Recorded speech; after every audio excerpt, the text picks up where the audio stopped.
Welcome, y'all, to the Hip Hop Political Education Summit. Hey. We hope y'all are ready to engage and, of course, hip hop culture, education. Of course, we're talking politics. This is the National Voter Registration Day. We have a lot of incredible folks to bring to you. First of all, let me introduce myself. My name is Jasiri X. I'm a hip hop artist. I'm an activist. I am the co-founder and CEO of One Hood Media, which is a group of artists and activists. Yes. Boom, boom, boom. That's based in Pittsburgh, Pennsylvania. And I'm joined from Washington, D.C. by the incredible Tiffany Loftin. What's up, everybody? National Director of Youth in College at the NAACP. But I'm from L.A. originally. I claim West Coast, L.A., 818-213, all day long. Well, I'm from Chicago originally. You gotta let them know where you're from originally, because we all are transplants. I'm from Chicago, South Side originally, but I'm based in Pittsburgh. I feel like I can't rep Chicago. I'm a little bit removed from that. But shout out to my people in the Chi. Pittsburgh's in the house, though. I've been in DC for 12 years and I still claim LA. But like you said, it's National Voter Registration Day, so make sure folks register to vote. We're partnering, of course, with Black Voters Matter, so visit blackvotersmatter.org. You can do everything there. You can register, you can check your status, you can register for your absentee ballot. You can also fill out the census on blackvotersmatter.org, so make sure y'all do that today, because today's the day to do it. Right. And all that's so important. And of course, one of the themes for this show is really taking our cultural power and bringing it into like political power. You know what I'm saying? Whether it's local politics for where we live, or whether it's, affecting what's happening on the national scene. Obviously, in the state that we're in, we need as many influential folks, as many voices, to speak to the condition of our community. We're in the midst of a global pandemic of COVID-19 that's disproportionately affecting Black, Brown, and Indigenous people. And then we saw the uprising of police violence. That's also, we're in this moment, we're dealing with two pandemics, you know what I'm saying? So we're dealing with the pandemic of racism and police violence, which again, disproportionately affects Black, Brown, and Indigenous people. And it's one of the reasons why, we have to really use our cultural power, our cultural influence. Hip hop moves the culture. We're talking about the biggest music genre in the world right now, and utilizing that power to get us to the next point. So shout out to both Dave Mays and Bakari Katwana, who were the masterminds behind this day and putting this summit on. And we're gonna hear from, we have amazing hip hop artists, folks like Bun and Trader Truth, you know what I'm saying? We have, amazing elder activists, folks like Dr. Cornel West and Michael Eric Dyson. It's going to be an amazing and incredible day, you know what I'm saying? So, get strapped in, but you might need your notebook. You might need to take some notes, about how we can effectively, there you go, move the culture forward, you know what I'm saying? Tiffany, you have anything for us? No, I mean, we're not going to not, acknowledge the t-shirt behind you. We're praying for our folks in Louisville, Kentucky, who are fighting for justice. Breonna Taylor, Tamika Palmer's mom just posted and said that she's praying for justice. And so we are all sending our warm thoughts and prayers to what's happening today. Last night, there was an uprising. We're waiting for the results of that to happen in the midst of an attorney general who's on the list of 20 people to be nominated to the Supreme Court, Daniel Cameron. So there's a lot going on in politics right now. And it's our job, like you said, to make sure that we're staying informed and connected, that we're connecting our culture and our communities to the politics, because that's how we build power. And make sure, again, that folks, register to vote and check their status. I'm excited about what we're going to see today, the conversations and the performances. This is what's going to bring me life so I can continue the work and continue the movement. So honored to be hosting this with you. Just say it's going to be awesome. Absolutely. This is going to be great. And like you said, we need that information, but we also need that inspiration. And I think that's one of the beautiful things about hip hop as a cultural art form, is it does give you that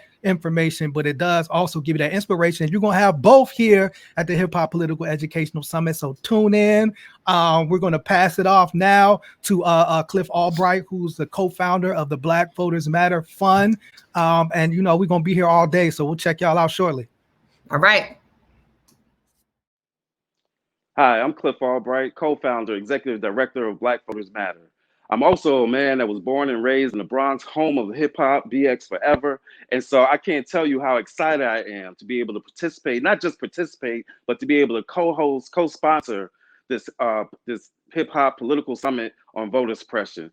We got so many great discussions in store. I'm so excited for this. We got so many great panelists that are going to be bringing some great information, and we got all of you. right? And so the main thing that I want to remind you of is that Black Voters Matter, we're not just a voting organization, we're a power building organization. We believe in building power in Black communities, and we do this work in between 10 and 15 states, mainly in the South, but all over the country, including the North, because as Brother Malcolm taught us, if you're south of the Canadian border, you're in the South. And so we do this work all over the country, building power in our communities. And so all throughout this day, all throughout this summer, you're going to be hearing messages of ways that you can get involved, ways that you can get connected. One of those ways is by checking us out, by getting connected with us. You can text We Matter, one word, to 797979. That'll get you connected to us. That'll get you some links where you can take action, where you can get registered to vote, where you can go get 5 of your friends. We telling everybody, go get your 5, right? It's not just enough that you registered and voted. We need you to go get 5. And if everybody gets 5, if you get 5 and you get 5 and everybody gets their 5, then we'll get the power that we want to get and we'll get where we need to be. So y'all, I'm going to get on out the way so that we can get to these other great speakers and these great panels and a great day. Love y'all. Can't stop, won't stop.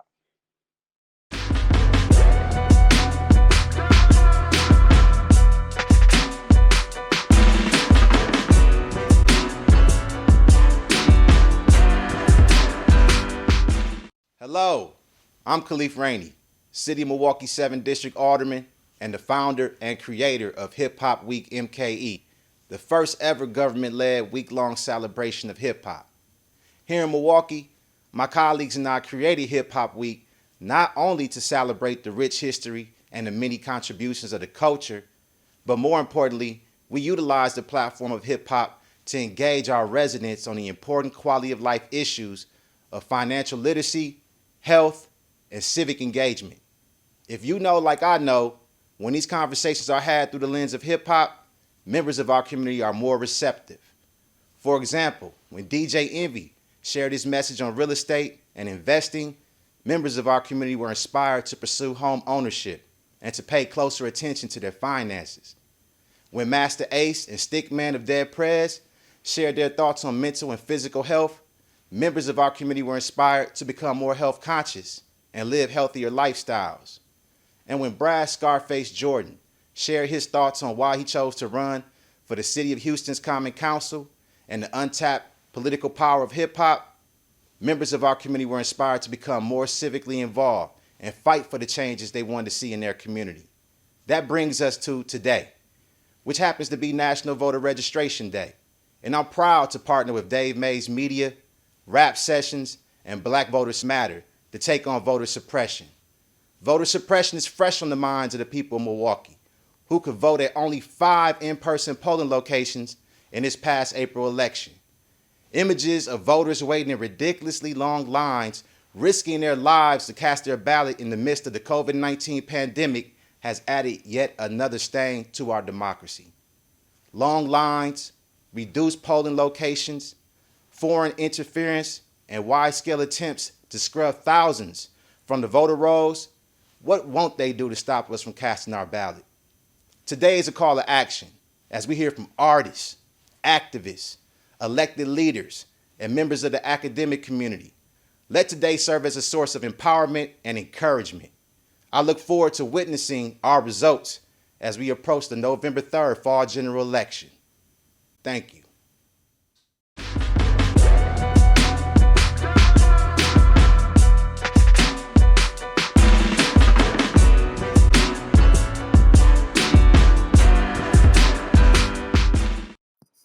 Welcome to the Hip Hop Political Education Summit on Voter Suppression. This event grew out of a series of collaborations. The first was my reconnecting with Dave Mays 25 years after we met at the Source, where I arrived with a vision of infusing the politics of our generation into the growing hip hop cultural movement. The second was spending the last year in residency at Harvard University at the Hip Hop Archive and Research Institute and the Hutchins Center for African and African American Research. And while there, spending a great deal of time reflecting on the history and future of building Black political power with my friend Latosha Brown, co-founder of Black Voters Matter, who was in fellowship at the Kennedy School of Government. And lastly, the coronavirus pandemic causing massive cancellations of public events put me and Dave and Latosha in conversation with Councilman Khalif Rainey's Hip Hop Week MKE about what we could do in the name of hip hop in times like these.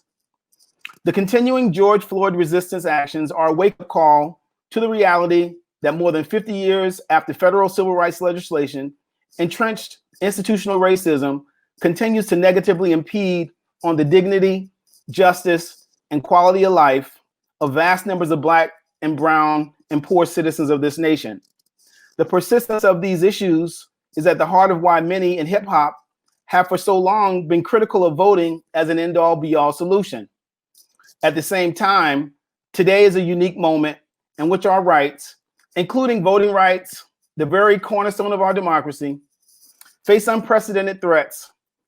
And recent events suggest that there are forces planning to steal the upcoming national election by undermining the process. To respond to this new danger, the Hip Hop Political Education Summit places hip hop's leading voices in conversation with voting rights thought leaders about the myriad ways that those of us who have and continue to vote, not just during elections, but with our actions every day, must rise to the new challenges before us. We are in a giant step moment for social change, a time when the nation can make a quantum leap forward in terms of its democratic ideals, or descend into something worse than many of us have ever seen. This summit is a wake-up call and a call to action to the hip-hop community to continue the work to translate its cultural influence into policy and power. Hello, everyone. Hip-hop has been a driving force in my life for more than 30 years. I've always had a love affair with hip-hop, not just the music, but the culture. I was a 19-year-old government major at Harvard when I began to understand that hip-hop has the power to change the world. I created the Source magazine out of my dorm room, and I envisioned that it would become the voice of the movement, an empowering force to help hip-hop spread and galvanize youth of all races and socioeconomic backgrounds. As I sit here before you now in 2020, hip-hop is bigger than it's ever been, crossing 3 distinct generations, who now make up more than 60% of the electorate in the upcoming November election.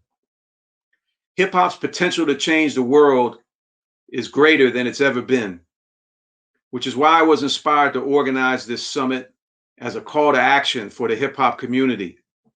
As I've watched the things that have been going on in the world for the last few months, I felt that this was a unique time where there may just be a chance to create the kind of meaningful change that so many of us in hip-hop have dreamed of, even while we have watched conditions for so many Black, brown, and poor folks stay the same, if not get worse, year after year after year. Along with my partner, Bakari Katwana, and my co-organizers from Black Voters Matter and Hip Hop Week MKE, we have assembled here today an incredible array of minds, brilliant minds, and leaders who will offer our participants a wealth of knowledge and information. And that can help get us on the path to transforming hip-hop's massive cultural influence into lasting policy and power. So before we start our first panel, we are proud to present a short film that documents the history of social and political consciousness in hip-hop from its inception in the 1970s on up to today. Please sit back and enjoy this premiere of Rhyme and Resist. We will be able to emerge from the bleak and desolate midnight of man's inhumanity to man to the bright and glittering daybreak of freedom and justice. Martin Luther King Jr. once called riots the language of the unheard. In many ways, that definition can also be applied to rap music.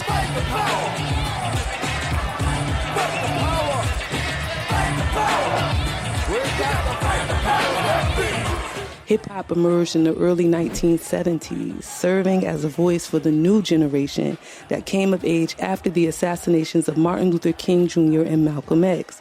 each of the 5 decades since has been filled with tumultuous trials for Black people in America. Hip-hop has been a voice of resistance, advocacy, and pro-Blackness through it all. The 1983 release of Grandmaster Flash and the Furious Five's The Message is championed as hip-hop's first major piece of social commentary. The song revolutionized hip-hop music as the new voice of the voiceless. Don't push me, cause I'm close to the edge. I'm trying not to lose my head. Say what? It's like a jungle sometimes. It makes me wonder how I keep from going under. It's like a jungle sometimes. It makes me wonder how I keep from going under. The philosophy of the nation of gods and earths, which evolved out of the nation of Islam, was prevalent in the 1980s street culture. Some of hip-hop's emerging MCs were also in those same streets, soaking up the teachings which found their way into hip-hop's rhymes. The slick, spiritually tinged, knowledge-driven rhymes of the God MC Rakim set the tone for a new era of hip-hop. I'm the intelligent, wise on the mic. I will rise right in front of your eyes, cause I am a surprise. So I'ma let my knowledge be born to a perfection. All praise is due to Allah, and that's a blessing. Yes, y'all.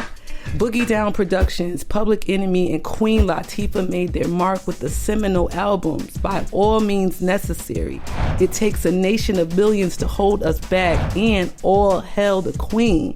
Projects of the golden era often channeled the passionate spirit of Malcolm X, offering unflinching indictments of the system that galvanized listeners to fight the power. Elvis was a hero to most, but he never meant it. To me, yes, he's straight out racist. The sucker was simple and plain. Motherfucking in John Wayne. Cause I'm black and I'm proud. I'm ready, I'm hyped cause I'm amped. Most of my heroes don't appear in no stamp.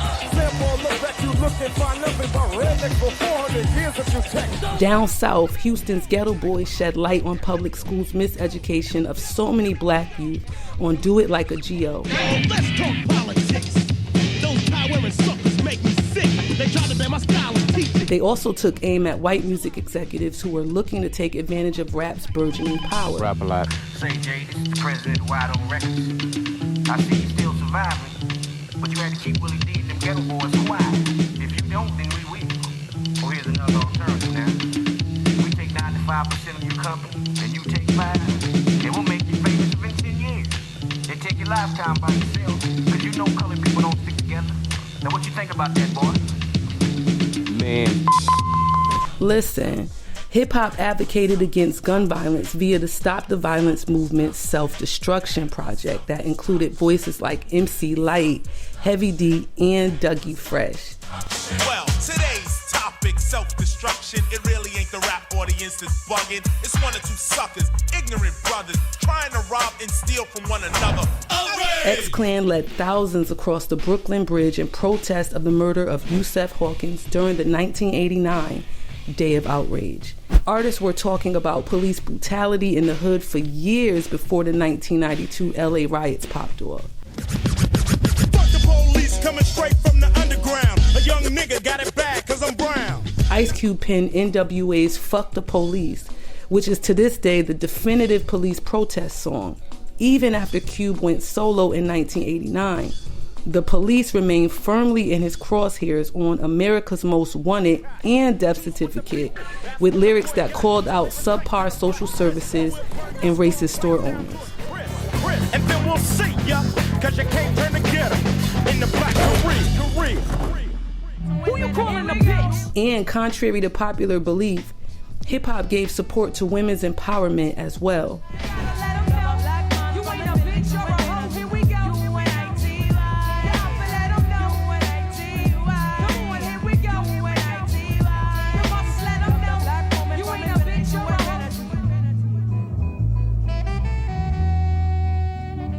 In the early 1990s, the street consciousness of Nas was fused with the political consciousness of Tupac, a descendant of Black Panthers, whose spirit of resistance was in his blood.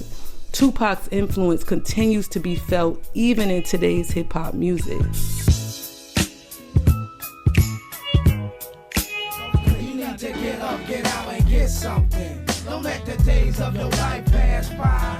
You need to get up, get out, and get something. Don't spend all your time trying to get high. You need to get up, get out, and get something. How will you make it if you never even try? You need to get up, get out, and get something. Cause you and I got to do for you and I. By 1995's Million Man March, hip-hop was entrenched as a force to politically mobilize the black community. The Nation of Islam realized the galvanizing potential of rap music and brokered peace within the community after the tragic deaths of Tupac Shakur and the Notorious B.I.G. I said 1, 2, 3. It's kinda dangerous to be an MC. They shot Tupac and Biggie. Too much violence in hip-hop. Why oh? Black Star paid tribute to Tupac and Biggie on the hook of their first single, Definition.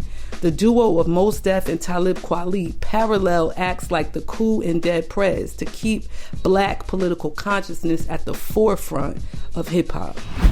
By the turn of the millennium, some of these artists joined the Malcolm X grassroots movement-led Black August Collective in support of black political prisoners like Mumia Abu-Jamal, and resistance movements in Cuba and South Africa. Shortly after P. Diddy's Vote or Die initiative, the National Hip Hop Political Convention and the Hip Hop Summit Action Network led efforts to translate hip hop's cultural influence into political power. Yes, niggas in the street got to get together all over the nation. I thought we got to get together in Chicago, we got to get together in LA, we got to get together in Houston, we got to get together in New York, we got to get together in Detroit. Niggas got to get together all over this nation. I'm talking about not the regular people in the street, I'm talking about street niggas. I'm talking about niggas that call themselves gangsters. Real gangsters go to the polls. The Bush administration's paltry response to Hurricane Katrina, which led to the deaths of over 1,800 people, was met head-on by artists like David Banner, Jay-Z, and Master P. Many hip-hop artists joined the movement to free the Gen of Six, putting their foot down against racially motivated hate crimes and insisting on a fair legal system that didn't criminalize teens for being black. The election of President Barack Obama in 2008 offered hope and promise. Hip-hop celebrated not only the first black president, but one who embraced hip-hop from day one. In 2011, conservatives cried foul over Common's White House appearance because of the Chicago rapper's song for Assata. While Obama didn't publicly address the controversy, his numerous White House invitations to rap artists from Ludacris to Kendrick Lamar show where he stood.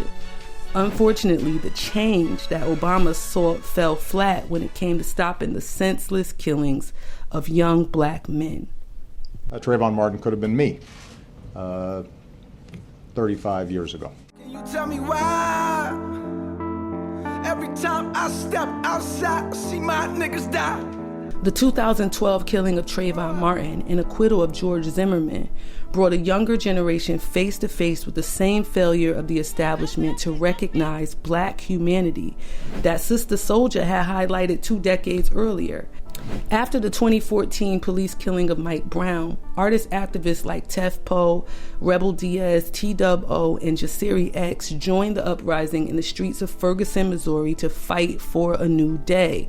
The Black Lives Matter movement came into full effect. The wave of restrictive policies that came with the election of President Donald Trump turned back the clock on racial progress. Black suffering across the country led hip-hop leaders like Nipsey Hussle to scrutinize not just the failed criminal justice system, but all the interlocking systems of oppression. Today's new wave of MCs like No Name, J. Cole, Corday, and YG are carrying on rap's tradition of speaking truth to power. There's talk of a generational divide, but in the words of Lil Baby's current protest anthem, hip-hop has always seen the bigger picture. Across generations, the common language is rhyme and resist. It's bigger than black and white. It's a problem with the whole way of life. It can't change overnight. But we gotta start somewhere. Might as well go ahead, start here. We done had a hell of a year. I'ma make it count while I'm here. God is the only man I fear. All that we need to have, they don't want us with it, and that's why they mad. Yeah. It's bigger than black and white. It's a problem with the whole way of life. It can't change overnight. But we gotta start somewhere. Might as well go ahead, start here. We done had a hell of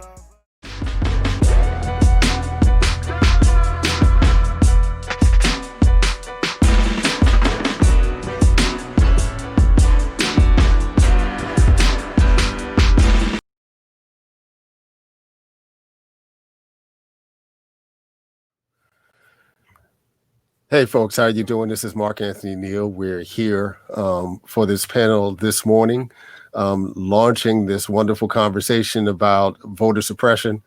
The folks who are joining us, my co-moderator, Ninth Wonder, OG Paradise Gray, the illustrious Dr. Cornel West, Hashim Shamari, Dre the Truth, the Big Daddy Kane, and of course, Rapsody. How y'all doing today? Peace. All is good. Peace, brother. So, you know, since you're really the OG in the room, Paradise, let me start with you to talk a little bit about how important hip hop has been to politics, you know, both in terms of, you know, folks getting on the ground and helping to move stuff, but also in terms of the kind of electoral politics that, you know, we're hoping folks will invest in at this moment. Good. Traditionally, hip hop was born in the Bronx from political situations, the political and socio-economic pressures added to the original elements of hip hop that made it the culture that it is. You know, from the Zulu Nation to the Ghetto Brothers, you know, the gangs in New York were not just violent gangs, but they were also intelligent political minds that contributed from the beginning of hip hop to bring in the fifth element, and that's knowledge. So being political is hip hop. So Brother West, I know you come up at a time where your church organist was a brother who we now know as Sly Stone, and your roots are in gospel and soul and funk and R&B. So hip hop was something that was a little brand new when it came on the scene, at least for you. Have you felt that hip hop has lived up to its legacy, you know, to be an important political and disruptive voice, you know, in this moment?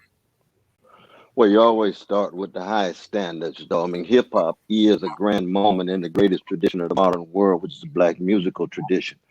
It has to do with artistic creativity and spiritual fortitude. So it's about truth. The condition of truth is to allow suffering to speak. And you hear the suffering in the voices raised. It's about justice. Justice is what love looks like in public. There's a whole lot of love supreme that's operating in hip hop. But this is hip hop at its worst. Hip hop at its best. At its best. Hip hop at its worst is the worst in all of us. There's too much gangster and thug that's not tied to truth and justice. You can be a gangster and thug who is concerned with truth and justice because you tilt toward seeking justice. And see, politics has very little space for truth and justice. Most of the politicians themselves are gangsterized, you see. Yes, sir. So that the question becomes, how do you keep that legacy alive, that truth-telling alive, and still try to become someone who bears witness for, in our case, the fight against the neo-fascist gangster in the White House? That's really what we're talking about. A fight against American fascism at this point. Black people have been dealing with fascism for 400 years, but now it's spilling over in a very ugly way.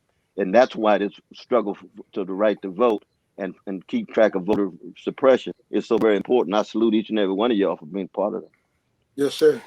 Big Daddy Kane, you came through at a time, you know, where we think about the high point of conscious hip hop, you know, cats like you, Ice Cube, Public Enemy, KRS-One, NWA, X-Clan, of course, Paradise. I mean, we could go on. And one of the things that was brilliant about your career, you know, Big Daddy Kane, is that you were able to balance, you know, having a political voice, but also being accessible to folks, you know, in all kinds of ways, you know, as a sex symbol, as a dude who could just had flow, right? Who just had bars. Do you feel there's still a space in the industry now, you know, for cats to really have a political voice in hip hop at this point in time? Absolutely. I mean, I just feel like if you check the time period, you know, you will see that throughout history, pretty much every prophet had a way of connecting with the people in the neighborhood at their worst. He had a way of forming a special bond with them to be able to connect with them and relate to them in a way that they would understand, as opposed to a way where they felt like they were being preached to, you know? So therefore, I mean, that's what I always try to do, you know, connect with you on your level well, first of all, to let you know that I understand what you're going through. I feel your pain, but then also say, well, there's another way, you know? And today, anybody can do that. I feel like anybody can do that if you want to. I just think that, you know, there's something that I always say. I always say that you shouldn't force someone to be a role model. You know, I just feel like that's something that has to be in your heart and something that you sincerely want to do. Because someone that's not built for it can destroy your whole structure if you force them to be a role model. Yes, sir. Absolutely.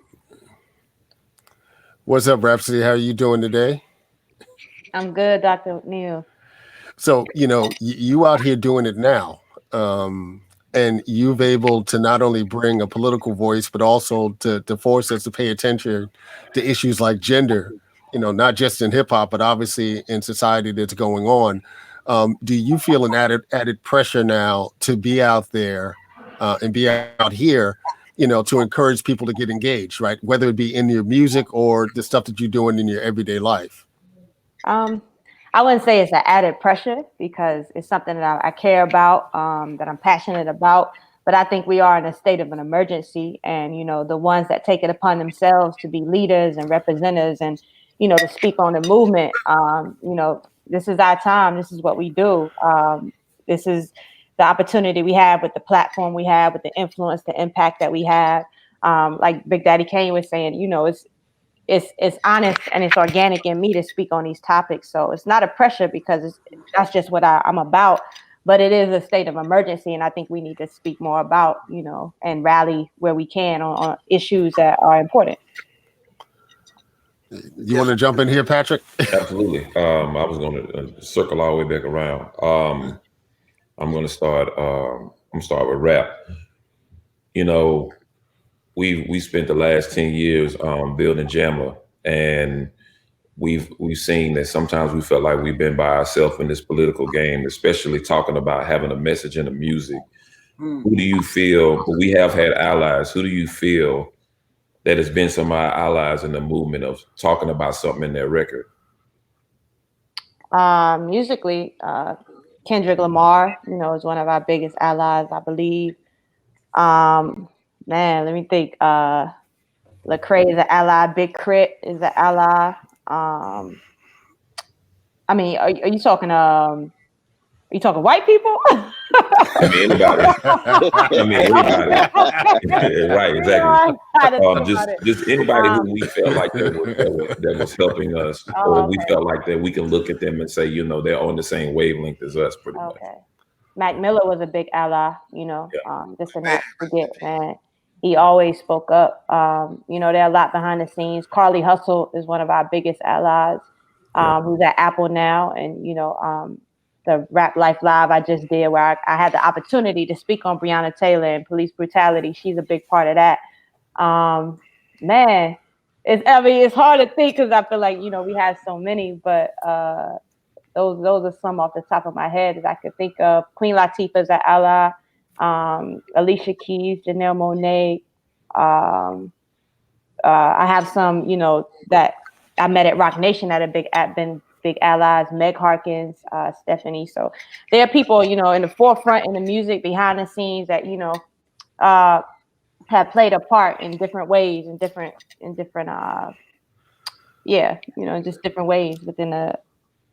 Thank you. What's going on? Trey the Truth, what's up, man? How you doing? Bless. What's up, man? I'm good, man.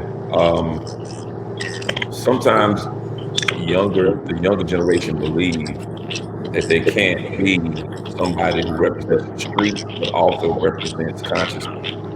I think seeing you at these particular rallies that I've seen you all over the net at rallies, you know, speaking out, being present. What do you tell the next generation of having that kind of duality? Because sometimes we feel like a lot of the young generation feel like they can't have a duality of being in the street, being for the street, but at the same time being of the movement. With that, you know, it's kind of, I think the people got the game a lot messed up as time went by, because anybody who really from the streets, you know, OGs always take care of their neighborhood. They always take care of their people. And, you know, with me being a cat that's embedded in the streets in all aspects, but I was blessed to be able to do music, I just chose to use my format of everything I do in the streets with the music. So with me, it never jeopardizes my character. Like, as you can see, I got on a raincoat. I'm out in the flood rescuing people. You see what I'm saying? And on top of that, you know, I moved to Kentucky with the Until Freedom family, fighting for Breonna. I'm one of the people that encourage felons to actually vote right now. They didn't even know they had the right. So I think when you're doing things authentic and genuinely, you never really have to worry about what people think or what they're going to say. Because if you're solid, it's always going to shine through. And I think a lot of little homies watching me, I think they're learning that now, because you got to, at one point, it wasn't necessarily even cool to give back. Like we tell people in Houston all the time, we made it cool to give back. Now you have people in competition trying to find ways to help people. So, you know, you always got to stand out on your own and lead by example. With me, a lot of people who doing some of the good deeds I do, at the same drop of a dime in the middle of the night, they can be probably one of your worst enemies. Right. But, we sure we handle our business how we supposed to. We just got to be able to take care of people. Right. I agree. Kane, how you doing, man? You got it, Ninth. I'm good, brother. Yeah, good. You were one of the first rappers, if not the first rapper I heard say Assalamu Alaikum. And that completely changed me at that time as a 13-year-old to have, you know, somebody say peace be unto you on the record in another language, pretty much, and another religion. How do you feel, which also, you know, told me and made me understand the idea of unity, no matter what secular religion you come from. How do you feel that can be applied today with a lot of young MCs as far as making sure they're encompassing of all people in their records, just like you did? Well, I mean, you know, I remember back in the late 80s sitting down having dinner at Minister Farrakhan's house. It was me, Chuck D, Queen Latifah, along with Reverend Al Sharpton, another Muslim brother from Africa. I forget his name, Kwesi. I can't really remember his name offhand. But I mean, it was so many different religions and cultures all together at one table, but for one cause, you know, for justice and peace. And we were all there for the same reason, regardless of your religious or cultural background. And I mean, I think that that's something that, you know, the youth today need to understand, that, you know, you don't condemn someone because they're Christian. You don't condemn someone because they're Muslim, you know, to each his own, to each his own, It's just that, either you're a good person or you're a bad person. If you're a good person, then I think that you should side with that person. If you're a bad person, then maybe at first you might want to try to teach them how to be a good person. Right. And if that doesn't work, then distance yourself and keep your fight up, Dr. West, how you doing, sir? How you doing, my brother? Good to see you, man. Good to see you too. Guys like Dr. Mark Anthony Neal and myself and other practitioners of the culture and academia stand on the shoulders of you and Dr. Henry Louis Gates. How do you feel academia can play a part on a higher institution? How do you feel academia can play a part in this hip hop political movement? Well, I think very much what Truth and others were saying, though, just a matter of examples, man. You keep track of Brother Mark, you keep track of folks who are bearing witness within the context of the academic world, but recognize that every context is just what it is. It's just a context. Your calling always transcends your context, just like love and truth and justice always transcend your context. And the same is true when it comes to religion. See, I can speak as that revolutionary Christian and know I don't exist without Malcolm X. I don't exist without Muhammad Ali. I don't exist without Rakim. All of them deeply influenced by Islam, right? And we ain't got the Naima, the first wife of John Coltrane. She Muslim too. No Coltrane without Naima. No Coltrane without Alice. So we part of a community, but integrity is bigger than all of us. Truth bigger than all of us. Justice bigger than all of us. And the love of our people is bigger than all of us. That's where the focus always got to be. Thank you, Dr. West. Paradise, how you doing, man? Hey, what up, Ninth?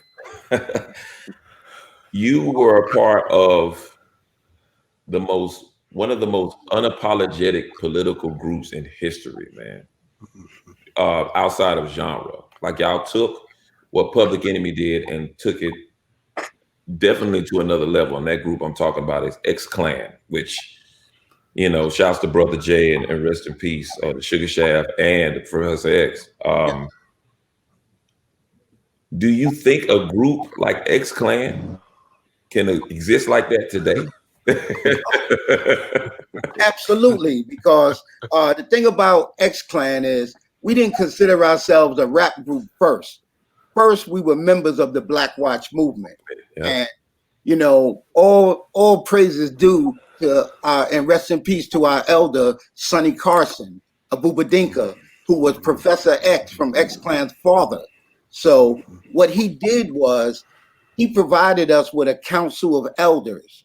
And the council of elders consisted of a Hebrew Israelite elder, a Muslim imam, a Baptist preacher, a Catholic priest, who were all Black, and also a brother that traveled, a Mason. He put all the knowledge of our ancestors at our disposal. And this just so happens to be the 30th anniversary of To the East Blackwards. So we took the wisdom of our ancestors, Marcus Garvey, Malcolm X, Dr. King, and SNCC, and we depended on the knowledge, wisdom, and understanding of all those ancestors that came before us, and we put it into our music in a way that people could actually hear it, understand it, gave it the funk, and then we put a little pimp in our crown with the pink caddy, like Big Daddy Kane said.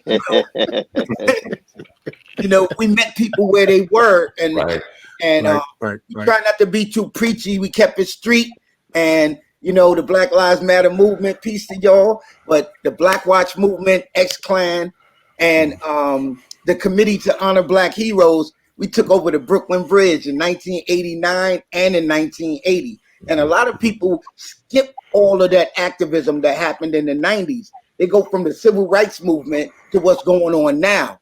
But historically, throughout hip hop, from the Latin Quarter alone, we organized the Stop the Violence movement after Scott LaRock was killed. Yeah. Black Watch movement came out of that. And on to the future, man. There's been so many movements in hip hop since then, up to today's current One Hood in Pittsburgh, and the great work that Elder Harry Belafonte did with the Gathering for Justice. He just happened to mentor so many of us in hip hop and give us access to the civil rights elders so we could bridge those gaps. Absolutely. I still play Grand Verbalizer, man, like all the time. All the time, man. Good God. That's my time, y'all. I want to thank y'all for doing this with Neil. Hopefully, when the world opens back up, we can all get this panel to come to our class. Ain't that right, Neil? Right. Oh, for real. We salute you, though, brother. We salute you, Nas Wonder. Absolutely. Thank you very much. Yeah. See y'all. And shout out to Jasiri X. Yes. Absolutely. But let me pick up on your point, Paradise, and really this is for everybody, because we've seen a shift, right? There's a new generation of folks who are activists, right? They call themselves in some levels the Trayvon Martin generation, you know. But some of us can remember when we were Yusef Hawkins' generation. Right. When that was the moment that engaged us. And it seems as though there's been a disconnect, right, between what we might think of as the hip hop generation then and the Black Lives Matter generation now. And I'm wondering, how do we find ways to bridge that gap? I mean, even the conversation we're having today, in part, is in reference to the hip hop political convention back in 2003 that no one ever seems to remember actually happened. Right. Though the very reason why we've come together today is because of that organizing that took place 17 years ago. What can we do in terms of doing a better job of connecting with young activists now, particularly when so many of them are also engaged in social media, right? And I see you out there, Dr. West, you be handling your Twitter and all that, but it does create a kind of gap, you know, it does create a gap in terms of how we can actually bridge these generations.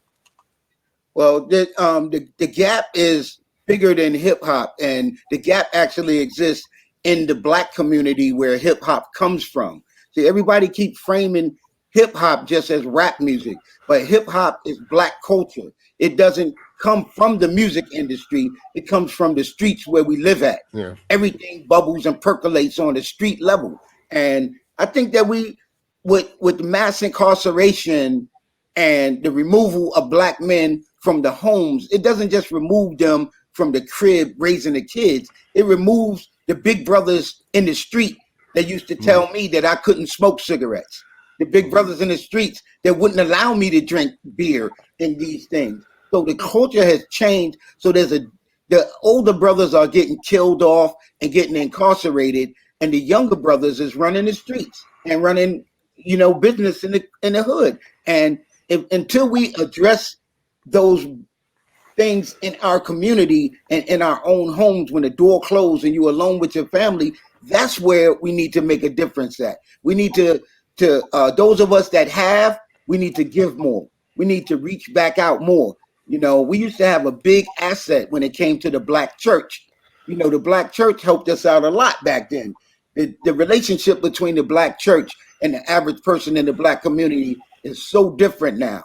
So we have to just, really understand the power that we have as hip hop and not think of it as just rap music or breakdancing or any of the things that is, hip hop is bigger than the elements that created it.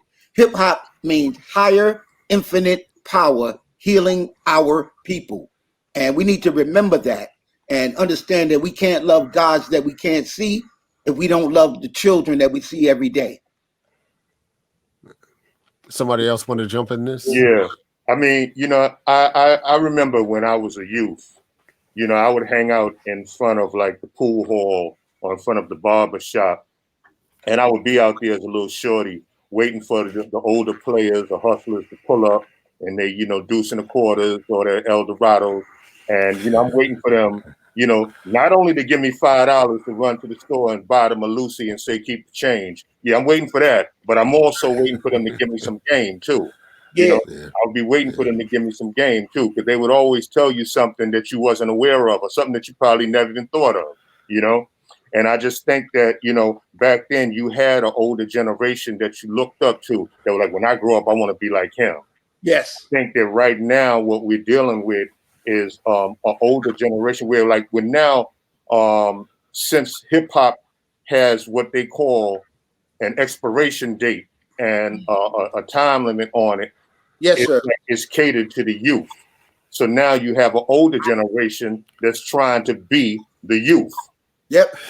Instead of teaching the youth, they're trying to be like them instead of educating them, Because I feel like there's a lot of people, from my era that could actually give game to, younger artists that's getting into the game and teach them about the do's and don'ts, the ins and outs, and what they need to be prepared for, And, I don't think that a lot of people are doing that. I think that a lot of people are, busy, trying to actually emulate the youth. Yes, sir. And that's a dangerous thing right now because the younger generation, they're living in this digital era. And the one thing about this digital era is that you're going to have a very, very short attention span. And the ability to gain knowledge is it becomes difficult for the simple fact that when you're listening, you're not listening to learn. You're listening to debate. When someone's speaking, you're not really absorbing it and taking it in as knowledge and trying to figure it out and do the knowledge and find out, is this the truth? Is it right or wrong? Which you're not really taking it in, absorbing it. What you're doing is you're listening and and now you're sitting there like you're about to jump in like double dutch, just waiting to debate and argue with what they're saying. You know what I'm saying? As opposed to just giving the knowledge a chance, trying to have an understanding like what we did, But I can't blame them because, we was doing it with books, so it took a little longer, you know what I'm saying? But with this, in this digital era, it's where everybody has a voice, everybody has an opinion, and they can't wait to, state their opinion, as opposed to That's interesting. Let me look into that. You know? Yes, sir. Rapsody, as an artist, who's doing her thing in this digital moment, what's it been like for you trying to balance, being visible as an artist, right? Someone who can actually sell records and be heard on the radio and be visible in all kinds of ways, but at the same time still be committed to teaching certain kinds of messages, about Black uplift, about the uplift of Black women, about stuff that we not normally are talking about. I mean, one of the most important aspects of your music is the fact that it's really committed to talking about what family looks like, in a Black community, in some place like Snow Hill, North Carolina. Talk a little bit about those challenges for you. Oh man, like they say, it's a new age, and people, I think, are falling in love with being entertained a lot more than, the message or, what's pushed to them is that being educated through the music and informed is not as cool as just being entertained. So that balance has always, been kind of tricky for me. But, you find creative ways to do it. Knife always told me if the beat is dope, they gonna rock with it. And it's like you gotta figure out how to put pills in the applesauce. You know what I'm saying? Like I just put out a new single, 12 Problems. Don Cannon made that beat so hard. I was like, they can't deny it. So I get to talk about something that's important, but it's still entertaining to them in a sense. And just again finding ways that I could balance. When we first went into the pandemic,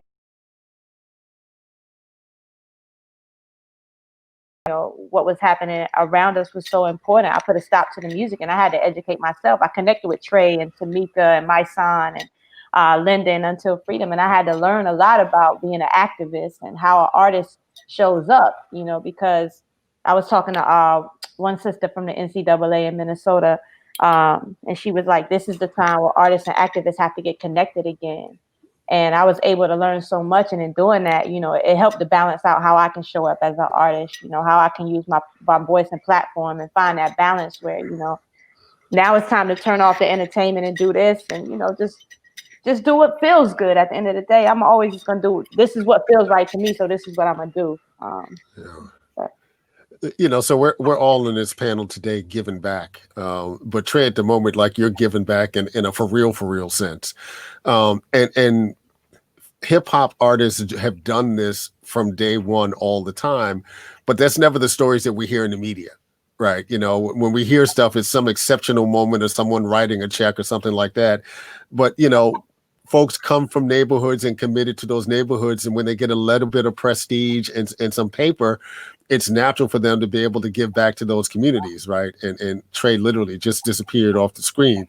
But I'm wondering, what can we do better to let folks know that folks are out here doing work?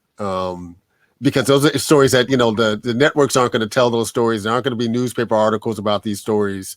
And truth be told, most folks are doing real good work and not trying to bring attention to the fact because they're just trying to do that work.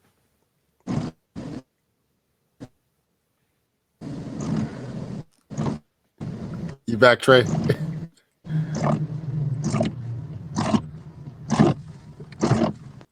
I'm not sure if he can hear you. Yeah, I don't think he can hear me, right?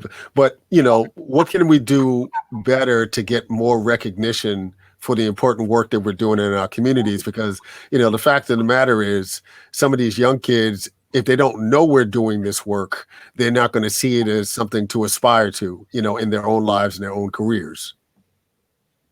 I think that there are a lot of people that are doing great things to support what's going on in the community. I think that there's a lot of people. When I look on Instagram, I see so many people reposting stuff from Tamika Mallory, reposting stuff from my son, and I think that that's great. And then when you look at rallies and protests, and you see faces like Rapsody, J. Cole, David Banner, and so many people. I mean, I think that, that's a beautiful thing too. I mean, I think that there's a lot more that can be done. There's a lot more that can be done. Actually, what I would really like to see is someone pull a Quincy Jones movement. I really want to see someone pull a Quincy Jones movement and organize a group of artists to really create one of those "We Are the World" type of songs.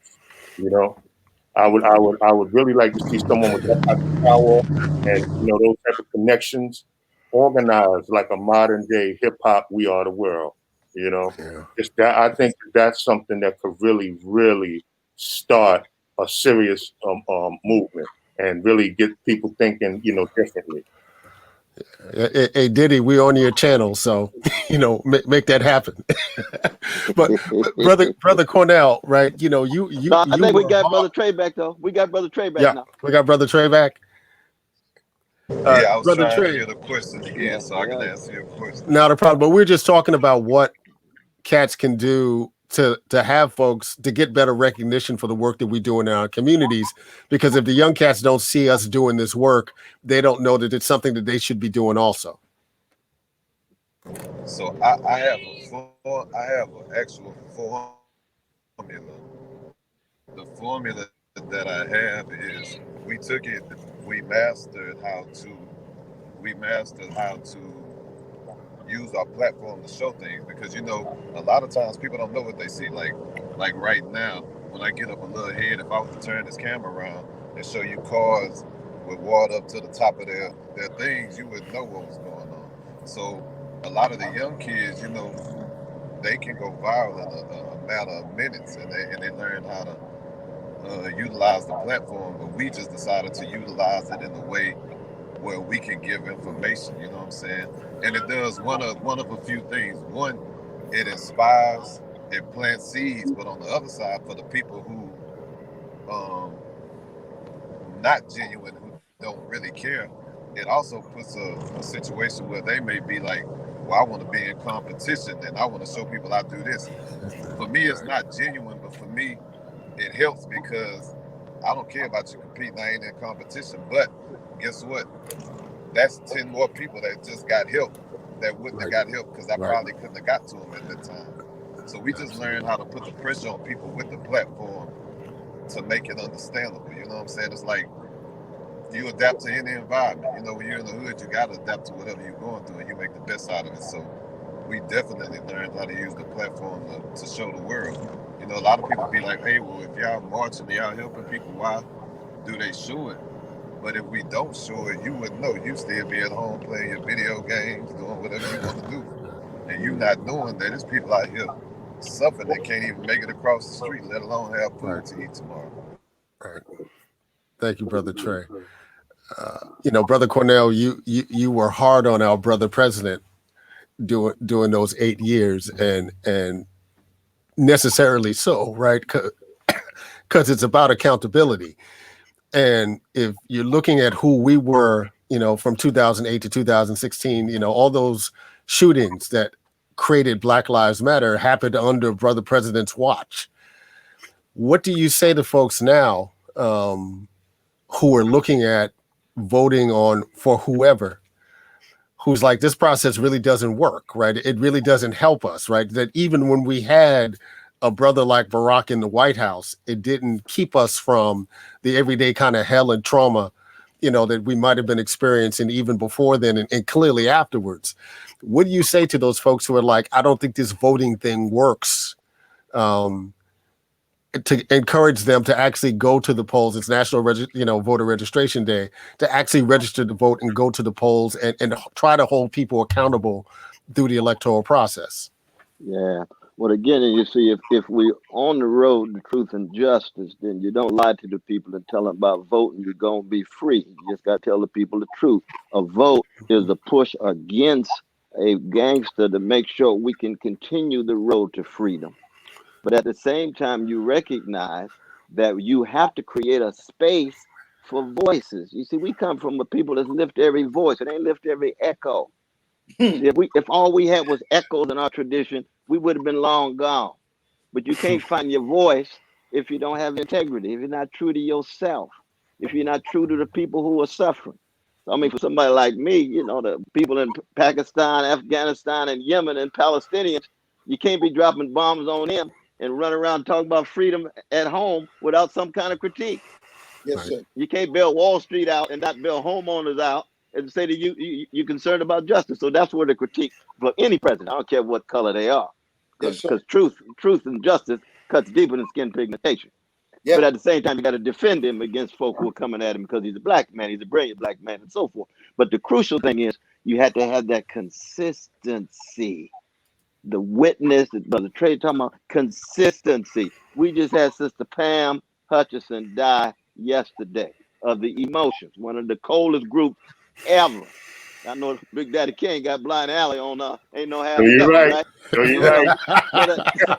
So heat wave too. But the thing is that we have to also be connected to those who came before, who have enriched us. And all who enriched us are never perfect and pure, but they were truthful. They were true to themselves. They had an integrity. That's where the love connected to justice is all about, my brother. And that's true for every generation. Every generation, if you ain't dealing with love, courage, integrity, service to the least of these, I don't care what the circumstances are, you missing out on something. Oh, that's a key sweat moment. Something just ain't right. Something just ain't right. Sure. Yes, Thank you, Brother Cornel. For some of y'all, when did you decide to register to vote? How old were you when you decided to register to vote? I was late. I'm mid-20s. The first time I voted was when Barack Obama was running for the first year. But I grew up a Jehovah's Witness, and we didn't deal in politics at all. So, but I've learned a lot in these last 12 years. So. I asked that question in part. My late father didn't vote until he was in his 30s, and first time he registered to vote was a vote for Jimmy Carter. He was from Georgia, so my father voted for Jimmy Carter in 1976, and we got a lot of folks now, young folks who just have even thought of it as a process at this point in time. Right? It's not even something, because it's not like we go to schools now, and you go to high school and they encourage you to fill out voter registration things in schools, right?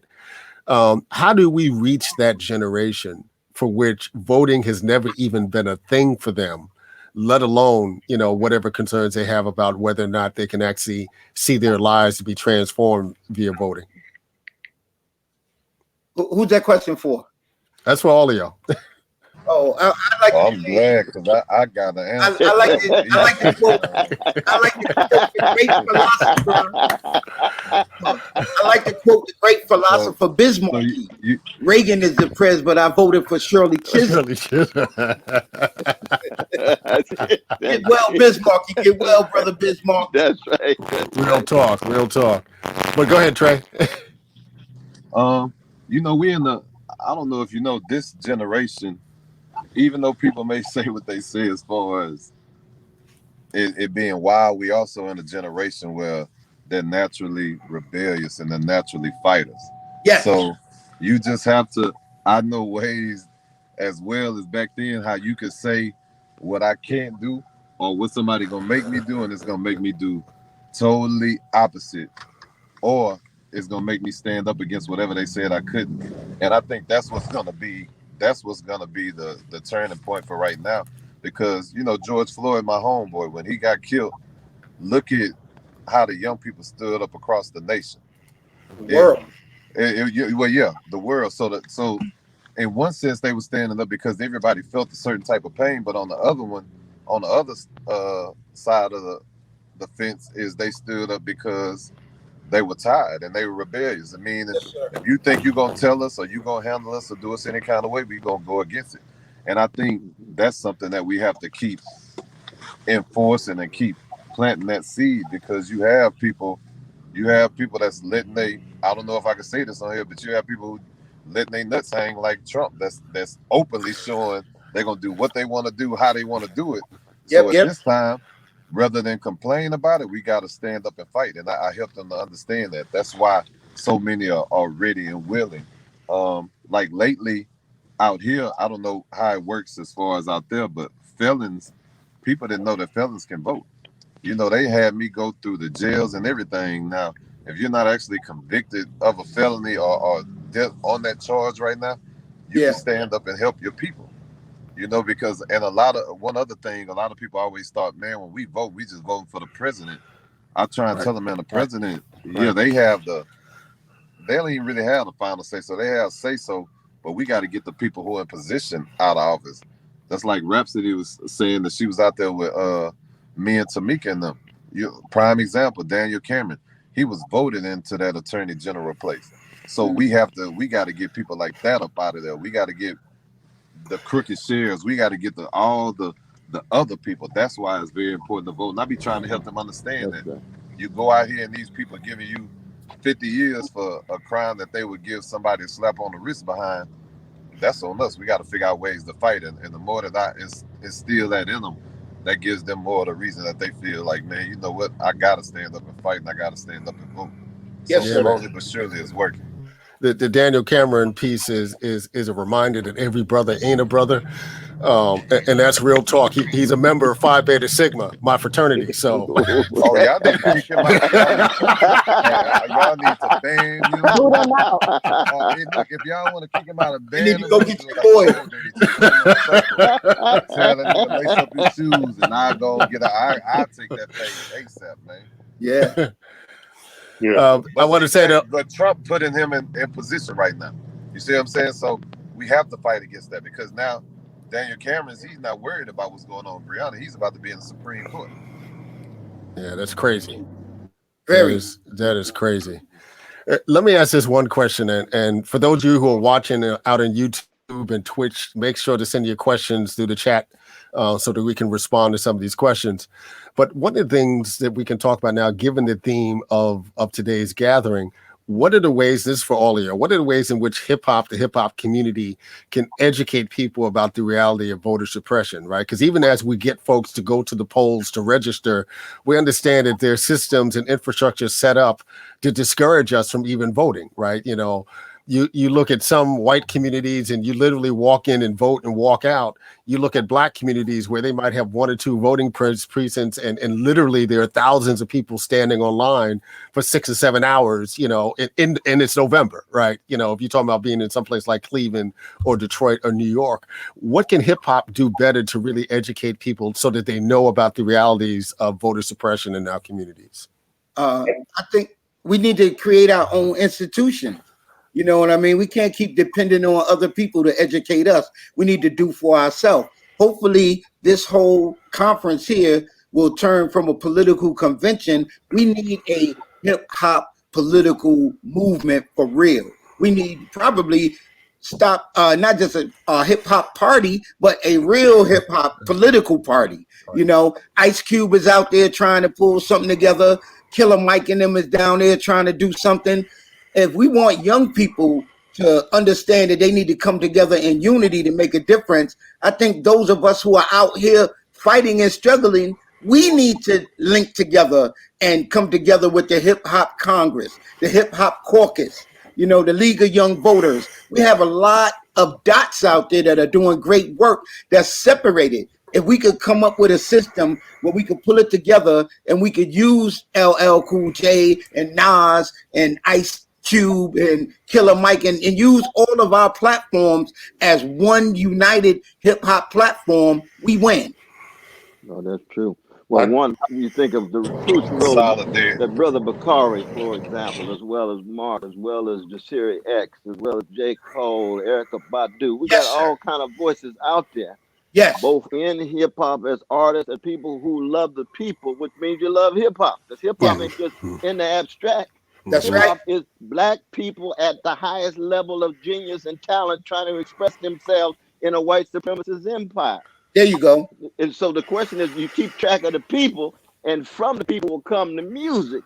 And it's going to come in a whole lot of different ways. If I'm listening to the Delphonics and the Dramatics, I'm just slowing things down. You know what I mean? But that's the same tradition.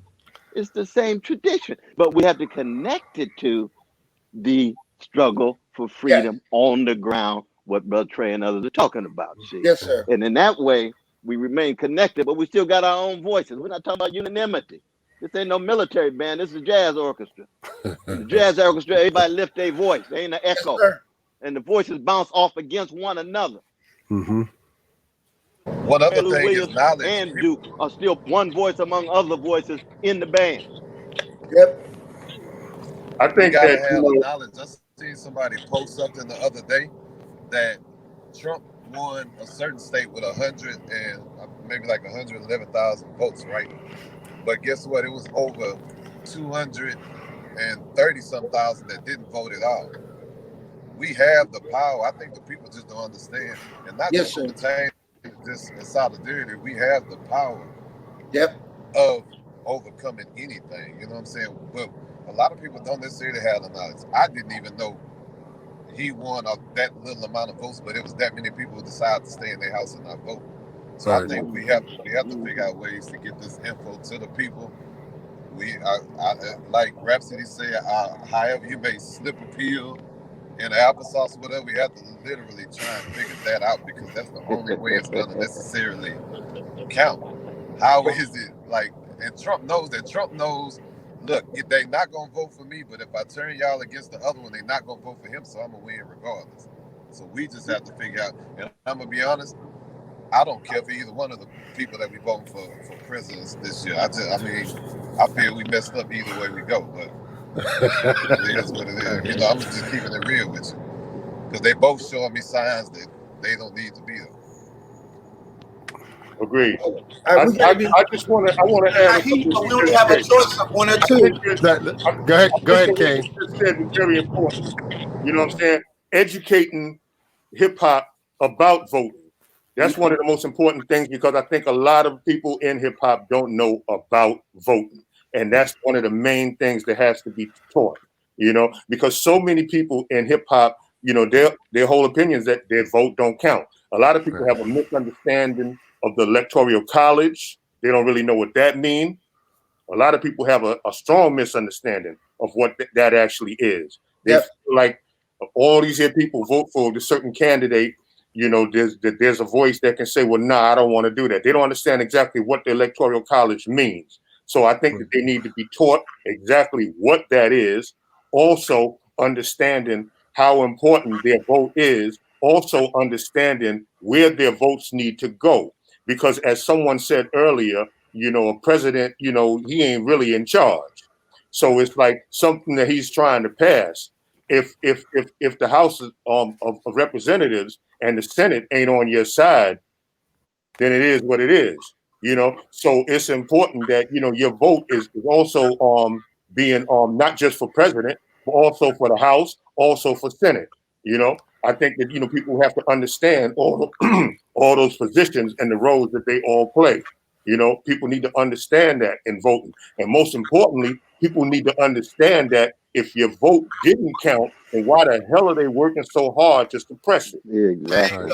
Right. That's a crucial point. And one of the things that's important, what you just said, Big Daddy Kane, in terms of thinking about the role of hip hop, you know, because from day one, what hip hop did was to augment the lack of information that we were getting in schools and that we were getting in terms of the news.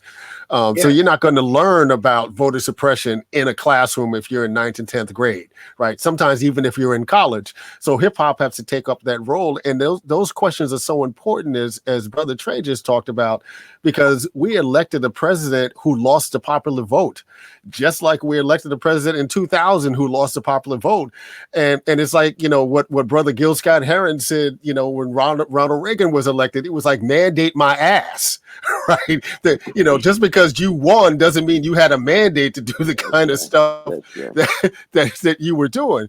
So we have to get real in terms of educating folks about what's happening on the ground in our communities. But you do understand that's the purpose of the Electoral College.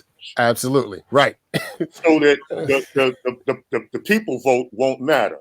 You know what I'm saying? So that, you know, like, it won't be based on the people vote. It'll be based on whoever has those seats in the House and Senate. That's the Electoral College, and those are the only amount of votes that you get. Right. And a lot of that stuff is dictated by what happens on the state legislative level. And right, so we'll go out and vote for president and even senator. We'll vote for these national offices, but won't pay attention to our school boards, to our city councils, right, to our state legislatures. Like if you need to get the trash removed, one of my colleagues, Lee Baker, talks about all the time. If you need the trash removed in your community, you don't call the president, right? You call your local council member. And most folks don't know who the hell their local council member even is to make that phone call. Yes.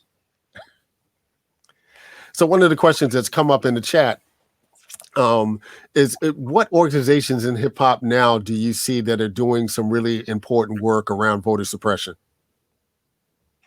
One Hood, my man, Jasiri X. One Hood, Pittsburgh. But we should also mention William Barber, the Poor People's Campaign. North Carolina. That's John Coltrane, Thelonious Monk country. That's exactly right. What Barber's doing with Jasiri X and the others is so very important in terms of keeping track of this voter suppression. And just to talk a little bit about what Jasiri's doing. I just need to stop you for 1 second. Mr. West. Yeah. That's Rapsody House too. Oh, that's true. I love it. You're right. That's exactly right. And Nina Simone. And Nina Simone. Oh, you ain't lying. We opened up North Carolina. All those geniuses coming out of there. For the record, I was born in North Carolina too. Oh, Lord have mercy. Good God Almighty. I appreciate that though, Big Daddy Kane. I appreciate that though. We love her. We love her now. We love her. But one of the things that I appreciate about what Jasiri's been doing with One Hood is that he understood real early on that we had to teach young folks how to do media literacy. So he got those cats when they were 9, 10, 11, 10, 12 years old. How do you read newspapers? How do you read, what's happened in terms of ABC and NBC and Fox News? How do you create your own media and tell your own stories, right, to counter, what was happening in the world? Yeah, and for the record, I'm Jasiri's partner in One Hood. At the beginning, I am one of the founders that helped develop the One Hood Media Academy and the media literacy program. Is that question for anybody or you? That's for anybody. It's for anybody, Trey. I think this is a simple answer. We just have to control our own narrative.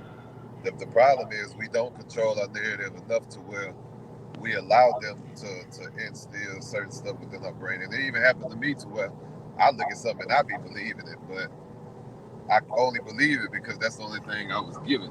So we just have to control the narrative. See, that's another point that goes in with us showing things on social media or us documenting certain things that we do because we won't let them. They can be like, oh man, it's terrible. You go over there, they killed everything, they step on the street. When we document it, you go over there, the people over there have a lot of love. You know what I'm saying? So we just have to go and control our own narrative. We can't let them force us in a situation. Absolutely. I got another reminder about North Carolina since we're on North Carolina, and that of course would be Ella Joe Baker, Brother West. Oh yeah.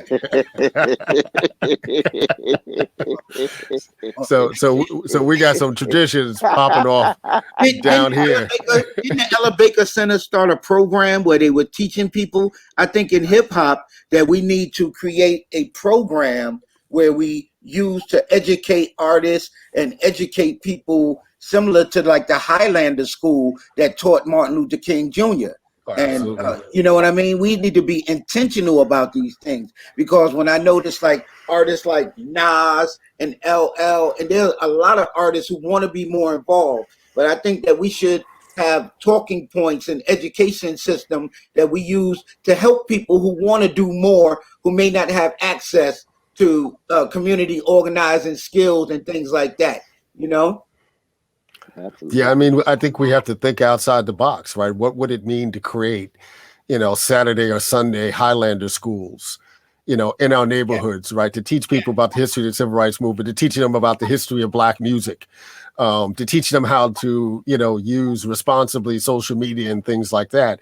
And it's not as if, we don't have the resources both in terms of visibility and finances for us to be able to do this with these communities. How do we leverage, for instance, in the case of Brother West and I, the resources that we have access to at Harvard or Duke, right, to make sure that those resources are actually connecting to people who would never be ever be able to go to a Harvard or Duke, right, or haven't been able to go to a Harvard or a Duke. So yeah, those are important questions. Absolutely. I mean, in my own case, I've been blessed to teach in prisons for 37 years, so that no matter what, it's always a rich context where I can learn from the brothers, and at the same time, we can have information, knowledge, vision, and remind them of the great tradition from which they come. But, you know, we got the freedom schools that we've done in Tennessee and Jackson, Mississippi, D.C. with Marion Wright Edelman and Harry Belafonte and the others. Those play an important role as well. Yes. Very much so. But we should also keep in mind, you see, that the music is the spiritual fist of Black people. And the attempt to dumb down our music, the attempt to make sure that our music does not convey the kind of insight and wisdom is part of the war against Black people, the part of the spiritual warfare against young Black people, to disarm them. And so that this is part of a larger context that we're talking about. See? Yeah, there's nothing. That's what I'm talking about right there. See, I think that instead of, you know, trying to educate a lot of the youth about what we feel they need to know, I think that we should challenge them to learn it. For example, like if you take a listen to Rapsody's last album and see all the topics that she touched upon, you know what I'm saying? Challenging our younger generation to go that direction. Like, for example, when I was in the studio doing tribute to Birdland with Quincy Jones, he asked me, what did I know about Ella Fitzgerald? What did I know about Disney Gillespie? And I was stuck. Quincy Jones ordered something that I didn't even know existed in my 22 years of living at that time. I did not know that there was Black encyclopedias. His assistant bought 40 books about Black history, and me and Quincy sat there going through them, reading about Ella Fitzgerald, Miles Davis, Sarah Vaughan, and many others. So taking a young cat in the studio saying, hey, what you know about Brother Cornel West? We'll study about him and make a song about him. And we're going to put it up on our YouTube channel or such and such. Let me see you put something together like that. Give them the type of music that they rock through today. But tell him to write a song about Brother Cornel West. And then take them back, you know what I'm saying? Have them do one about Malcolm X, you know, have them do one about, you know, whoever, you know. But I mean, challenging them in that way where they're doing what they like to do. You know, absolutely. But at the same time, they're learning.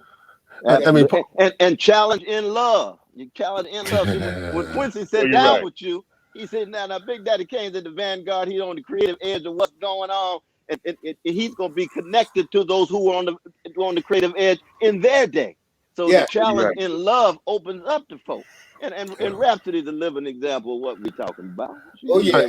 I mean, one of the things you're talking about, Brother Cornel, and also Big Daddy Kane, is and particularly in reference to Rapsody's album. I mean, it's the first album that I listened to in a while that reminded me of what it was like to listen to P.E. and Kane and Cube and KRS-One and X-Clan and Queen Latifah, the Native Tongues back in the day, where they made music that made me want to go find a book, right? To get answers to questions that got raised in the music, in which there was no Google, right? I had to go to the library or a bookstore to get the answers to those questions.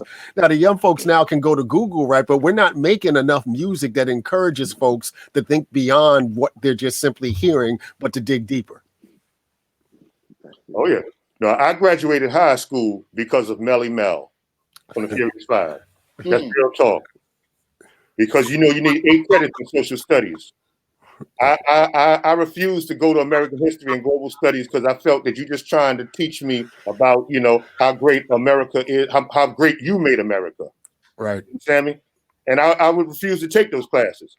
And I didn't go until Beach Street came out. And when I heard Melly Mel say that stuff about Decca Outreach, Hiroshima, Vietnam, Leningrad, Iwo Jima, I was like, shit, I ain't gonna never graduate. I mean, I can never be a great rapper. I'll never be a great rapper unless I know what he's talking about. I hear you. You know what I'm saying? It wasn't that I wanted to know about their history. I just wanted to be a great rapper, and I thought I'd never be one if I didn't know what Melly Mel was talking about. And it made me take American history and global studies very seriously.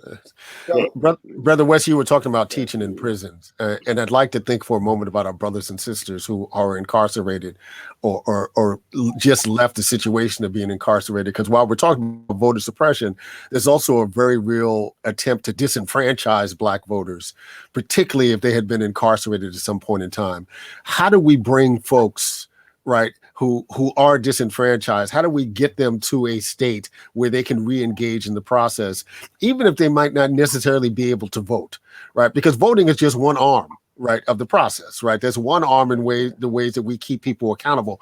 How do we keep people accountable who might not be able to go into a voting booth and vote on behalf of themselves? Well, very briefly, though, one is that we already got a whole host of magnificent brothers and sisters who've been incarcerated, who are back out in the larger world, who are doing exactly what you're talking about. We have to have connections with their organizations and their motions and movements, because we've got so much to learn from them. But secondly, we got to realize that all of those who are incarcerated are still part of our community, that they are our brothers and sisters. They have a genius, a talent, a brilliance, a courage, a vision that is integral to who we are as people. And some of the best of Black people have been incarcerated. And some of us who've been in and out of jail all the time meet some of the most magnificent folk behind bars. That's just the way it is, you know what I mean? So that in that sense, we got to be able to shatter all of these distinctions that we're talking about and understand us as a collective, and do exactly what you talked about, which is to make sure that their voices are heard, just like we lift in every voice. Right. Also, I think we need to understand the game that they play too. Like one thing, like when we think of mass incarceration, particularly in a place here like Pittsburgh, we like to say, you know, in Pennsylvania, that we got Philly on the east and Pittsburgh on the west and Alabama in the middle.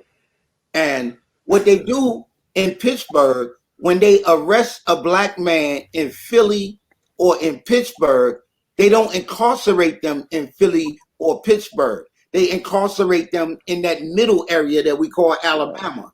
And the game that they play there is when they remove a Black body from, say, the north side or the hill in Pittsburgh, they put them in these white communities where they stop counting them as a resident of Pittsburgh or Philly, and they count them as a resident of these Republican areas as a resident. So when it comes time for them to get representation in the House and the Senate, they wound up counting the Black body as a resident so that they get more representation, even though the Black man cannot vote for himself or his community, even when he gets out. So we got to understand the games that they play, and we got to fight against them. That's true. No, we witnessed that when we go see the great Mumia Abu-Jamal. Yes. Way out in the country in Pennsylvania, we looking around here and say, good God, exactly. This question is from the chat. You know, what books or movies would any of you suggest that would help better educate, particularly young folks, about the political process here in the United States? The ISIS Papers. The late Sister Frances Cress Welsing. My man Bakari know a little bit about that.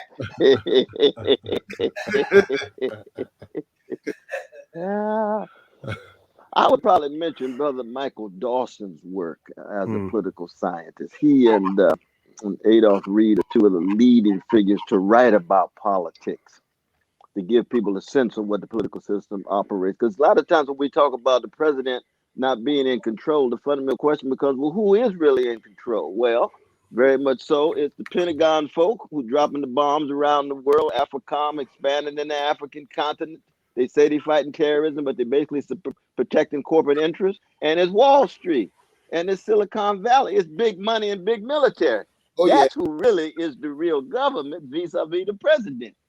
And so it's just like in the cities, the real government of the cities is big business. And the mayors have to somehow adjust themselves to deal with big business. When we pushed through Brother David Dinkins, he sat down the first Monday. He said, now the permanent government, you know, is big business in Wall Street in New York City, because all they got to do is opt to leave and the tax base collapse, and the mayor gets pushed out. Same was true at Harold Washington in Chicago.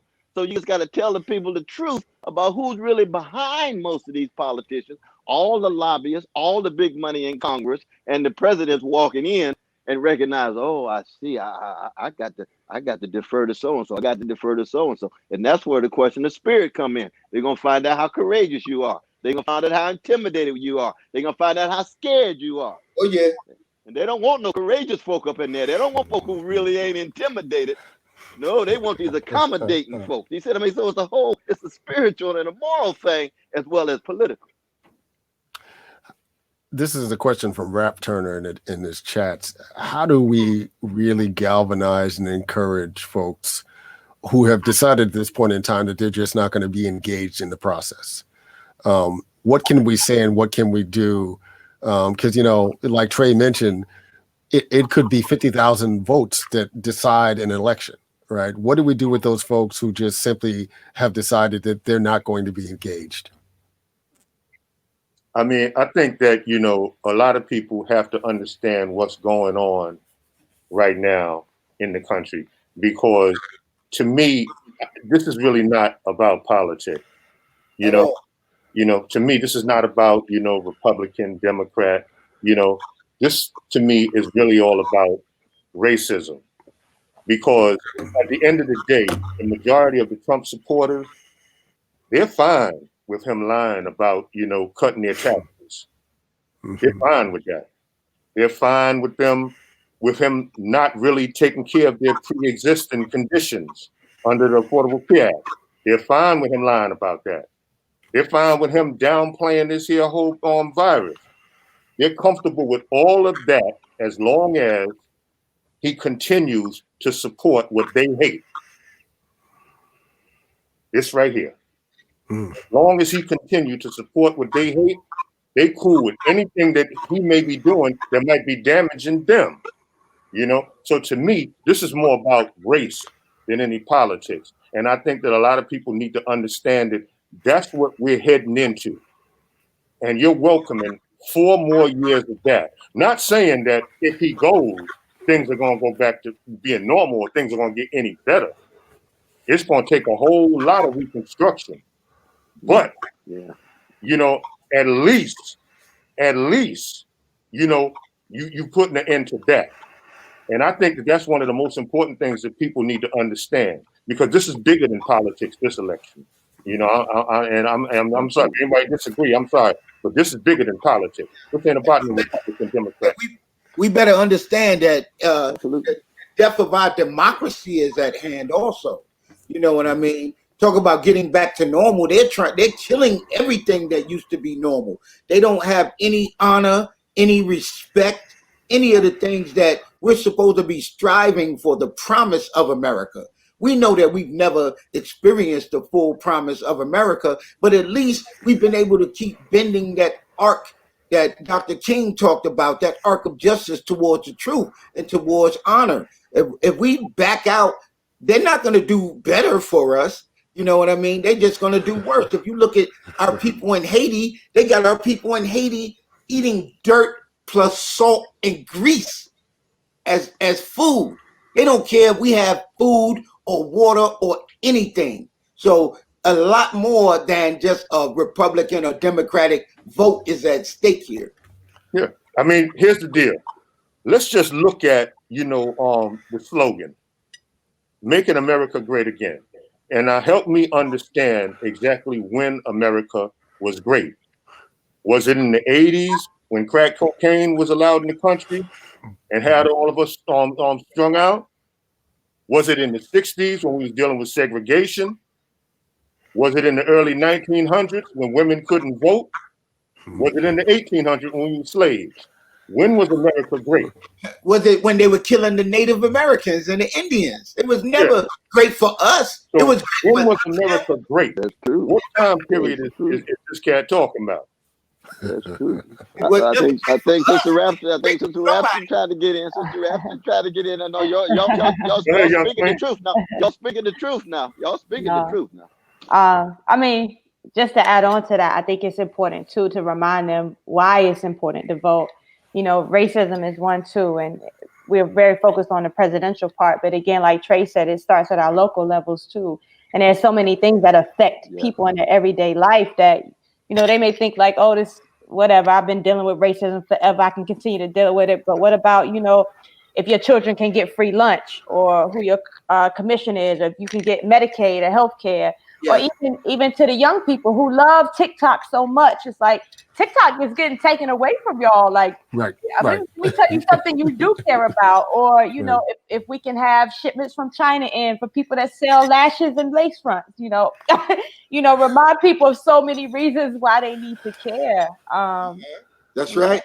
That's exactly right. And you look at it this way, that Pee Wee Ellis wrote Cold Sweat on the bus from New York to Cincinnati on a piece of paper. This is a fundamental transformation in all of modern music. And when he got there, they had one microphone in the King's studio. So they all playing into one microphone. Maceo, Stubblefield played drums like nobody ever played before. Black people, we are a people of greatness who work with what we got. Absolutely. And we use anything as part of our weaponry. So voting is just one part of the weaponry. Absolutely. Thank you, sir. Maceo's horn was part of that weaponry, but so was Clyde on the drum. And of course, James Brown was that's our history. And this is what all of us need to continually remind ourselves, so that we don't get paralyzed by evil, and we don't get in any way disenchanted or discouraged when we're dealing with white supremacy coming at us. We got to expect that and be fortified and ready to fight. Oh yeah. So we know Brother Corday was supposed to join us, and it didn't happen. But as I'm looking at this screen now, Paradise Kane, myself, we all look just about the same generation. Brother West a little younger, a little older, excuse me. Sister Rapsody is a youngin in the room. How do we get young folks in hip hop to be engaged in these kinds of conversations, right? Both talking about what this means for them, but also to create a space for there to be more of a generational dialogue. Because what would it be? I mean, that was the genius of Ella Baker. Ella Baker, who was older, was willing to sit down with those young brothers, Stokely Carmichael and them, and SNCC, and help to create a generational conversation that the civil rights movement needed at that moment. How do we recreate that now for the hip hop generation? Yeah, meeting the youth where they're at. Maxine Waters, right? I love her so much. And what I love about her is, even at her age, she meets us where we are. She's so knowledgeable about hip hop, and, she makes it fun. And she's like, I have to make it engaging to you. But, and learning from her and being inspired in her, it's up to me now to continue to bridge that gap. And, one thing we can do, I know a bunch of us have behind the scenes gotten together as artists, and figured out how can we help each other. How can we all get on a call and educate ourselves, which we did that. Corday, myself, JID, Kendrick was on. We sat with Tamika Mallory and my son, and we just learned about so many different ways that we can be engaged and engage in the music. So, like you say, bridging the gap, meeting us where we are, education, and taking that and funneling into the music and funneling into, programs. I read about G Herbo in Chicago, bought his old school that closed and created a community center. So, I think coming together as a village and not being separated, that's always been, our safe haven and what has pushed us forward, because we get to educate each other and be connected and informed and give each other, instruction on how we can go out together and do things in different ways, just to continue to move as one. So those are just my thoughts. And we got a little pushback. We got a little pushback in the chat because part of what some of the young folks are saying is that the old heads don't talk to them. Right. That the old heads don't respect them and their point of view. So this is a both way conversation, right? So how do we work through those kind of dynamics? We have to really bridge that gap. Excuse me. We have to bridge that gap. See, what has happened in hip hop is that the corporate world has taught the younger generation that we're not relevant. Yep. We're cash. You know what I'm saying? And then out of that became an anger where a lot of cats from my era and the era before me, they feel like, oh, them young cats think they know everything. That ain't real hip hop. That ain't real music, you know? And I mean, you know, that's not the approach, because that's the same thing that was said, you know, about the Sugar Hill Gang and the Furious Five when they first came out, you know what I'm saying? So that's not the right approach. And, you know, we have to understand what's going on here, that we're being separated. And, you know, everybody get their shot, you know? I mean, after me came Nas, Jay-Z, Biggie, you know? I mean, I wasn't mad. I was happy to see another generation keeping it going and keeping it going, you know? And I mean, I'm one of like Rapsody, I'm one of Rapsody biggest fans. Her and J. Cole, probably like the main two artists of today's generation that I listen to, you know? So, I mean, you know, I love to see young cats, you know, that grow and keep it going. It's just a matter of bridging that gap where an older generation can speak to a younger generation and say, hey, this happened to me. You know, that happened to me. And making them understand that in the music business, that's two words. So just like you on top of your music, be on top of your business, you know, and teaching them that. And then just letting them know, like, you know, from a mind state like, hey, listen, as a youth, you have a power. You have a special power amongst your audience where you can give them this. You can give them a gift. You can teach them this, you know, and only you can do that. Now the system don't want you to do that. They would rather you keep it real negative, you know what I'm saying, for the sake of sales and for the sake of, you know, basically what was done with liquor stores back in the 70s, they can do it with music now, you know, to pollute, you know, the airwaves, to destroy the youth, you know. So therefore, it's like, you know, you can teach that to a younger generation, and you know, you can, because it's like there's no, it's not as if like every song you make has to be conscious, because I didn't do that. That's right. Right. You know, I didn't do that. You know, and I mean, you know, I don't think that no one can hold you accountable or consider you a bad artist because you didn't do that, because the same people that's complaining are the same people that used to listen to Millie Jackson, Blowfly. Absolutely. So, you know, so miss me with that. Absolutely. You can miss me with that, you know. That's exactly right. No, Marvin Gaye got what's going on and let's get it on. That's within 13 months. But he got to be true to himself. He just been true to himself and let it flow. That's it. So you can do it all. But at the same time, you know, you can educate, you know, your followers, you know. But I mean, that's something that, you know, I feel like an older generation can teach a younger artist and will be willing to teach the younger artist. And where, like, you know, someone in the music business would not. You know what I mean? On the corporate side. Yes. Would not be willing to do that. Here's another thing you have to consider too, where we dropped the ball at. When I was running Latin Quarters and Kane and Rakim and KRS-One and all them was coming up, the labels were independent. We owned the labels. If somebody wanted to know what was hot in hip hop, they had to come to us and ask us what was hot. Now we're being programmed from a central location. Right. There's no DJ Red Alert, Chuck Chill Out, and Mr. Magic playing what we want to play anymore. Right. Now there's no DJs on the radio. Right. Everybody get a playlist that comes from iHeartRadio. Who is iHeartRadio? iHeartRadio came from Bain Capital. After Barack Obama was educated using hip hop, they made a conscious effort to say, y'all will never beat us with that rap music again. Mitt Romney owned Bain Capital. Bain Capital owns iHeartRadio. They bought every black radio station in America, and all radio stations in America that are say they the home of hip hop and R&B. That's a lie. That's the home of Mitt Romney and the Republican Party, and they changed the dynamics of black music and black radio by buying all the independent labels and buying all the black radio stations.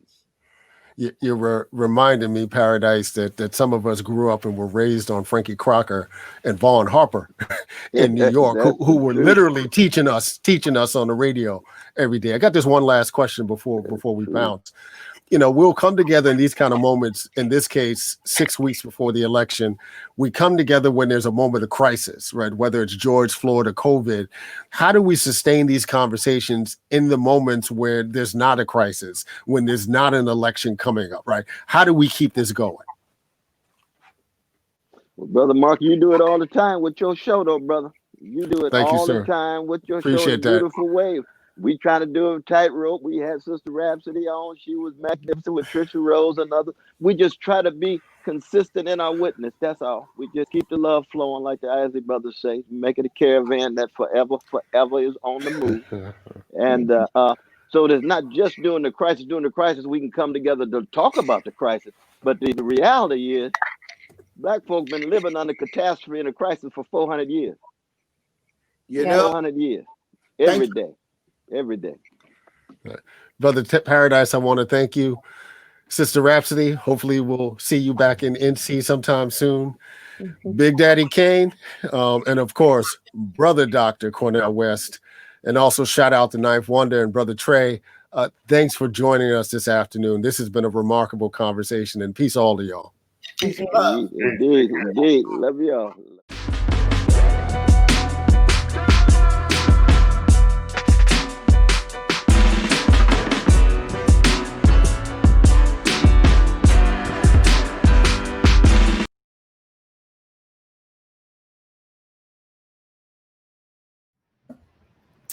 We're back. Definitely inspired. Particularly that last panel was so amazing. To see hip hop artists that are at the forefront of the socially conscious movement, like Rapsody. Combined with Trey the Truth, who's been on the ground in Louisville. Really pushing back. As well as somebody who's a legend in Houston with Dr. Cornel West and Paradise and Big Daddy Kane and Ninth Wonder. You know what I'm saying? It was intergenerational. It wasn't just some folks from certain parts of the country or certain demographics in time. It was across the generation of folks that we've seen and art and how it's evolved. And so I just appreciate it. I mean, I'm a Rapsody fan, so I just appreciated having everybody on the panel. But she stood it up for the ladies, and I always got to shout out. Absolutely. And I think just like you said, that's what hip hop, hip hop is, 40 years old now, you know what I'm saying? So hip hop is, this genre that is, crossing over to everybody. And, we got more, panels, we got more inspiration. We got some great stuff coming up, but we're here, of course, to remind you, this is National Voter Registration Day. We want you to vote. We want you to, check on your status, make sure, particularly in this age of voter suppression, make sure that all your stuff is cool. You know what I'm saying? And make sure that if you don't want to, stand in line, make sure, hey, I'm a vote early. I'm a mail in my ballot. That's kind of what we're here to remind you of. And you got to do all of that on blackvotersmatter.org. Blackvotersmatter.org. You can do everything there and make sure you fill out your census, because the census deadline is actually 8 days from today. So we're talking a lot about elections too, but the census deadline is September 30th. So make sure y'all do both of those, blackvotersmatter.org. We got people coming up next I'm really excited about. Yes, we have a performance by Akuna Naru. We have a freestyle session with Dr. Michael Eric Dyson. I'm so excited about that. And we have an interview with Cory Booker. So stay tuned. It's a lot more to happen in right now. You know what I'm saying? So definitely, it's always Arrest the Cops Who Killed Breonna Taylor. It's always, hip hop, politics, education, brought to you live. We'll see y'all again shortly.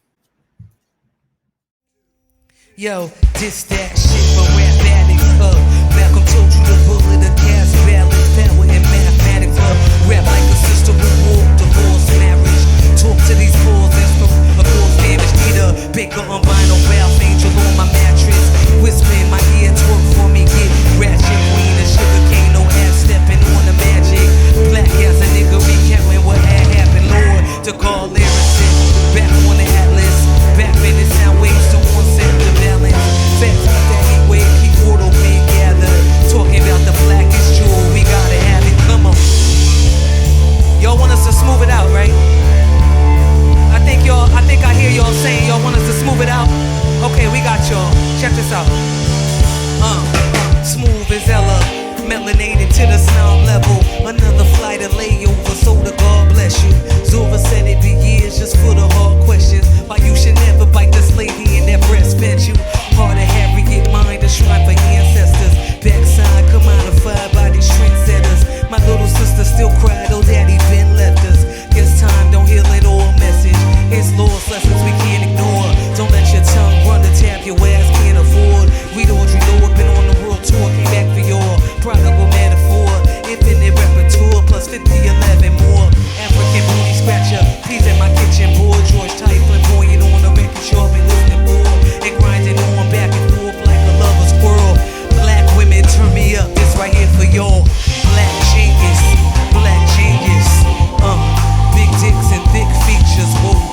is that neck, back, elbows, and kneecaps. Descriptions of sugar for that diabetes relapse. Epic on the camera, watch that like me to react. Loud mouth, turn on the traps where we be at. Sweet back, type cinema flow, be straight enema. Syntax hardcore 96, Lil Kim and them.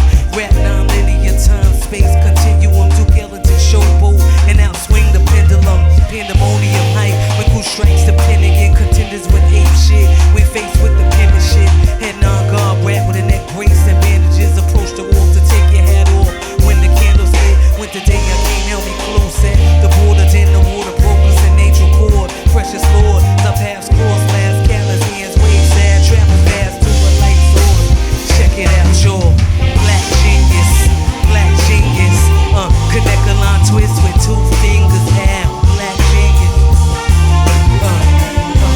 Oh yes, look, black genius, whoa.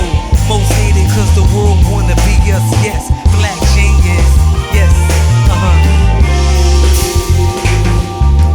Danny LaVitale on Keisho.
Good afternoon. My name is Michael Eric Dyson.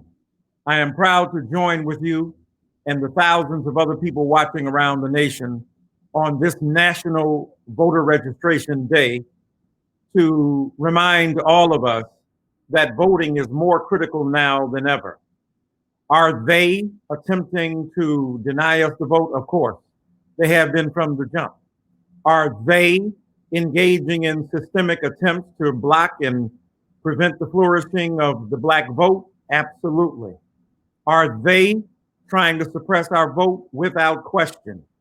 Drawing weird lines through geographies and gerrymandering. Republican legislators on the local level trying to prevent the organization of Black demographics, of brown demographics, of indigenous people to be able to collect their political interests and vote, which is why, by the way, it's important to fill out that census. Are they trying to keep us from making a difference in this election? Absolutely, which is all the more reason why we have to vote. All the more reason why we have to overcome all the odds. And let's be real.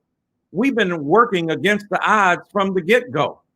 When we were extracted from our African soil and brought here to American territory, what would become America in 1619 in Jamestown.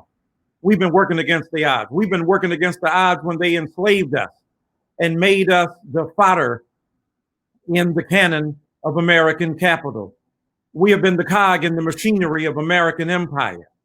And yet we have fought against the immoral, unjust practices, the political practices, the state practices, the imperial demands of an American society that had once exploited our labor and at the same time denied us the legitimacy of our citizenship as Americans. And so the exercise of the franchise, the ability to vote, is critical to exercising American democratic energy. It's critical to exercising our rights as citizens. And we know if the vote wasn't important and what we could potentially do wasn't significant, then they wouldn't be making such extraordinary efforts to prevent us and to present obstacles to us and to give impediments to us to keep us from flowing. So I want to remind you, brothers and sisters, do everything you can. Make sure to be registered to vote. Make sure you got your stuff together. There may be some long lines. Be ready to stand in those long lines. If you can do an absentee ballot, do that. If you can do voting by mail, do that. And we know that they are different. If you want to be informed about, what the principal motivations are of particular politicians and you don't know, you can go online and find out what their platforms are, or to voting, sites that give you a sense of what each particular individual running for public office is about, what their platforms are, what the propositions are in your local area, who the people are running for the legislature, who are the people are running for Congress, whether they're a senator or a particular congressman or woman, a representative. You got to be informed. And of course, senators, governors, and the president of the United States of America. Now, some of y'all think, well, it don't make no difference. They got the game rigged. No, the point is you've got to exercise the leverage that has been given to you by extraordinary sacrifice. I know it's politically incorrect at this day and age. We've come up with many other reasons why young Black and brown and indigenous and Asian and other brothers and sisters should vote. And we shouldn't say, hey, somebody died for you. Because I know somebody's dying right now. It's not just that somebody died for you to have that vote, but people are dying, perishing, bleeding now. George Floyd's neck was a metaphor and a symbol of the vulnerability that Black people have in the midst of a white supremacist culture that continues to impose vicious and lethal intensity and limits on our existence. The knees of white supremacist culture have been on the necks of Black people from the get-go. We know that George Floyd represents us. We know that Breonna Taylor, who can't even get justice by having the police people who unjustly murdered her, who killed her, from even being held to legal account. We know that a $12 million settlement came the other day. Thank God we know that $12 million can't make up for a life, and certainly not the precious life of this beautiful woman and this gifted woman. But at the same time, we wish that the Attorney General, a Black man, 34 years old, who spoke at the Republican convention and is a Trump supporter, we wish that he would have the legal impetus to judge the facts of the case in as objective and neutral a fashion as possible. But we know the vicious character of ideological narrowness colors what is happening in that state, and is most likely, since the police have now stopped their vacations in Louisville, Kentucky, because of the judgment about to be delivered, which indicates to us it may not be one that is in favor of justice for Breonna. What am I saying about all this? You can vote people like that in or out of office. You can vote attorneys generals. You can vote for prosecutors, because those prosecutors determine whether or not your child who may be hurt, your loved one who may be killed by the police, will be held to account. And let me tell y'all something else. Yeah, they got this voter repression going on. Yeah, they got the ability and the desire and the machinery to try to dissuade us from voting. Yeah, with the Russian intervention and the Republican consternation and their inability to be just and fair. Yes, with the President of the United States of America about to announce on Saturday his choice for the Supreme Court when they denied Obama the right of Merrick Garland for 10 months because the hypocrisy of Lindsey Graham, the hypocrisy of Mitch McConnell, the hypocrisy of those Republicans who claimed that 10, 11 months wasn't enough time and that the next president should determine who will be right? On the Supreme Court, they have subverted all of their principles because they subverted them before they even clearly said so. We knew it. We knew they were not about justice. So you've got to vote. You can't dimple that Chad, but you can pull that lever. You can mark your mark on that voting card. You can send it in through the mail. But whatever you do, vote. It is critical. And let's not be, the kind of left wing or progressives people who shoot each other in a firing squad in a semicircle, right? The right wing says we're going to vote, we're going to talk, we're going to have scholars out there, we're going to have journalists out there, we're going to have people justifying and legitimating what we're doing. We're going to have people that agree with us halfway. Look at Mitt Romney. George Romney was his father, a greater man who was the governor of Michigan when I was a young man. Look at Mitt Romney opposing Trump on so many other issues, but with him on trying to fix the Supreme Court with a conservative majority that will have a deleterious, pernicious, in other words, funky consequence on us as Black people and brown people and indigenous people and Asian people in this country, all progressive and older people too.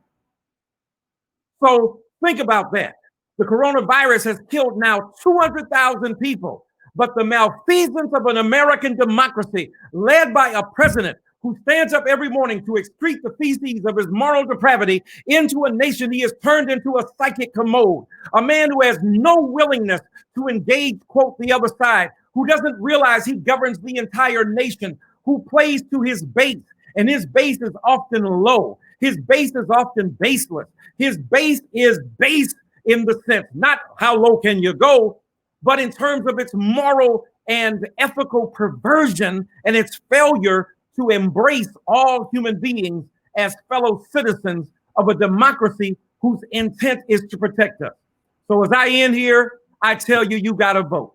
Act like it's a Beyonce concert. Act like it's MediaTakeout.com. Act like you trying to find out why Cardi B actually is leaving Offset. Make it like you trying to figure out what WAP is. We are progressive. That's what our WAP is. WAP. So figure it out. Go on the internet, go on Twitter, go on Facebook, go on Twitch, go on swipe right, swipe left, Tinder. Don't even date nobody who ain't voting. So my point is, use your resources as a serious way to engage in conversation and conversion of American democratic energy for the betterment of our people. Now let me get to a few of your questions because I'm grateful to be on this platform. What are my thoughts on mail-in ballots? Look, let's mail them in. Let's do that. Let's do that as much as possible. I mean, so many other modern democracies are so much in advance of what we do here in America. Why don't we have a national holiday where people can vote, where they ain't got to worry about, oh my God, if I make it to work and if I get off of work at 6 o'clock, then I ain't got but an hour to get to the polls and stuff. Why is it that we do that? Why can't we have a national holiday where people vote? So mail-in votes are extremely important.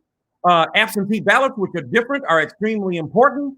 However you can vote, you've got to register your opinion of what this country is doing and make a difference.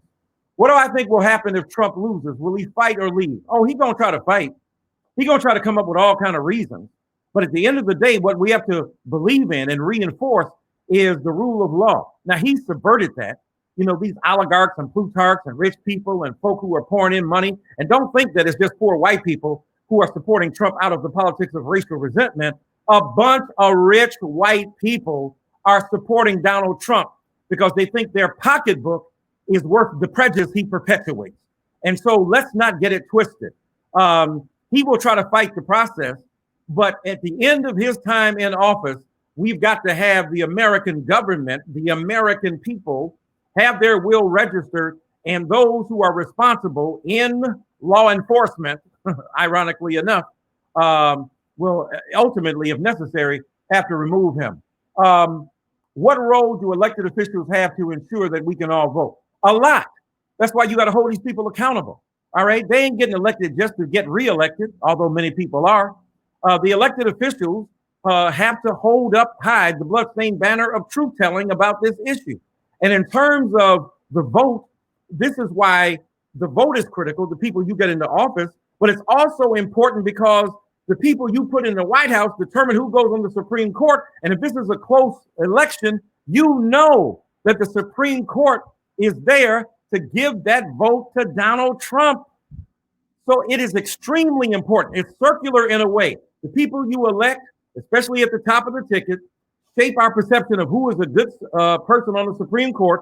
The Supreme Court adjudicates the law in order to apply it to political situations like a close election, and it ends up reinforcing the status quo.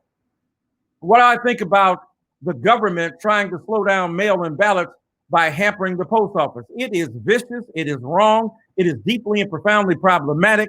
You know, look at the Postmaster General appointed by this president. Look at the shenanigans, the tricknology, the tricknosis he was trying to pull until they called him before Congress. You want to ask what the role of elected officials is, what their role is? You got to hold these people accountable and put an end to this. Oh, we closed down all of these polls. We closed down all of these boxes and we got rid of them and stuff. They still got rid of some now. Don't get that messed up. But if you call them to account, they can't do it in the dark. This is the sunshine law, and we got to expose it. But it is vicious what they are doing, which is why, again, we need better people in office.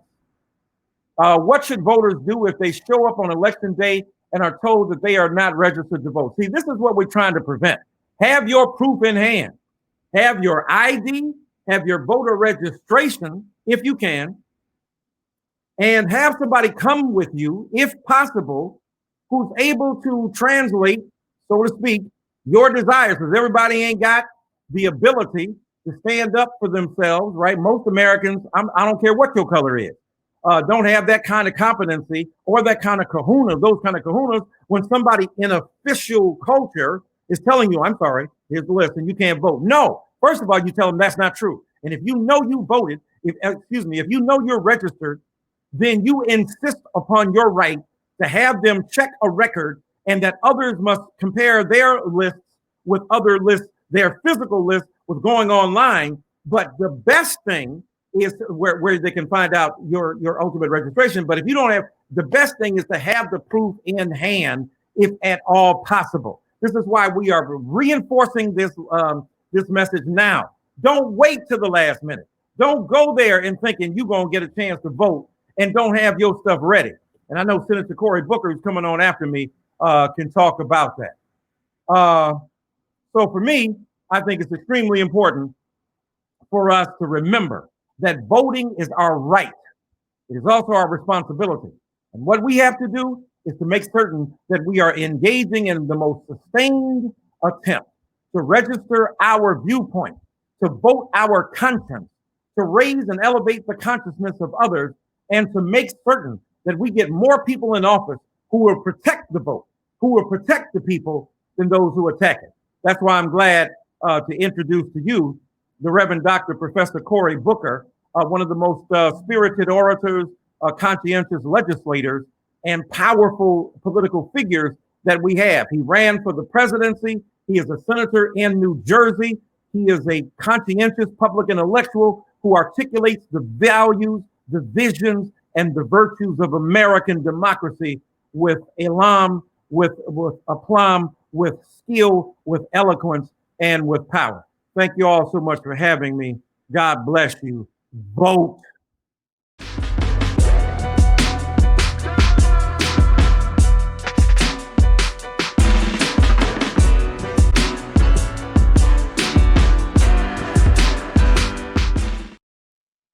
Very happy to have our next guest be a part of the summit today. And joining me, of course, my partner, Bakari Kitwana. What's up, Bakari? What's up, man? Good to be here. Yeah, let's Glad go, to be here with the senator, and you know, his amazing career and rise has been amazing to watch. He's had a great impact in a short amount of time, and people love him all across the country. We're lucky to have him with us, and I'm excited to be able to just, you know, kind of chop it up about this very important and timely issue of voter suppression. So without further ado, let's welcome Senator Cory Booker. Hey, hello. How you all doing? Great. Great. Great. Thank you for joining us in this first Hip Hop Political Education Summit, something that is really, near and dear to both Bakari and my hearts, and something, that's kind of the culmination of many years of being involved in hip hop, as well as, activism and the hip hop, culture and community. And we know that you're a hip hop fan and somebody who's grown up with it. So we're really pleased that you could join us and speak to the people on this important occasion. Well, I just want to say thank you all. You all understand the power of that nexus between arts, culture, and politics and justice. And so many of the great artists that I revere were people that have been using their platforms and their artistry and their innovation to advance the cause of social justice, whether that's speaking with an authenticity towards the realities in America that the mainstream media was ignoring, to even being part of demanding that we have more justice in this nation. So the fact that you all are hosting this, to me, says a lot, and I'm just grateful to you both. Thank you. Thank you. Bakari, I think I can jump right in with that first question. Okay. Great.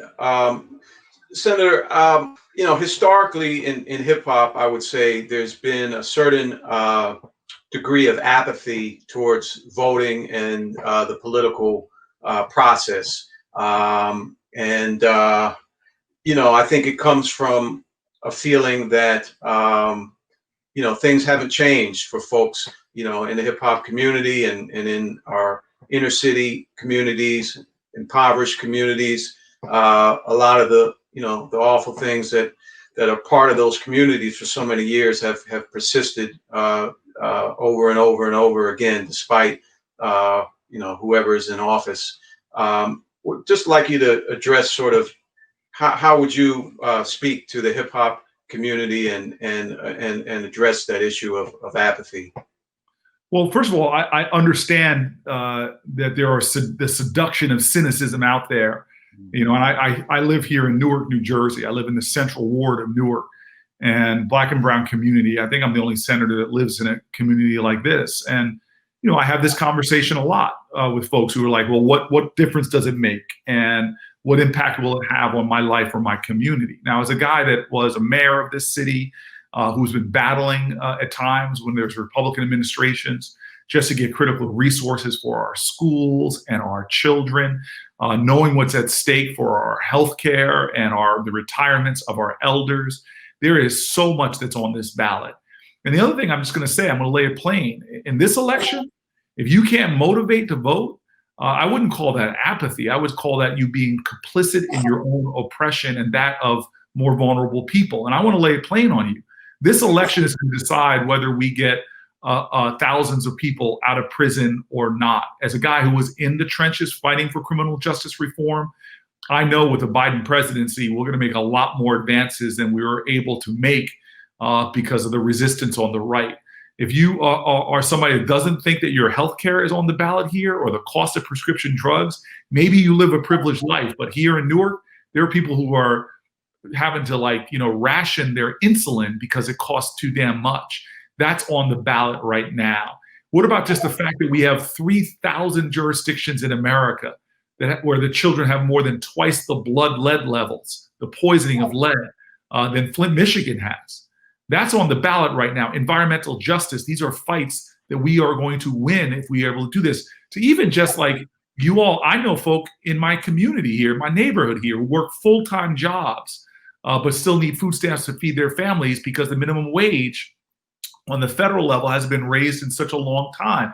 So maybe it's not affecting you directly, but there are a lot of people that are living on the margins or in the struggle that this could make the difference between life or death for them, or having security in their lives, having opportunity for their children. That's what's online. I'm seeing what they are doing, and we've got to make sure we stand up and do something about it.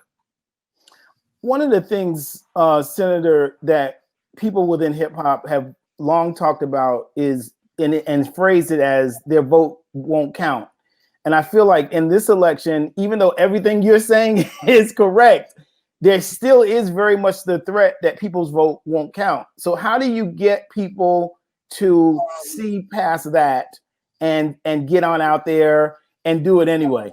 Well, first of all, they wouldn't be working so hard to suppress your vote. I mean, literally, like I was looking at the North Carolina court case where the federal judge says, you have written this law with surgical-like precision, that is the quote, to disenfranchise African Americans to vote. From Texas to South Carolina, you're just seeing things, they're coming after you, they're trying to stop you to vote. Now, a lot of people say, well, if I vote, maybe it won't count, or maybe they're gonna do something to me. Please do not indulge in historical amnesia. Our grandparents, what they had to overcome to try to vote, threats on their lives, people getting attacked physically, if they could overcome that and participate in the process. My grandfather bragged to the day he died that they were able to get FDR elected, that did so much through the New Deal for Black communities. Please overcome those challenges. They're coming at you. What are you going to do? Fall into the fetal position and do nothing? Or are you going to stand up like our ancestors did and enter the struggle and be a part of the fight to get out there and vote, to take your time and do the practical things like vote early if you have vote by mail. Don't let that ballot sit there. Make a plan to vote. It's amazing just by you going through the mental process of I'm going to vote this way at this time, drop it off. You actually increase your likelihood of getting your vote counting so much because you've thought through the whole process. But what about all of the voter suppression tactics? We're hearing about foreign election interference, disinformation on the internet, people at the polls maybe intimidating folks, like because of the complications of the coronavirus, people having to worry about their health and safety going to the polls, with all the concerns about all these folks running around out here with these guns at protests. Are they going to be at the polls with guns, intimidating people? Are these threats for real? Should people be concerned about them? And what are folks in the legislature and in the Senate doing to protect people so that why are people having to fight these fights? Why isn't our government making a clear path for people to vote? Right. So first of all, your first part of your question, there are a lot of challenges. I want to say to you right now, there are going to be challenges, but there's no challenge that's greater than our ability to meet those challenges. And that's why I love what Michelle Obama said during the Democratic convention, like be prepared for a long line if you're going out to vote. Pack a lunch. She's there. Pack 2 meals, she said.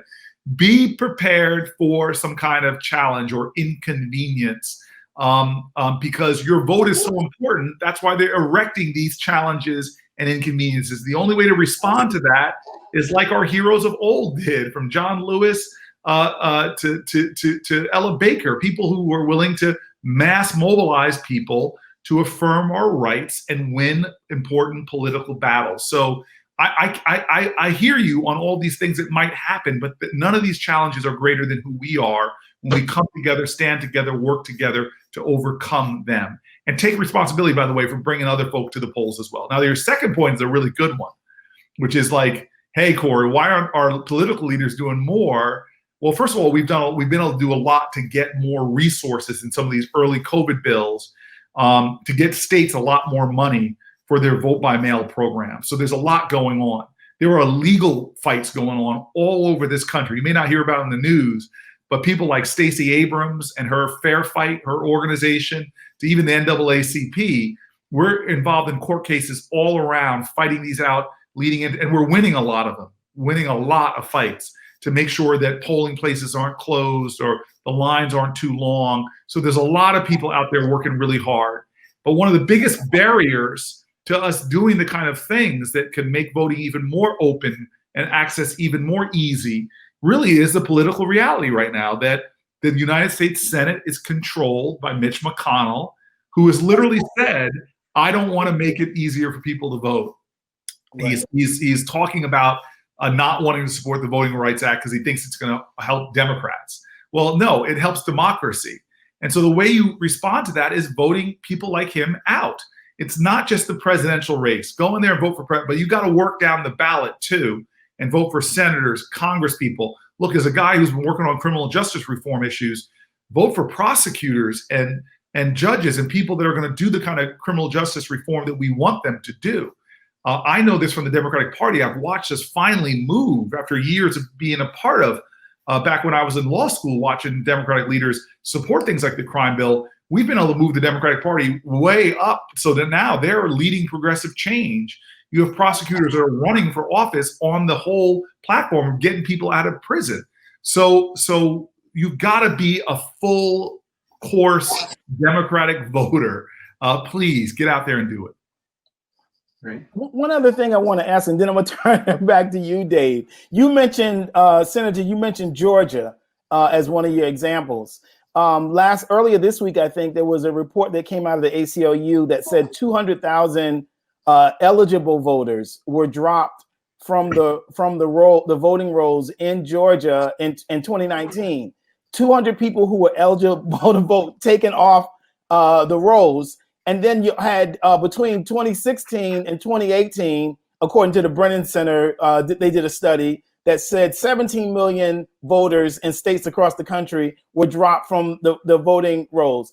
Like, this type of thing is so glaring to people. Like, how do you get people to see past that and imagine that their vote is going to count? I mean, I think it's a great degree of skepticism, and it's well founded. We know people should vote. We know we have to do it, but at the same time, I feel like during much of the primary, the argument that I was hearing, the best argument I was hearing from Democrats was, we got to vote more than the other side because they're going to steal our vote. Like, what kind of democracy are we participating in? And should people just, I mean, can you blame people for giving up?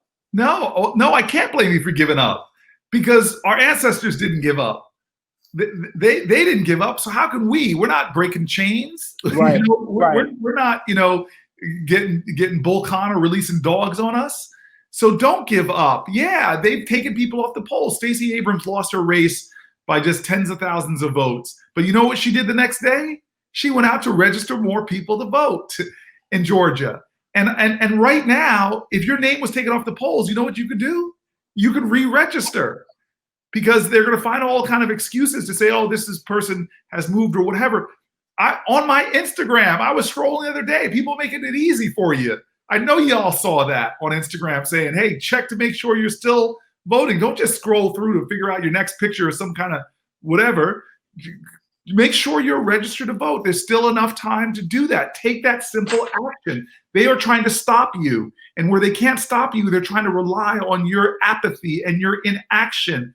If people voted, people of color voted, it would transform at 60, 70%. It would transform this country for far more, in a far more progressive way. So no excuses. Right now, take action. Go to iwillvote.com and see if you are registered. Make sure that you're on those rolls. You have time to do that, but take the action right now, and then send that website to other people to make sure they are. Senator, I think another thing that's important is, you got your start in politics in your career at a very young age, and I think it would be great if you could speak to how you did that, and also what it's going to take for us to see more young people out here who may be watching this program, understand and believe that they can move into this area and be successful. Yeah, so I really appreciate that question, because the biggest population bubble in America right now is young folks, Generation Z and millennials. They're just like a huge, bigger group of population than the greatest generation, baby boomers, even us X-Gen guys. And so you have so much power if you're going to use it. And right now, people, again, want to lull you into complicity, they lull you into apathy to not be engaged in the political process.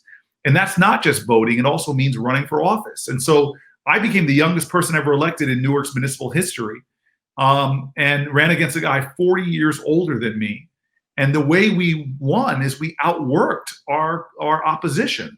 We went out and knocked on tens of thousands of doors. My team was just every day knocking on doors, having direct conversations with people, and helping them, writing down their names, numbers, registering them to vote, calling them up before the election, reminding them to vote, working with them to make a plan.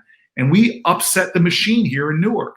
And then not that long later, we won the mayor's office as well, all as sort of an insurgent. In fact, there was an Oscar-nominated documentary that was made about my ascendancy to the mayor's office called Street Fight, lost to March of the Penguins, if you remember that. But look, the reality is that nothing is going to be given to you. You got to go out and take it. And what we need now in this country is more young people taking control of this nation's destiny. You can remake our criminal justice system, make it be a lot more about justice. You can make college education affordable for all. You can deal with environmental injustice. You can legalize marijuana and stop the war on drugs. The power is yours, especially given the numbers that young people make up now in terms of proportion of our country. But you've got to be willing to take it, to assume it, and then do the hard, grueling work of organizing people to make sure that you win. Senator, thank you very much for joining this call to action for the hip hop community to kind of stand up and get involved in this very important time, and to help educate folks about the issue of voter suppression and what can be done about that. Really happy that you were able to be here today and be a part of this summit. 2-1. We are back. For those that maybe if you didn't join us at the top of the hour, my name is Jasiri X. I'm a hip hop artist and activist. I'm also the co-founder and CEO of One Hood Media. We're a collection of artists and activists based in Pittsburgh, Pennsylvania, that believe in using our arts and our talents and our gifts to make the world a better place. And I'm joined by Tiffany Loftin, native from Los Angeles. I've been an organizer, national civil rights organizer for 12 years, and I work as a national director at the NAACP for the Youth and College Division, focusing on young Black people across the country. And what we just saw was so dope. First of all, Akua's performance was amazing.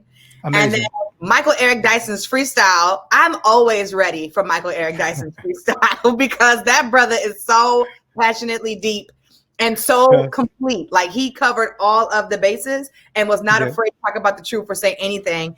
And Senator Cory Booker is just incredible. He's a personal friend of mine, always amazing. And how he talked about criminal justice is great. So this has been dope. This has been really dope. Great summit. A great summit. And, you know, also, again, I think we gave Black Voters Matter a different handle, but it's blackmattersfund.org, Black Matters Fund. Yeah, so that's where you can get your vote information. So, you know, that's where you can check to see if you're registered. You can check to see, you know, how you can access, you know, your states in terms of the early voting, mail-in ballots, and all those. So that's blackmattersfund.org. Holla at our people. And because I thought what was really cool about that segment was it really gave, you know, they addressed a lot of people's issues with voting. Why should I vote? Should I vote? Is my vote going to be counted? I thought both Dr. Michael Eric Dyson and Cory Booker did a great job of kind of handling those questions and underscoring the importance of us being involved in this moment. You know, one thing that, you know, Latosha, who's coming up with a keynote address from Black Voters Matter Fund, talks about is we got to use all the tools available to us. So is voting going to be like the end all be all of Black liberation? No, it is not. But however, it's a tool that we can access power. And what we're talking about today is using our cultural influence. Hip hop run the culture. We run the culture. You know what I'm saying? I got an icon with me right now. The icon, Tiffany Loftin. Absolutely. So it's like, no, that's right. But like, it's like we got to use that cultural influence and power to build actual political power. Oh, I got the hip hop, you know, Political Education Summit official shirt on as well. And you got the Breonna Taylor t-shirt in the back, repping. Got the Breonna Taylor t-shirt in the back, but you can go to hiphoppoliticaled.com if you want to get some hip hop merchandise, you know what I'm saying? And we got a poll, right? Tiffany, you want to talk about this poll? So this is why the poll is important, y'all, because me and Jasiri both explained to y'all we belong to political organizations. So now we want to know from you all, do you belong to an activist or political organization? And here's how you're going to tell us. Don't just type it in the chat on the YouTube channel. I want you to text HH20 to the phone number 22333. Again, that's text HH20 to the phone number 22333. and then text your answer yes or no. So do you belong to a political home or organization? We want to know, because Jasiri and I, we're community organizers and activists nationally, been doing this work for a long time. But some of our methodology is we got to belong to community. You can't just be doing stuff individually out there like you want to. So if you're not a political home, tell us. And if you're not, join One Hood, join NAACP, join all the great groups we're coming up next. Absolutely. So we got, Chuck D still on deck, DJ Envy, Latosha Brown from Black Voters Matter Fund. Yep. And all of that stuff. So stay tuned. It's a lot of amazing commentary, interviews, performances are coming up. Looking forward to it.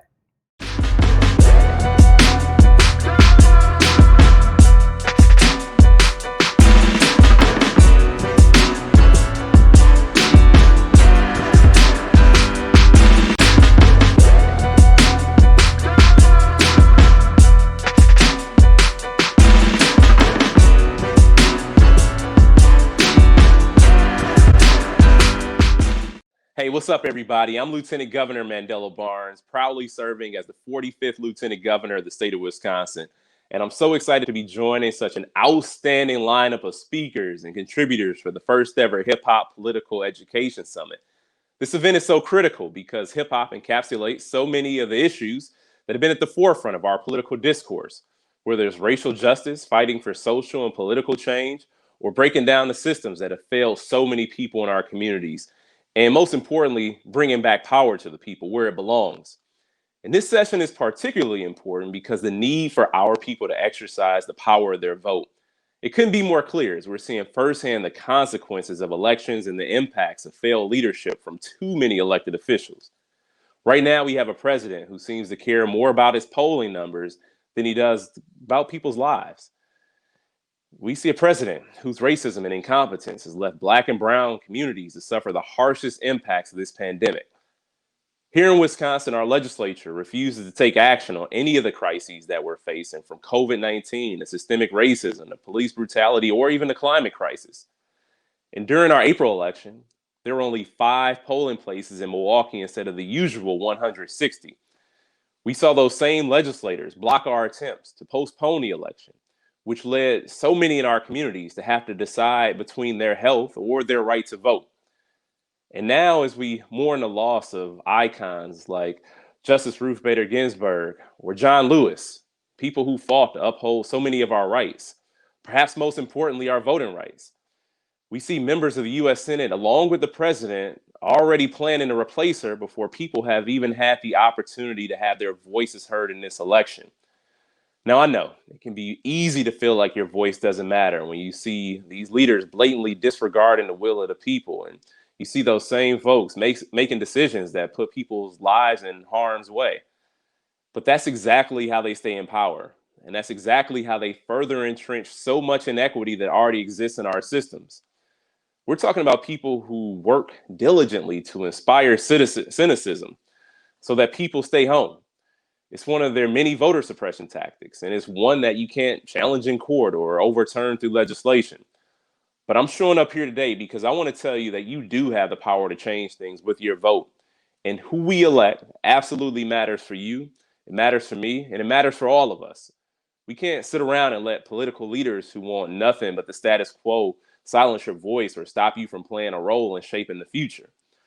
So we have to make sure that everybody who's tuning in right now celebrates National Voter Registration Day today by making sure that you are registered to vote at your current address, and by making sure that you request an absentee ballot or checking when and where you can safely vote in person.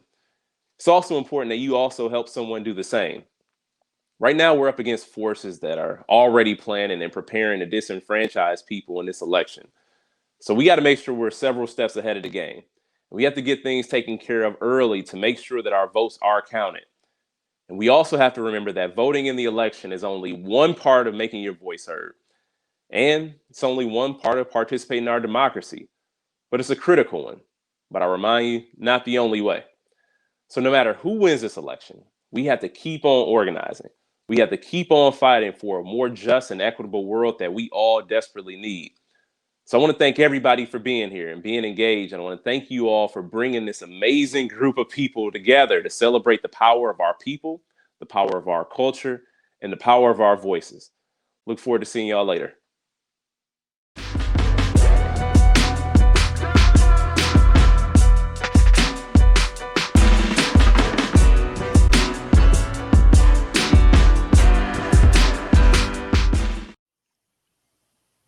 Welcome, everybody. This is a voter suppression, Corona, and the hip hop vote. Now, this is a panel hosted by me and my sister, Eboni K. Williams. We're going to talk about how the pandemic and voter suppression goes hand in hand. We're talking absentee ballots, mail-in ballots, polling site drama, electronic voting machines, disfranchised felons, and more. We're talking about all that. So let's get it cracking. So instead of introducing everybody, because there's so many panelists, we'll be here all day and we need to get to this content. We need to talk about what's going on, especially for our community. So let's start it right off. What can citizens do to make sure the voting rights of ours, Blacks, Latinos, working class whites are protected? Are they protected? Should we feel safe? How can we feel safe? How can I go to the poll? Or how do I know that my vote really matters? You want to kick it off, Holly? Absolutely. Well, let's start with, you have a lot of options to vote, and so you need to make a plan to vote. It starts with either making sure you're registered to vote. Today's National Voter Registration Day, so what day other than today, better to think about that. Verify your registration, and then figure out how you're going to vote. You can request an absentee ballot, put it in the mail, or drop it off at your election authority. You can vote early, or you can even vote on election day. The point is, the option is yours, the plan is yours, and we hope you make it. Absolutely. Speaking of a voting plan, we know all these voting plans in our voting season is greatly impacted, obviously, by COVID-19. We're in this pandemic still, and we can't forget it. So I want to go to you, Mr. Mayor, Marc Morial, longtime mayor of the city of New Orleans, the great city of New Orleans, and the current president, of the National Urban League. Thank you. Mr. Mayor, when you start talking about what a voting plan looks like in the wake of a global pandemic as coronavirus, what does that look like for people? So what do you tell Black voters, Mr. Mayor, that maybe they have pre-existing conditions or hyperexposure and they're scared to go? They're scared to go to the polls. Holly, I think, laid it out that in this election, there are options.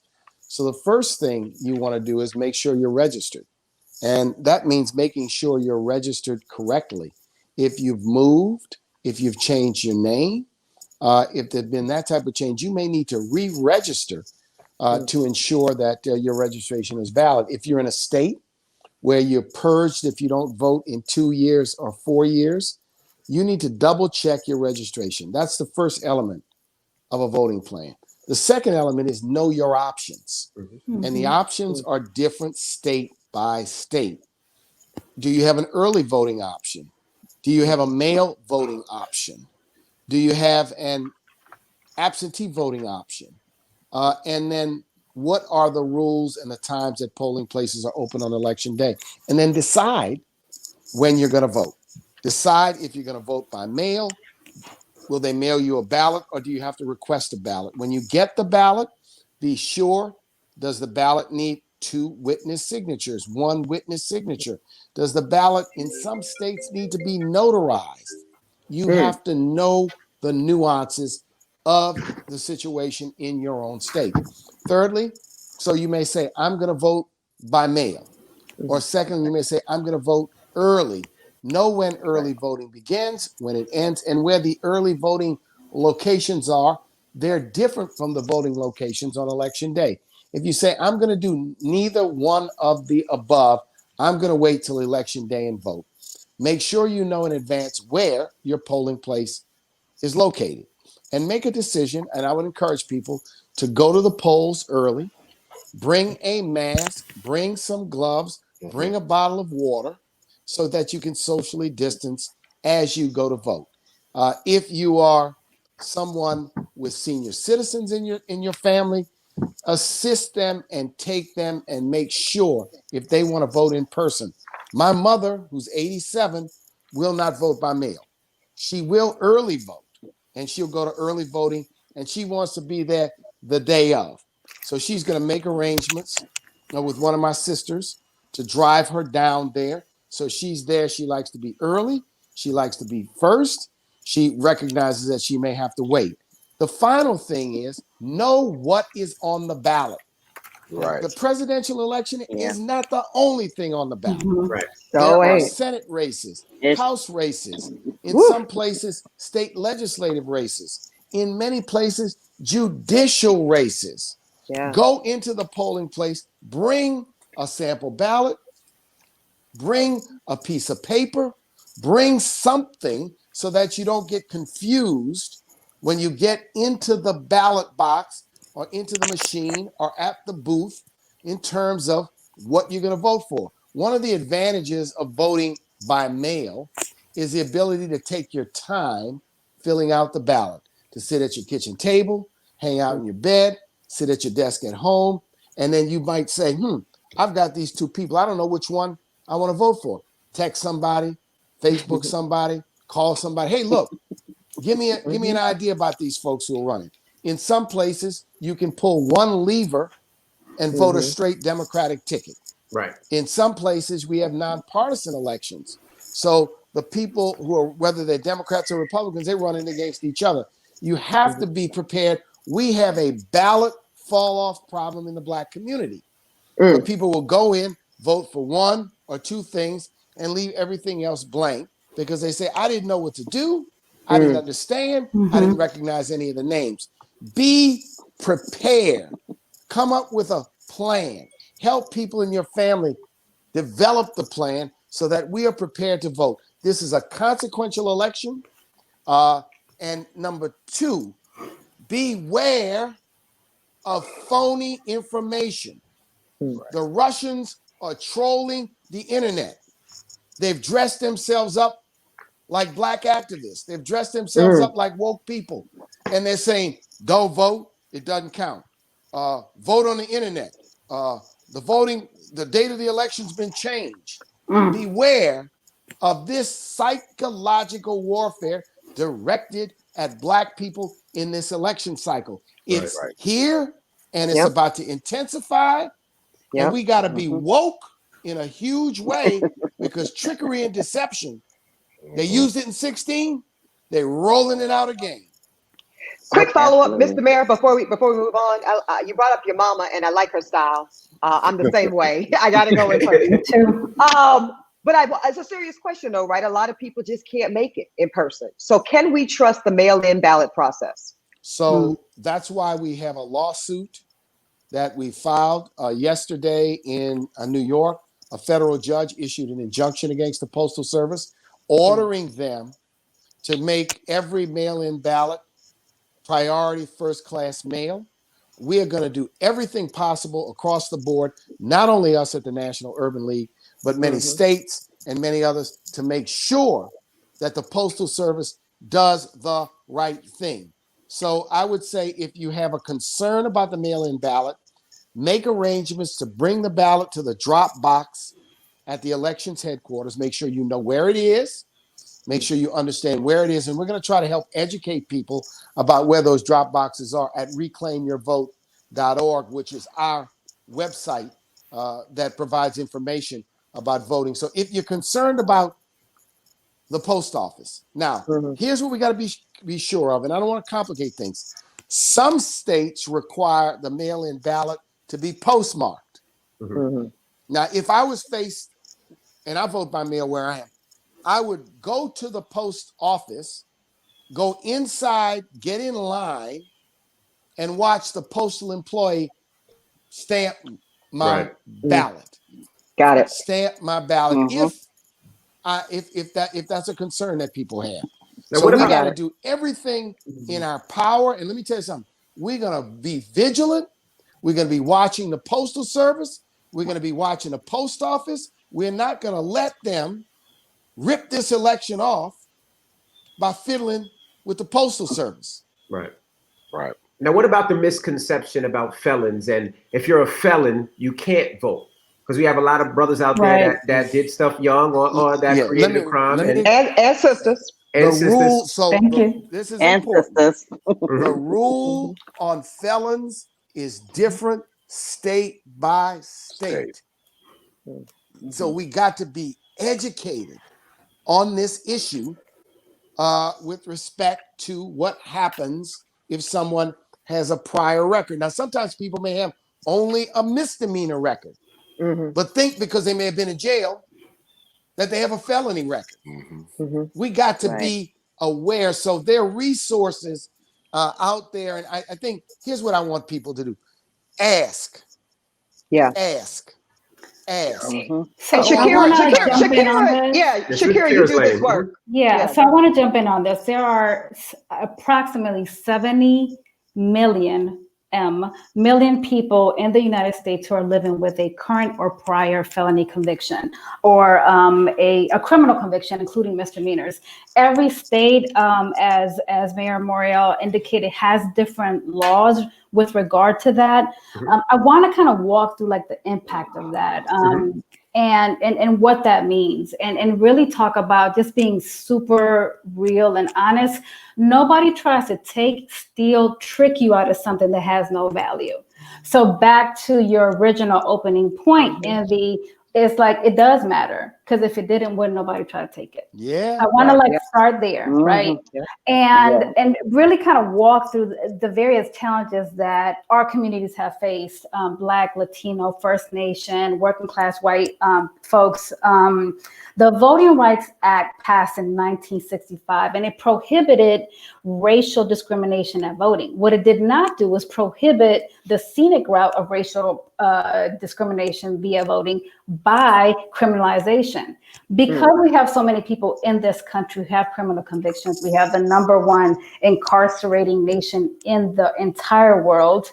We are basically disenfranchising people or confusing people out of their vote. There are states where you can vote. I'm in Ohio. You can vote in Ohio as long as you're not currently serving time in prison. So if you are in prison, if you're in jail, pre-trial for a felony or serving time for a misdemeanor, you can vote in Ohio. You can vote as soon as you get out.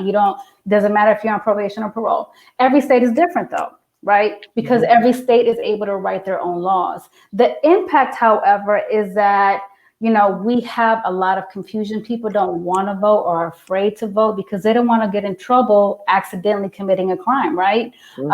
Because there's this belief that people cannot vote. So I want to just stress that every state has different laws and guidelines. I want to put a plug in for our organization, the Alliance for Safety and Justice, who has a website called Feel the Vote, cssj.org/vote, where it goes through each state and who can vote, and it outlines what the deadlines are, specifically giving information around people with criminal convictions.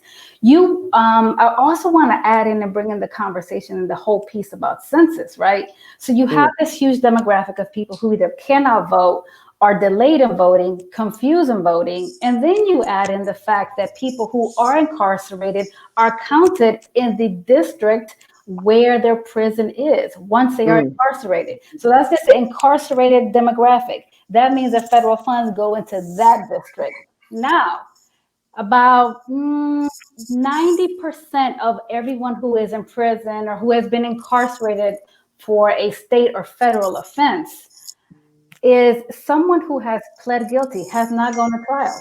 So everybody who has a felony conviction is not somebody who's been to prison. People plead guilty every single day and never go to prison. However, they are living with the same collateral sanctions that somebody who went to prison did. And oftentimes that can mean, a delay or disenfranchisement in voting. So I say all that to say that not only is it important to make sure that you know what's going on in your state, what the laws are, understand the fact that all of this matters. If it didn't, we wouldn't be dealing with all this trickery, right? Nobody would be trying to take it if it wasn't worth nothing. In addition to that, the monopoly games that happen as far as where we are counted, right? If somebody's incarcerated and they come, I'm gonna say Cleveland because that's where I'm from. So you are from Cleveland, you're incarcerated somewhere on the other side of the state. That's where your body counts so that district gets your money. So in addition to, that's playing out all around the country, all that matters. And what happens in situations like COVID, we're already dealing with a lot of mess on a regular basis. Disproportionality in every aspect of our lives, right? And then you add in COVID, you add in this public health crisis, this divestment that our communities have continued to experience for hundreds of years. People just give up and are trying to get from one day to the next. So our collective responsibility here is to make sure that our folks are educated, empowered, and understand the value, because this is one place where we're equal. And people know that, which is why they try to take it. I think that's important. That's important, Shakira. And I want to say this about it. Please, y'all, our people, don't get tricked. Don't believe the hype that ICE is going to be waiting outside the polling place to deport you if you're an immigrant. Don't believe the hype that probation and parole officers about waiting outside the polls to violate your ass. That's a bunch of BS, y'all, and we can't fall for it. But that's out there, like the mayor said. That's out there. I want to come to you, Chuck D. Legend in the culture. Leader of Public Enemy, Fight the Power. Hip hop has been about the business of empowering politically and otherwise our people. Reflect on this moment in time when it comes to hip hop and its relation to voting empowerment, voting rights, and just civic engagement on behalf of the culture in general. Do you like what you're seeing from hip hop culture in this moment? Could we be doing more? And do you think it's effective? Well, we gotta like what we're seeing, and thank you, and thank everybody. This is an incredible panel and movement. We have to like what this energy is. My OG position is guidance, counseling, consigliere, but the leadership is definitely, that leader zone is 40 to 65. And when they see something on a presidential level, I tell them that's the beauty pageant. Don't get blinded by the lights. A celebrity's purpose is to get you shaken to the lights, but a celebrity's purpose in times of importance, because the question is, at what point do we become mature? And if you're 20 years old or 15 years old, got a baby, talk about childcare, it's a time to get mature. So a celebrity's job is to point and direct to the people that know how, the people that, don't look at scholarship as something that should be forsaken.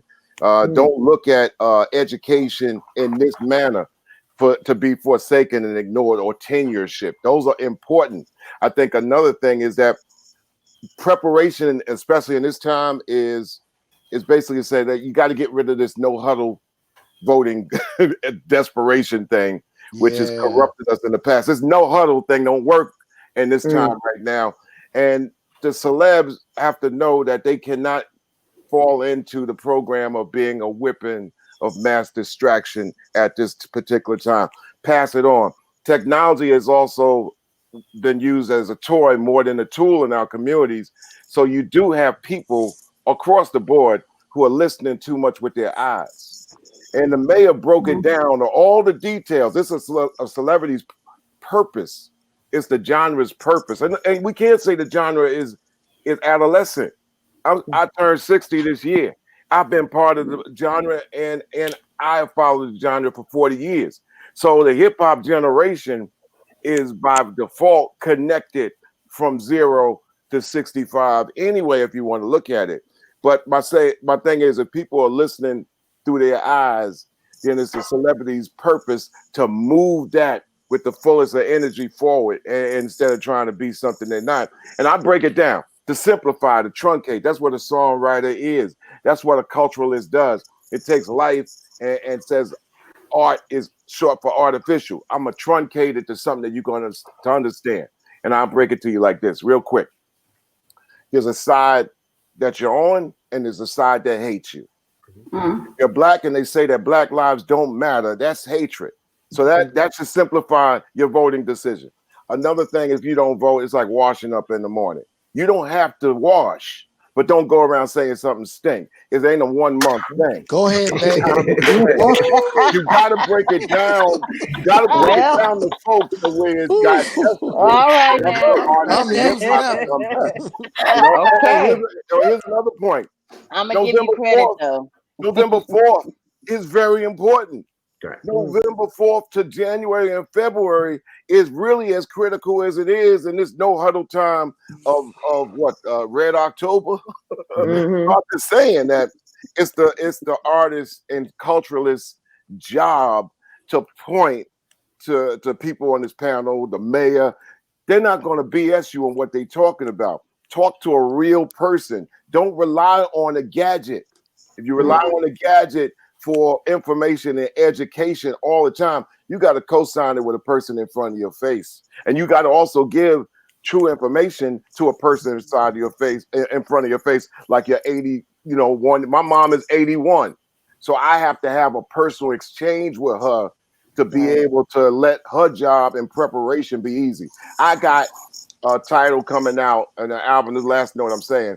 The record I'm releasing Friday, this is not the plug. It was it was using the art as a platform for a question in preparation.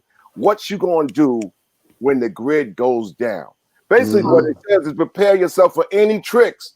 Asteroids coming, aliens popping up, anything. If the gadgets go down, right, grid goes down, then what you gonna do?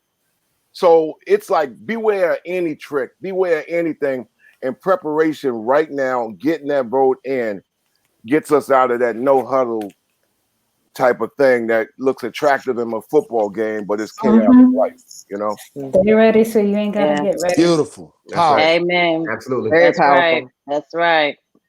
Now, Andrew, we have also Andrew Gumbel here. Now, you grew up in the UK. You now live in the US. So are you surprised with all the obstacles Americans are facing to cast their vote and how difficult it is? Well, thanks for asking. I've been writing about this for about 20 years. And what really struck me when I first got into it, which was during the 2000 election, was exactly what you're talking about. The fact that there is no central body that is apolitical that decides this is how we're going to run elections. And everybody agrees we need to have elections that are fair, that give everybody access to the ballot. And I just wanted to sort of emphasize how unusual that is. There is no other advanced democracy in the world that does not have a central electoral commission or some other body that is apolitical, that decides this is how the voting machines work, this is how we count, this is how we recount, this is how we certify the results, and to have some modicum of a fair process. And obviously, no country is perfect. There are ways in which injustices and unfairness can creep in. But what's unique about this country is that there has been a deliberate architectural decision made about how elections work, that it is left to the states, it's left to the counties, it's left to local jurisdictions, which makes the system ripe for political interference. And we've seen a tremendous amount of it over the last 20 years at the national level. But you go back all the way to the beginning, there has never been a time where there has not been political interference in the electoral process of this country. It's something that, you barely need to say to African-American voters because they've lived it more than anyone, because much of the structural architecture of this country, as you all know, is rooted in, first of all, slavery and then in systemic racism that we're still living with today, people are still grappling with. That is a really striking thing coming in as an outsider that, I didn't get over it when I first saw it. I'm still not over it 20 years later. Now, the other thing that I think I really want to emphasize in terms of understanding the stakes of what's going on so people know what they're fighting against is that, over and above this structural failure to have fair and transparent elections, we have seen over the last 20 years an attempt by one party, the Republicans, instead of appealing to a majority of voters, to rely on a dwindling minority of overwhelmingly white voters, and to find procedural and legislative means to play dirty and to rule as a minority. And the architecture of this country's political institutions has been very helpful because the Senate gives a natural weight to large chunks of this country where there aren't very many people, and specifically not very many people of color. We've seen it in the Electoral College, which was a creature of slavery when it started. There have been many, many dozens of attempts down the decades and the centuries to get rid of the Electoral College for a variety of reasons, the most fundamental of which is it's not fair, that if you're going to have an election, you need to make sure that the person who gets the most votes wins. Every time the Electoral College, every time the reformers' proposals come along, it's been struck down almost invariably by the forces of segregation and white supremacy, frankly. And, when people talk about getting rid of monuments to white supremacy, I always think, well, we should get rid of the Electoral College because that's a pretty big one that we're all living with every day. So you have structural issues. But what I think is happening now that is new and different, the Republicans have been using, voter ID, getting rid of same-day registration, getting rid of all these conveniences that make it easier to vote in a lot of places.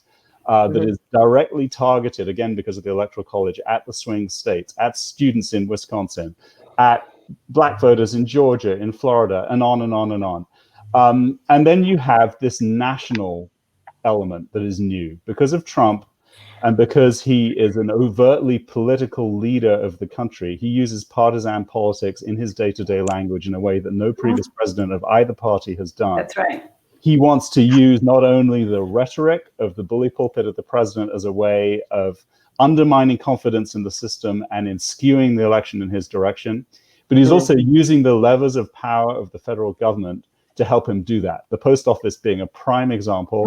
The census, which got mentioned earlier, it may not affect this election, but you can be sure that if they miscount the population, that's going to be used against people when it comes to deciding how to divide up districts, how many people are going to be in each one, and on and on. So there's a unique crescendo of problems that people need to be very clear. This is not normal. This is not democracy as it should be lived and breathed by ordinary people, and is not around the world. This is something that the rest of the world is deeply concerned about. Right. You know, the good news, I would say, on the other side is that because of this relentless barrage that many people feel, there is more help now out there than there ever was before, in terms of organizations, in terms of resources, in terms of people who are willing to go out there and help you figure out how to register, help you figure out what document you need to overcome the voter ID rules in your state, whatever it is. There's a lot of help out there. The other thing I would say is that the political institutions that have instituted these rules have instituted them because they're afraid of the power of the people. And when you see the power of the people being used, and the protests this summer being a really good example, it's really effective. So yes, we're in a situation where to quote unquote win an election in a given state, and you know, not all states are equal. I live in California, where we don't have a lot of these problems because, you know, it's an overwhelmingly Democratic state, so there's less fighting between the parties. The state institutions can afford to be magnanimous about access to the ballot, access to easy registration, and so on and so forth.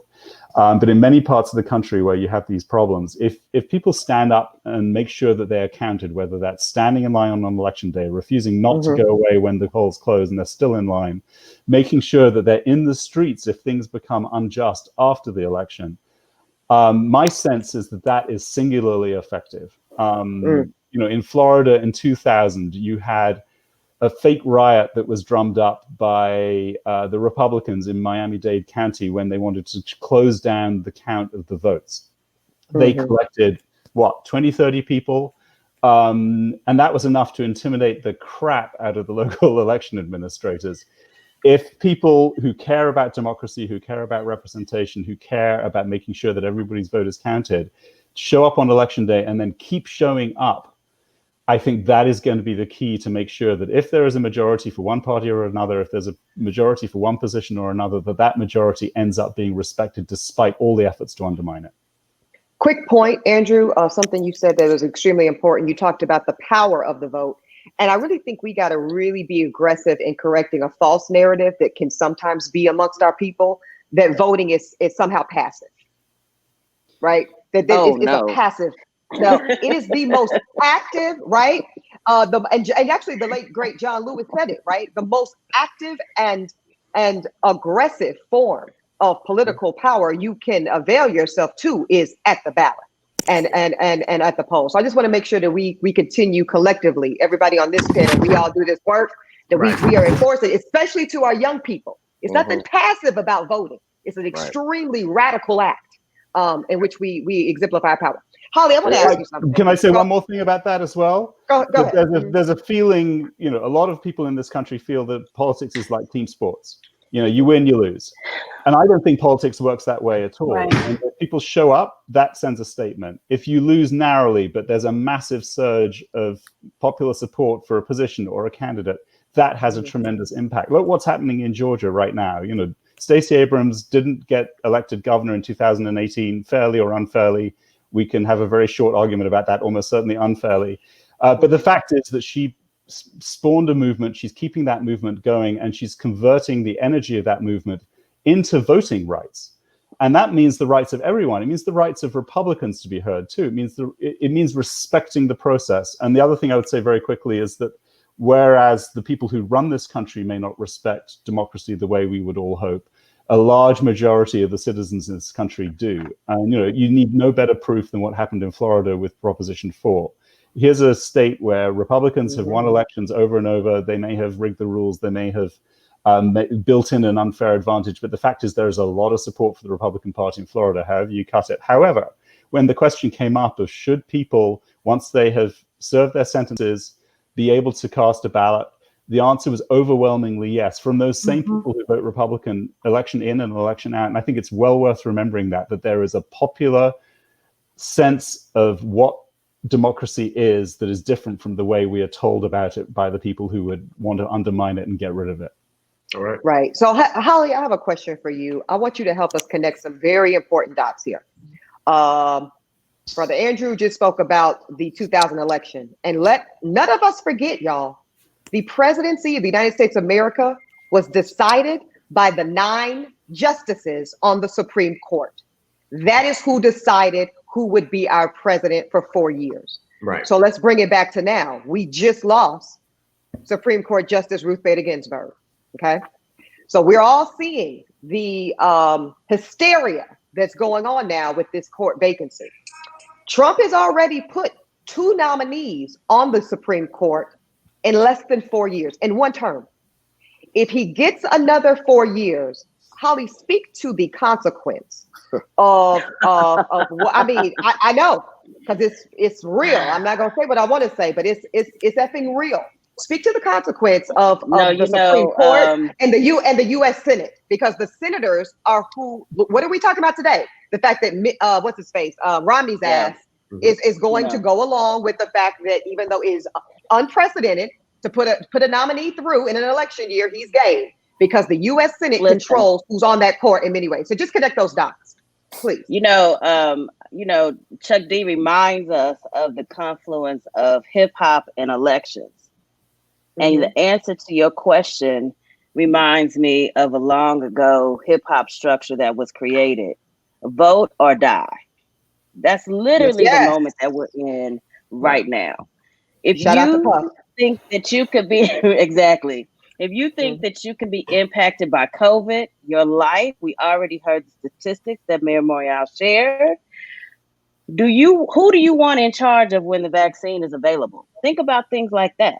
If you've been a protester and you've been out in these streets and you've been, I live in Washington, D.C., and you visited or been a part of marching outside on Black Lives Matter Plaza, then you owe it to yourself to vote, because everything that you're in that street for right now is on the ballot. It's real simple. We need to vote to live. We need to vote to live, period. And I just want to say, our president, who can't be with us today, Melanie Campbell, always talks about the importance of numbers. So I just want to share a quick thing with you. In Michigan, just take Michigan. The election was decided in Michigan by a little over 11,000 votes. But in Detroit alone, over 277,000 Black people did not vote. Think about what that means in Michigan. We can look at Florida. You mentioned Florida. In Florida, that election was decided by 113,000 votes in 2016. And in just Miami, everybody hanging out in South Beach, 379,000 Black people did not vote. Black people, the power is in your hands. We need you to vote to live. It's funny that you said that, but remember when Barack Obama was going up for presidency and how it felt? It was excitement. It was, I want to be a part of it. You had people walking for miles, taking buses and trains and doing what they had to do. The last presidency, you didn't feel that. You didn't have that. And this one, how do we get to that point? So in November, we get our people out there to take long walks and to take trains and buses and to pick up grandmas. I remember there was bus services, and people were using taxi cabs to say, you know what, we all gonna go in this cab to go vote, even though we don't know each other. How do we get to that? How do we get to that excitement again? I think there's, you know, thinking about immediate death and slow, long-term death, right? Yeah. We think about like access to healthcare. We think about the theft of wombs of migrant women in detention. We think about the over-criminalization of Black and brown people. We think about what divestment, the impact of divestment has meant in our communities, the impact of what victimization looks like for us in our communities versus the support that we're not getting because our humanity does not count versus the victimization that other people experience in their communities and the support that they are getting. So I think there is like this immediacy, right, of like the impact of not responding, right? Then there's also that long-term, you know, decades of suffering that is felt in a number of different ways that is passed on from one generation to the next. So I think that, you know, it's heavy, but it's real. The fact is that every single one of these decisions are made in state houses and city halls all around the country about who is going to be invested in for a good thing and who's going to be profited off of for a bad thing. Yeah. Chuck D, I want to ask you something. Chuck D, I want to ask you a specific question. Not to cut you off, but I did cut you off. Shakira's making excellent points here, and we're talking a lot about Brian Kemp suppressing the vote in Georgia or DeSantis in Florida and all these external suppression efforts, which we know are alive and very well in this country. But what about the fact that I'm still seeing on social media, Chuck D, us, people that look like us on this panel, except for you, Andrew, talking about no Black agenda, no Black vote, that are basically, in my interpretation, suppressing their own damn vote. What can you say to particularly young Black and brown folks that feel that there is a legitimate option to not vote because you don't, like the NB said, you're not particularly excited about Joe Biden or maybe even Kamala Harris either? Speak to that young Black hesitant voter, please. I'm gonna hand the football off to Envy because Envy is an interpreter and he's a curator of culture.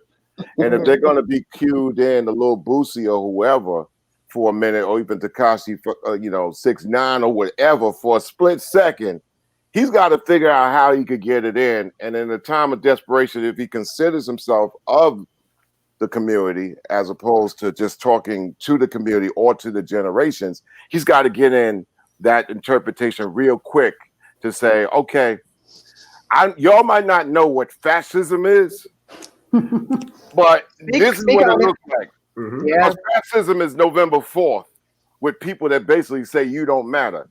Now, voting is also like a smoke bomb. It's like the smoke bomb ain't gonna go off right away, or I should say a grenade. You know, there are grenades that are put in just to the system that people that understand the science of voting in the country. But if somebody tells you like, I'm gonna care about this running back's running stats or the salary cap or draft picks, but at the same time don't even know the locale, the power that they have in their own community. So when they pull their truck out, right, and they hit a pothole, where they gonna go to first? Chris Paul's State Farm commercial, or go to the county that's supposed to fix the hole in the street? See, those are two different mentalities that you got to be growed with, you got to be learned with, you got to be raised with. But like I said, this is fourth quarter, right? You down, no huddle offense, no huddle defense is the situation right now. I would tell you this is that we could get to an advanced study on what voting is primitive in the United States. Whenever you have this or that, A versus B, no other parties involved, I try to approach and attack that, by saying there needs to be like 2 or 3 other parties, and like in other countries. The diaspora is important for us to say, okay, we might not be able to learn everything on how it goes or how we deal with this radiation here. We might have to learn from the outside of people in situations that have been through this. The point also I'm making is that when people ask me, like Chuck D, what's the biggest difference between 1990, Welcome to Terror Don't Fear for Black Planet, and 2020? The biggest difference is that people have come and gone. There's people who have been born, now they 25, 30 years old, been born, wasn't there. And people who are important who have died off. This is why we attack systemic racism, or those that are able to do it, and those professionals who actually have the know-how. But we also need the interpreters to lean in on both situations to connect them. The interpreters are very important there. And I'm just like saying, right now, the time is now. Sure. There's no time for micro differences. There's fascism on the hinges of November 3rd and the 4th.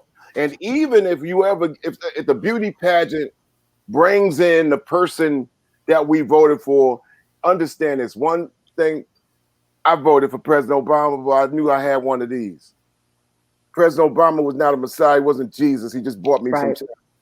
He bought me time to connect into the diaspora for ideas on how I survive in this hot box, knowing that the hourglass will be over in 8 years. So did I prepare for a damn Donald Trump? No. But I knew that the hourglass was going to be down, and they play games. Yeah. Right. But it always takes those that are able to see it, be able to, how can you break it down simply? Before the artists, and Envy would tell you, the artists were able to truncate and break things down in society into a song. Right. I don't think that they've been given the license, or might not have the aplomb or the actual know-how. So the people like Envy are very important to probably, and he's almost like more of an artist than the artists are artists themselves, because he can navigate the field and bring somebody across in 3 or 4 sentences. He knows he's got to keep it moving. He's got to keep it moving. It's got, the whippings of mass distraction, man. They're shaking to the lights, but that's just what it is. Yeah. It ain't going to change right now in October. Envy, I want to make a quick point. Interpreter? Okay. Go ahead. I agree with Chuck D wholeheartedly. The problem is, and I'll be honest with you, when you have Bernie Sanders, right, on one side, and you have Joe Biden on the other side, right, and you have the young people are going for Bernie Sanders, and they ride for Bernie Sanders, and then when Bernie Sanders doesn't get to that next step, you almost have young people turn their back to Joe Biden, like, well, my guy's not making it, so I'm not messing with anybody else. Ain't a football That's the worst decision. It ain't a football game. You got to tell them it ain't the Giants and the Jets, man. It's not like that. It's not the Knicks. What it is. If you this is a marathon, but also think about this. But also think about this. We had Obama. When people vote, the next thing you get is people who look like them as leaders. And think about the next wave of Congress after Obama. We got AOC. We got Lauren Underwood. We got Lucy McBath. And then what happened in 2016? Many of us stayed home. I just read that. And then what do we get? We got people who look like the people who vote. Right. If you're not happy with your leadership, we are the solution and the leaders we've been waiting for. You vote today, tomorrow you get the leaders that look like you, because you are showing up and they now see you. So if you want to be seen and you think you're not seen, vote today and you'll see yourself tomorrow. Great example of that. Great example of that. Just real quick, I was talking to Jermaine Dupree on Revolt Black News, and he said exactly that, Holly. He said people come to Atlanta, Georgia, and they're like, it's lit for Black people in Atlanta, Georgia. Jermaine Dupree was like, you know why? Because our Black asses vote. We haven't had a white mayor, and I don't even know when. We have Black councilmen and women. We have Black judges. Almost every judge I know in the city of Atlanta proper is Black. Black district attorneys. Black. I mean, come on now. It's exactly what you're saying. If we want our citizenship to show up differently, we have to make our leadership look differently. Let me tell you something. I live in Kansas City, Missouri.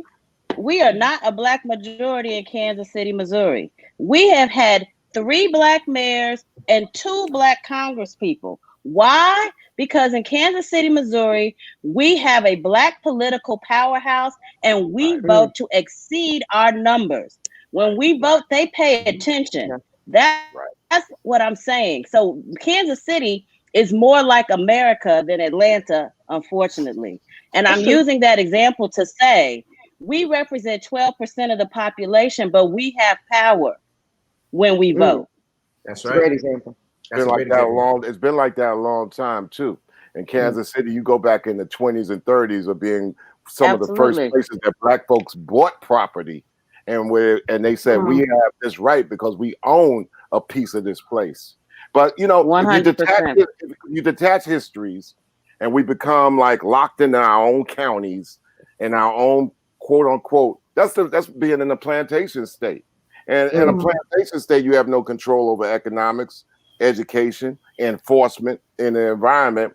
And you just think that sometimes people could go through generations thinking that that's just the way it is, or it's going to happen, or it might get better, or we'll pray that it get better.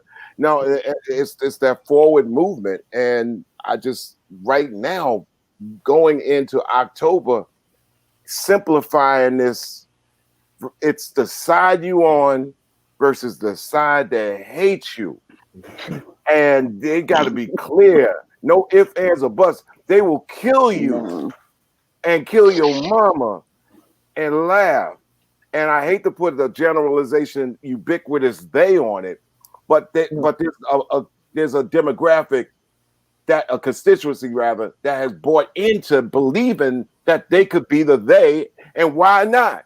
Right. The whole thing. We've been used to the Donald Trump cheap ass celebrity hustler game since the 80s. I go way back. I'm 60. This clown been running around running the same game since he's a 3-card Monty monster, right? He is. Yeah. He pulled the game on the rest of the states of America like he brand new. And he is brand new to them. But really, it was not about him. It's what they could be under him. Right. In the game. Right. And we got to be able to say, well, damn, what sells y'all the game? Don't say, well, we tried it with Obama. We got different people than it was 30 years ago. And we might have a different set of people than it was 10 years ago. There's a lot of people that have exited and there's people that entered. The people that have entered, do they have the same aplomb as the people that have exited? My daughter, and my 27-year-old daughter, I have a granddaughter. My mother's 81. I'm figuring out my mother needs health care. My granddaughter needs health care. Yo, what the hell? But I'm not going to be one of those people that's going to all of a sudden think it's just going to happen, because I got to figure out how to take care of that situation, or we have a structure that takes care of each other and collectively comes up. We got to figure out, and like when they just say, when somebody feels like, oh man, they ain't talking to me, I'm done, man. I was going for Bernie for the points. Now I'm done. You can't be done. You're right. Your lungs are still breathing, bro. Right.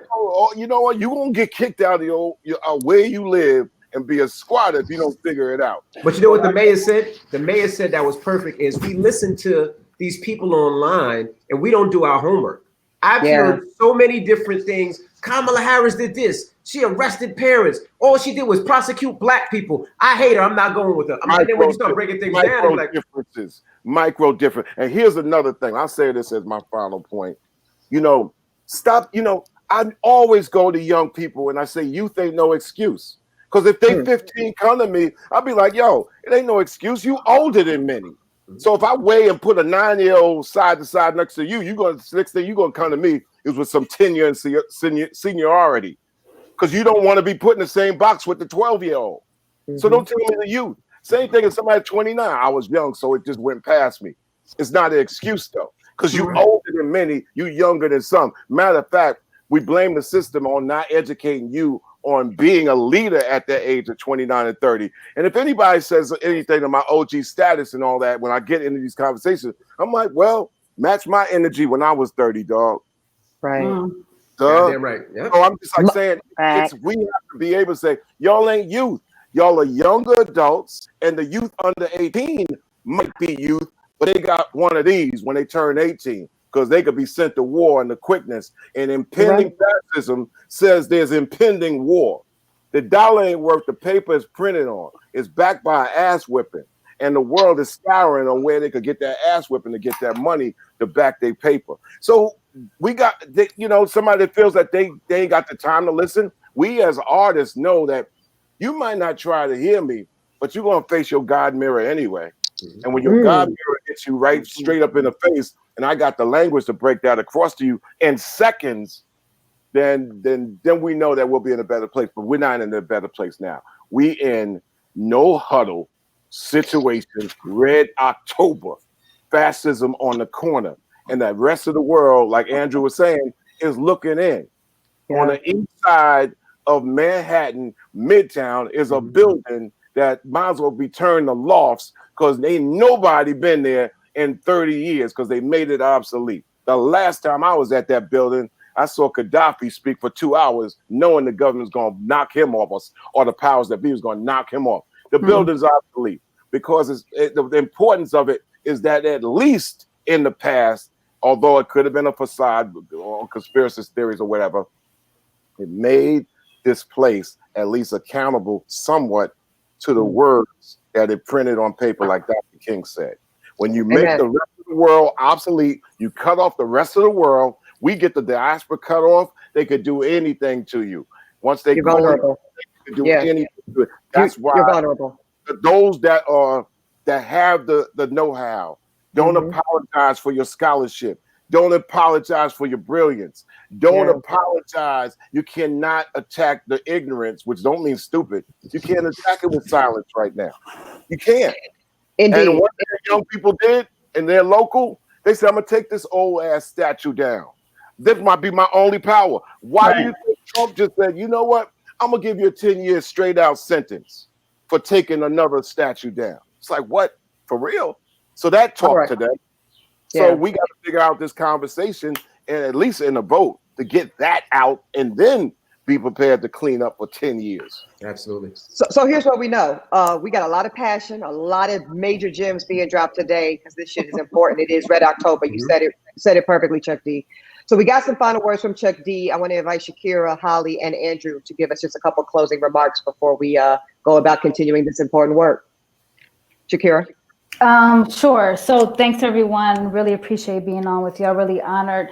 One, remove the muzzle, that muzzle of like that basically just we cannot be volunteering to lose our power. We have to own our determination.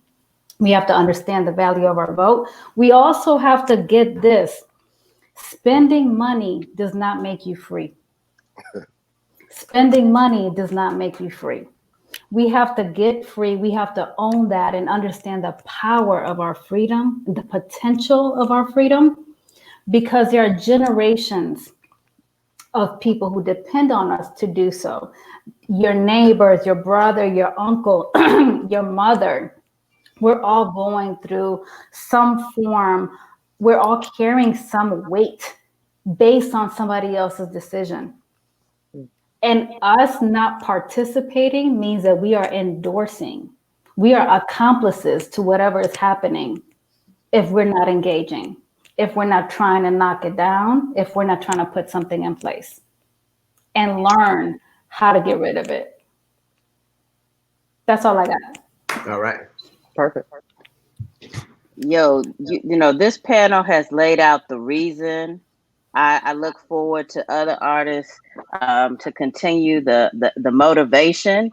I'm a technician. I'm here to tell you the how. You need to make sure you're registered to vote. Today is National Voter Registration Day. You need to verify your vote. You need to get an absentee ballot if you don't feel comfortable going to the poll. If you don't want to mail, drop it off. You can vote early or you can vote on Election Day, November 3rd. All of that can be facilitated through our website, unitycampaign.org.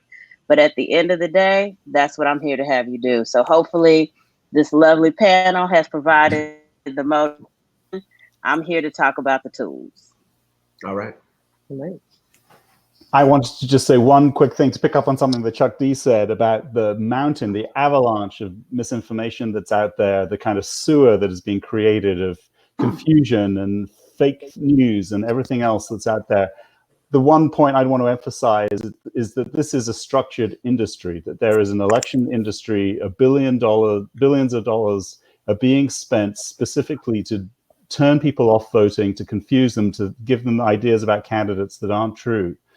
And I think that as individual voters, the best way you can honor yourself and your right to vote and your community is to understand that you're being manipulated and to resist that manipulation, to think for yourself, as many of the panelists have said, to go and get good sources of information from real human beings, and to make a decision and to understand that while there are forces in this country that want to destroy democracy, there are a large number of forces, and this panel is a great example of it, that want to celebrate and lift up and build democracy.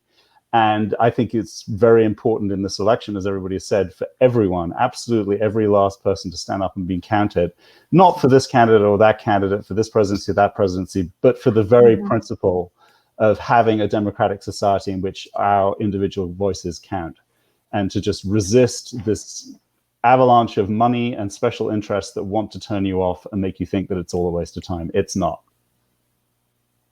All right. Now we have some questions, if you guys don't mind staying for a couple of minutes, just answer some of these questions. We have a question from Shelly Kaysen is her name. She says, how can people vote who have been displaced or lost all their belongings in a fire? Yep, I'll take the technician question. First off, it's going to depend on your state. Elections are controlled by state government, so this is a state-by-state answer. I think it depends on whether or not, and I believe the key here is whether or not you have a voter ID. What I would encourage you to do is, if you are in a state, and not all states require that you have an ID, but if you are in a strict ID state, determine what it takes in order to get, what identification they take. Many states have other alternative identifications that don't include just a driver's license. Could be a utility bill, could be a birth certificate. So figure out what those alternative forms are. And I mentioned some of those alternative forms because they're free. That's one of the things why we fight against ID laws, because many of the IDs that folks think about cost money. It's like a indirect, I like what Shakira said, around the way poll tax, right? Think about identifying, the alternative IDs. But most importantly, alert your Board of Elections. Let them know what your situation is. Most of them will work with you to make sure that your vote can happen.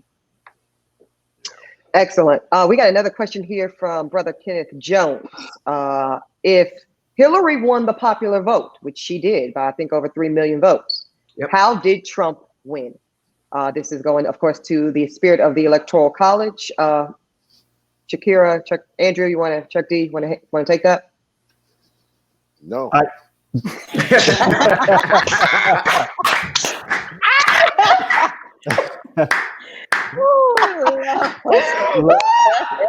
But I will say in school, that's when I say we need to listen in school, because in school they break down the importance of electoral votes. And that's when I say that we need to make sure we do our homework and we need to understand the voting process. My kids are learning it now. That's why I'm laughing. My kids are learning it now, and they're understanding the difference between the popular vote and electoral vote, and how some states had more people, and the electoral vote was to basically make sure that those states with the smaller population are represented just like the states with the bigger population. So these are some of the things. And I said it to myself. I was like, I went to Hampton for 4 years, 4.5 years. But I really wish, I studied to pass, not study to understand. And I told my kids that was the biggest mistake that I made. You have to study to understand and to gain the knowledge. Because once you're in the quote unquote real world, there's so many things I wish I knew, but I only knew for that one day to pass that test, Well, I'm a resident nerd, as you know, Envy. So I'll take it. And my mother, we have a 2-tiered election system. Yep. Yeah, my mother was like, you gonna get it. So here's how Trump won. He won because he won the Electoral College. Andrew mentioned it. It's a very old, ancient system in our politics that originally came about because it was designed actually to bring about equality. It was to say that small, underpopulated states that didn't have the numbers would still be able to impact the election. Because think about it, if you go back old school, a state like North Dakota, who's not very populated, would basically, why would they even have an election? They would never impact the election because they have such few people compared to New York or California or Florida. So that's where we get the Electoral College from. It's really not relevant in the same way anymore, but I'm going to answer the question. Trump lost the popular vote. More United States citizens voted for Hillary Clinton than Trump, to the count of 3 million, like I said. But Trump won the magic number, 270. Once you get to 270 electoral votes, which they are allocated per state, the bigger and more populous the state, the higher their electoral voting number is. but it matters. And so when Trump hit 270, it was a wrap. It didn't matter how Hillary could have won the popular vote by 10 million. It wouldn't matter because Trump hit the magic number 270. I want to say this final point around electoral college. I, like many other people, are working to make sure that we no longer have it because it doesn't serve our nation or democracy in the way that it originally did when it was come about. But until it eradicates, candidates have to run not to win the popular vote, but to win the electoral college. And when you look at Obama and even George W. Bush, for all of his antics, that man knew how to win the presidency. He ran and spent money in states that show up electorally. You got to spend money in North Carolina. You got to spend money in Pennsylvania. You got to spend money in Michigan. You got to spend money in Florida. That's how you win a presidency, y'all. And so for some reason, sometimes the Democrats don't seem to understand that, or at least they act like they don't. And that needs to be eradicated. That's all I'll say about that. Double emphasis on act like they don't. Appreciate that.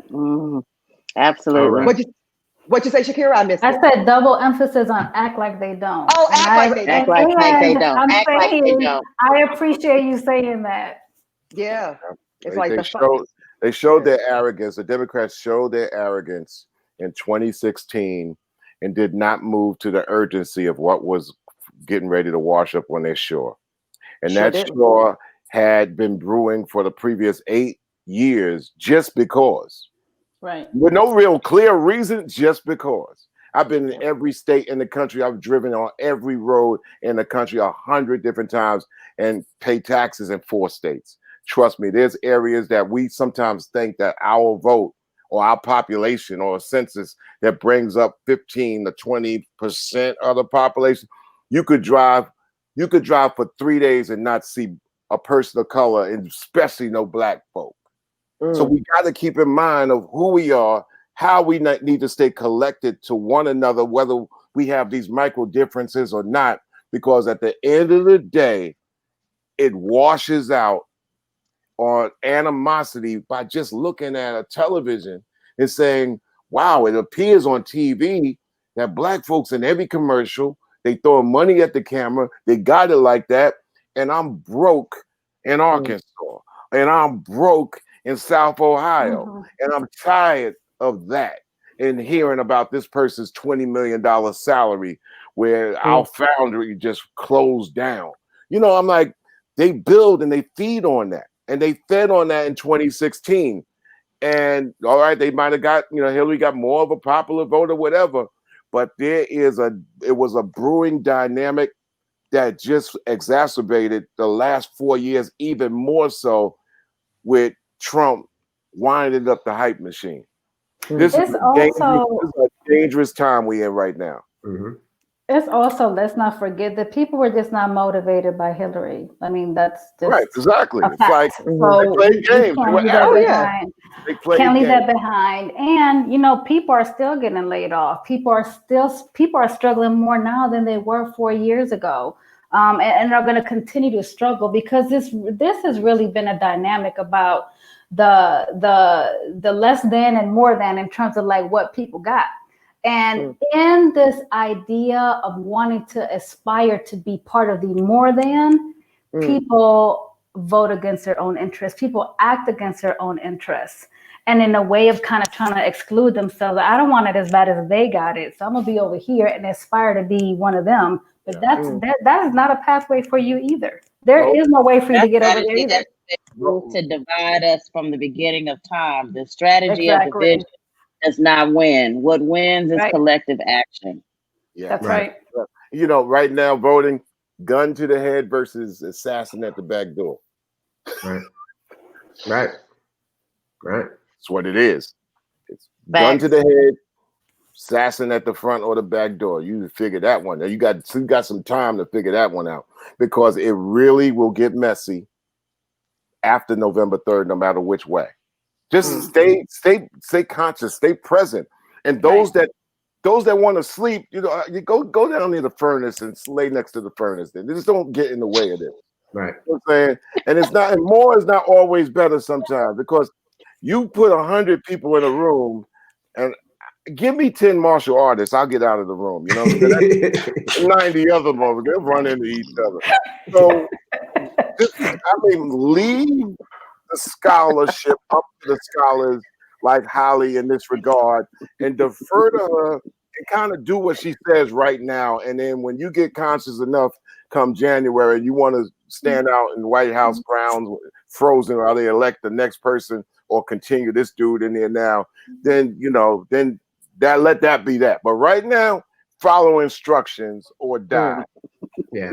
We thank you, Holly, Andrew, Chuck D, Shakira, my co-host with me today. Ebony, we appreciate you guys. And what we want to do is continue to talk about this. So if you guys can ever speak on my platform, you guys are professionals. This is what you guys do. And this is what we come to you for, Like, you know more than me. This is your space. So please tell us. If you hear me say something that's wrong, text me. I'll leave you with my numbers. Envy, that's wrong. You need to say this, because this is how we get better. This is how we continue to tell people and tell them the right way. So I just want to say thank you guys for joining us. Thank you, everybody, for listening. And keep a lock and stay tuned, because they have more to come. And thank you guys for your information. Chuck D, congratulations on everything, the new project, new album. You re-signed with Def Jam as a partnership after how long? That is amazing. That's because 50% of Public Enemy is Flavor Flav, and it's called a settlement. Anyways, why not, right?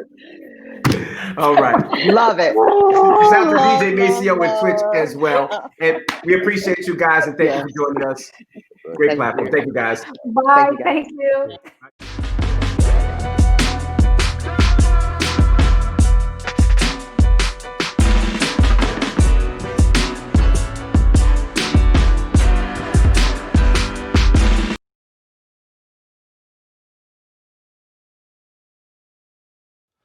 Yo, what up? Hip Hop Political Education Summit. My name is Rodrigo Stars of the Mighty Rebel Diaz crew. I'm coming at y'all live and direct from the South Bronx. Directamente de la trinchera con Tío Carl. And if we're talking about voting every single day with your actions, by organizing your block and building with your community. It's a historic time of oppression, and we must respond with historic times of resistance, y'all. This is Canto. These are the words of Chairman Fred. Let's get it. So we always say at the Black Panther Party that they can do anything they want to us. We might not be back. I might be in jail. I might be anywhere. But when I leave, you can remember I said, with the last words on my lips, I am a revolutionary. Yo. For the love of revolution, for the life that I lead, es por eso que yo, por la familia que yo quiero, for my beautiful niece, es por eso que yo, come on, for the future of the youth that remind me of me, es por eso que yo, para Chile, for Chicago, for the kids on Halsey, es por eso que yo, look, I dedicate this to them kids that remind me of me, those rebellious little suckers that I call MCs. It's them kids on the corners in them circles, spitting rhythms, ripping ciphers, smoking purple since they were still children, buying 40s, giving money to the kid with ID. 6 heads on Bun B, but they sharing the tree. Forget school, they told jokes and they never took notes. All they did was fill their notebooks with some marvelous flows. Staring out the window, daydreaming of shows, the limelight, the right life, how they bound to blow.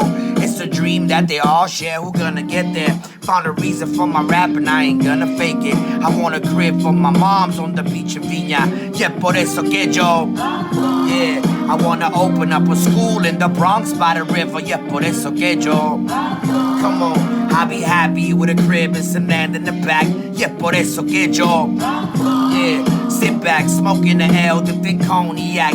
Yeah, por eso que yo. Look, sipping water out the wine glass, smile on my face. Funny farmer's hat on to keep the sun on my face. I'll be content with teaching children and building a young struggle. If hip-hop organized, the whole world will be in trouble.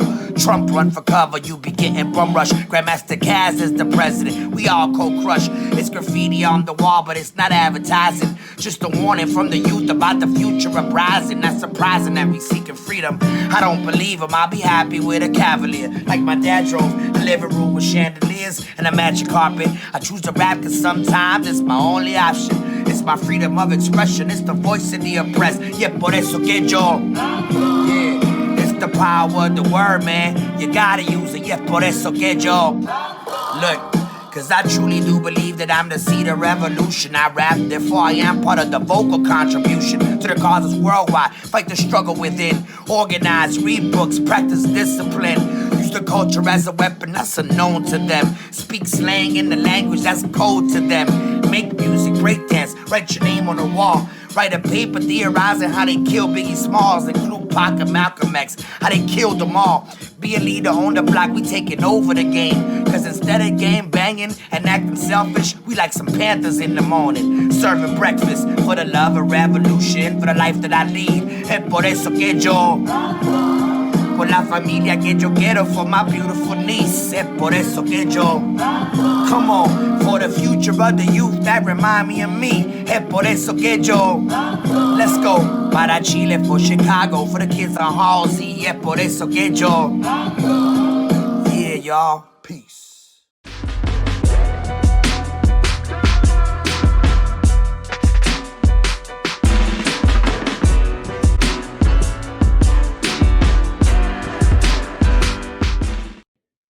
We're back again for another summit sit down here on the Hip Hop Political Education Summit.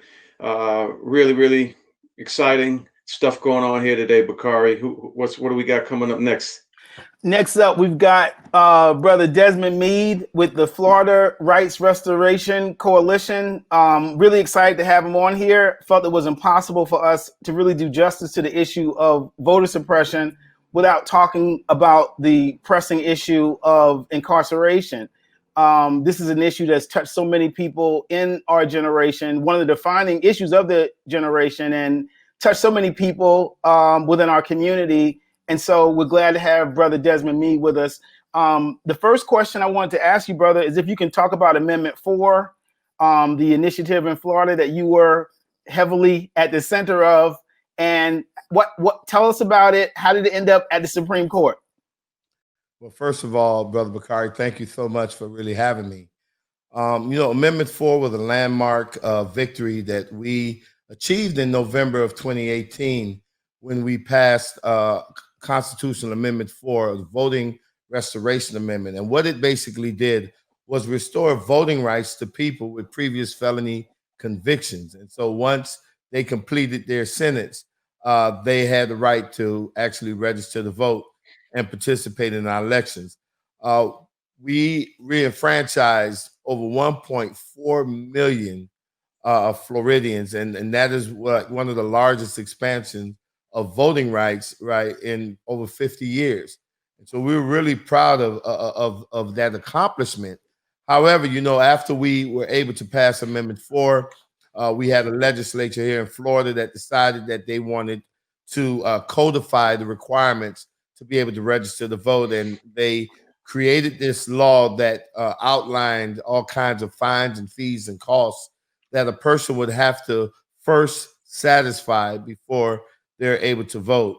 Once that became a law, organizations like the Legal Defense Fund, ACLU, Southern Poverty Law Center, they filed suit against the state of Florida, saying that a lot of these fines and fees and costs were likened to a poll tax, and that a person being poor should never be a barrier to them being able to access the ballot box. And after a few months of that lawsuit, they actually won in the Northern District of Florida. However, the state of Florida appealed that decision to the 11th Circuit Court of Appeals. And just a few days ago, the 11th Circuit reversed the lower court's ruling and put back in place the legislation that we're currently actually operating under, which basically now says that a person that's poor will have to choose between either putting food on their kids' table or being able to vote. They have to choose between paying their rent or their mortgage or voting. And, we think that there's something that's morally wrong with that. We definitely don't agree with the 11th Circuit opinion, but we're going to press forward. Desmond, what do you say to people who hear a story like this, who we're saying you should go vote, it's going to make a difference? Like, what do you say to people when not only do we have these roadblocks, but then after we do the right thing and operate within the confines of the democracy, you still got undemocratic behavior pushing us back. Oh, wow. No, listen, let me tell you, Bakari, I say like this, man. Don't focus on the story about the obstacles. Focus on the story about how we overcome those obstacles, right? Because right here in front of us, with the passage of Amendment 4 is testament to what we can accomplish, right? When we all come together, when we bring people out, when we show up at the polls. Right now, written within our state constitution is a pathway for people to be able to vote, even though they may have a previous felony conviction. You've got to remember, prior to Amendment 4 in Florida, the minute you got to get a felony conviction, you lost the right to vote for life, period, right? And Florida at the time was one of 4 states that had this type of policy. So just for the mere fact that we were able to pass Amendment 4, in spite of whatever obstacle you're seeing in front of us now, at the end of the day, we still come out on top. We still have the victory, and we still could build upon this, right, to really transform our company, not company, but our country, our communities. Here's the deal. Listen, I hope a lot of people that's listening is good at math, right? Amendment 4 re-enfranchised 1.4 million people in the state of Florida. This court decision impacts 774,000 individuals, right? Because all of the research has shown that approximately 774,000 people have some type of legal financial obligations. So when I do the math, if I subtract 774,000 from 1.4 million, there's still 600,000 returning citizens in the state of Florida who can register to vote right now and don't have to worry about paying fines and fees. Why do I say this is big? Because you're talking about a state, right, where, we've heard that as Florida go, so does the rest of the country. This is a state where back in 2000, right, the presidential election was decided by less than 600 votes, right? And we're talking about even subsequent presidential elections after that, the average has been around 100,000 votes being the deciding factor on who gets into the White House. And remember, I have not in my lifetime seen anybody get into the White House without winning the state of Florida. And so if 100,000 to as little as 530 votes can decide who gets into the White House, and we still have 500,000 to 600,000 returning citizens who can vote right now, then my math is telling me we cover the gap. My math is telling me that people with felony convictions can have an impact on the election and an impact on criminal justice reform. Let's talk some more math since we're talking mathematics. 65% of the of folks turned out to make this amendment into law. How did you mobilize those folks, and what lessons from that mobilization would you give to other folks who are trying to push back against other voter suppression tactics? Well, I think that one of the main things that, contributed to our success, right, was that we focused on people, that we placed people over politics. A lot of people tried to classify our movement as a bipartisan movement, and I rejected that. And then they tried to classify it as a nonpartisan movement. I rejected that as well. What I said that we were was an organic grassroots movement that welcomed and enjoyed bipartisan support. And the difference is we led with the people, not with the politics. And so when you are engaging with folks, you don't rally them around the individual. You don't rally them around the party. You rally them around the issues that impact their everyday lives. You rally them around some shared values. And that shared value that we was able to reach people from all walks of life and all political persuasions was very plain and simple. Have you ever had a loved one who's ever made a mistake? Do you believe in forgiveness, redemption, and restoration? Do you believe in second chances? Right? And that was something that resonated, and then overall, we led with love. We wasn't about attacking anyone. We wasn't about scaring anyone or angering anyone. What we was about was bringing people together along the lines of humanity and shrouding that with love. All right. I'm going to turn it over to Dave, because I think he has some questions for you. Sure. Desmond, just listening to you speak today is very inspiring. And I wanted to ask you, given the centuries of demonization and criminalization of Black men, that are at the heart of blocking the rights of returning citizens, what was your inspiration to believe that victory was possible? Wow, that's a great question. I think my inspiration started from the time right after I was, back in August of 2005, I was standing in front of railroad tracks, homeless, hooked on crack cocaine, unemployed, recently released from prison, and didn't see any light at the end of the tunnel. And there I was that day, standing in front of railroad tracks, waiting on a train to come so I can jump in front of it. I didn't have any self-esteem anymore. I mean, I was done. I was ready to check out. But God had other plans and held that train up. And after a while, I eventually crossed those tracks, checked myself into drug treatment. After drug treatment, moved into a homeless shelter. While living at the homeless shelter, decided to enroll in school, and primarily because I didn't want to get high anymore. And I wanted to do something to raise the level of my self-esteem to prevent me from relapsing, ending right back at those railroad tracks. And so I did. I enrolled in a paralegal program at Miami-Dade College, graduated at the top of my class, pursued a bachelor's, graduated with highest honors, and eventually was accepted into law school. In May of 2014, I graduated with a law degree.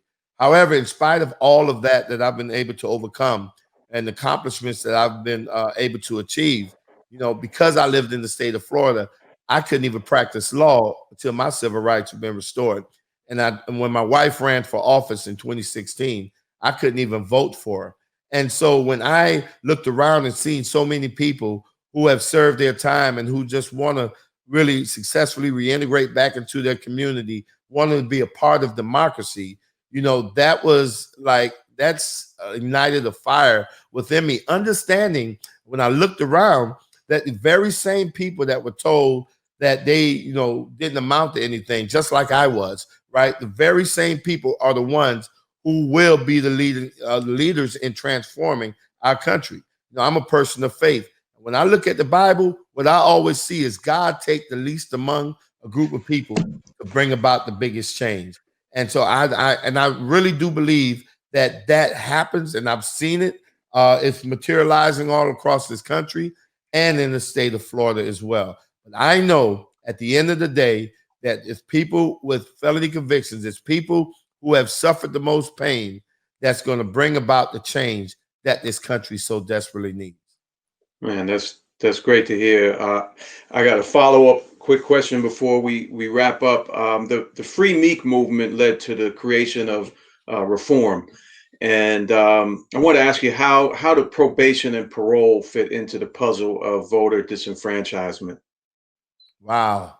So one of the things that I'm glad you mentioned, like the Free Meek movement, right? Because I think that even the things that we're seeing with George Floyd, Ahmaud Arbery, Breonna Taylor, all of those things that we're looking at, right? It's not something that just occurred, right? And it speaks to the power that people who are impacted by the criminal justice system really has, and we just need to exercise it. At the heart of this is knowing that these things are things that have been occurring for decades, in some cases for centuries in our communities. And we're actually at a moment right now here in 2020, right, that we could finally make a difference. When you talk about probation and parole, we know that those are systems that are designed, right, to actually get us back in the prison industrial complex, right? It doesn't really free us because at the end of the day, for instance, if you're talking about monitoring, right, one of the things that a lot of folks don't understand is that if I'm on parole and I'm at your house right now, right, that the police have justification to come and search your house just because I'm in your house. Or we're riding down the street in your car or your tour bus, right, and the police stops and they know I'm in there. They don't need your consent to get up in there just for the mere fact that I am on parole. And because of that, I have now just made it wide open for people to get searched or places to get searched.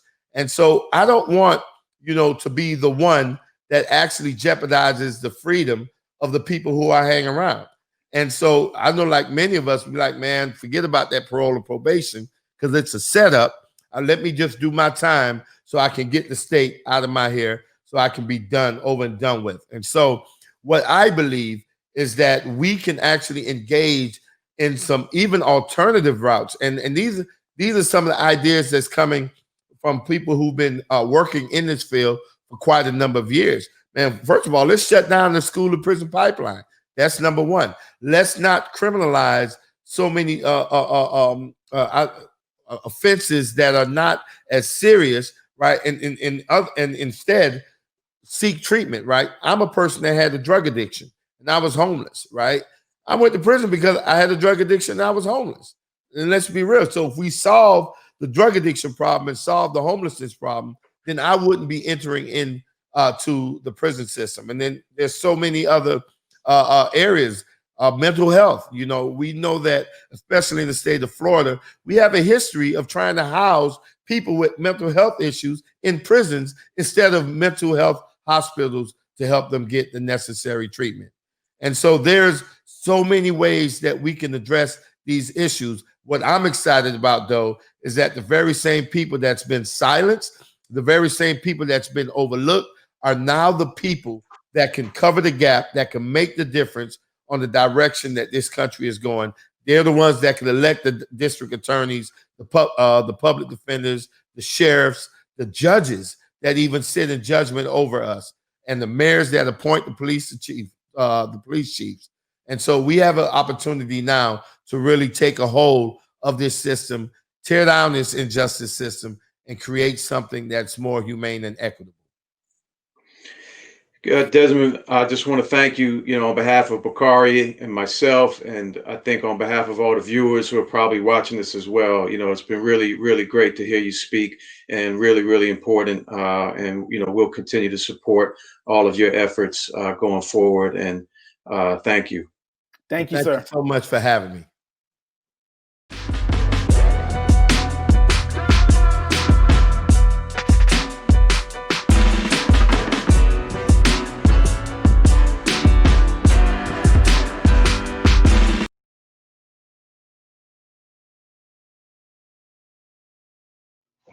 Hi, I'm Sekou Kaalund, head of Advancing Black Pathways at JPMorgan Chase, and I appreciate you tuning in to the Hip Hop Political Education Summit.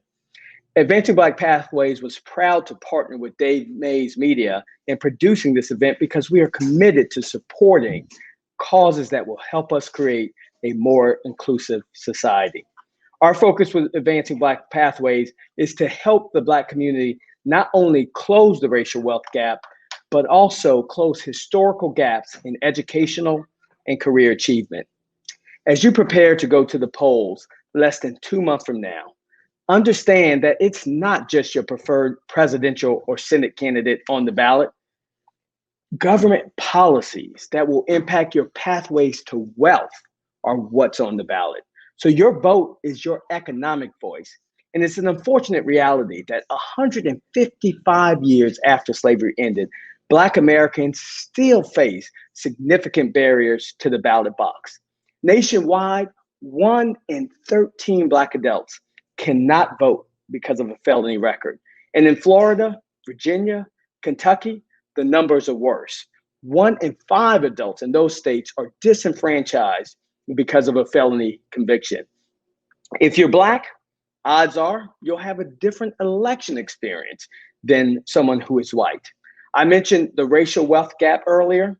Well, now I must mention the racial weight gap. Black voters on average wait 45 minutes longer to vote in person than white voters.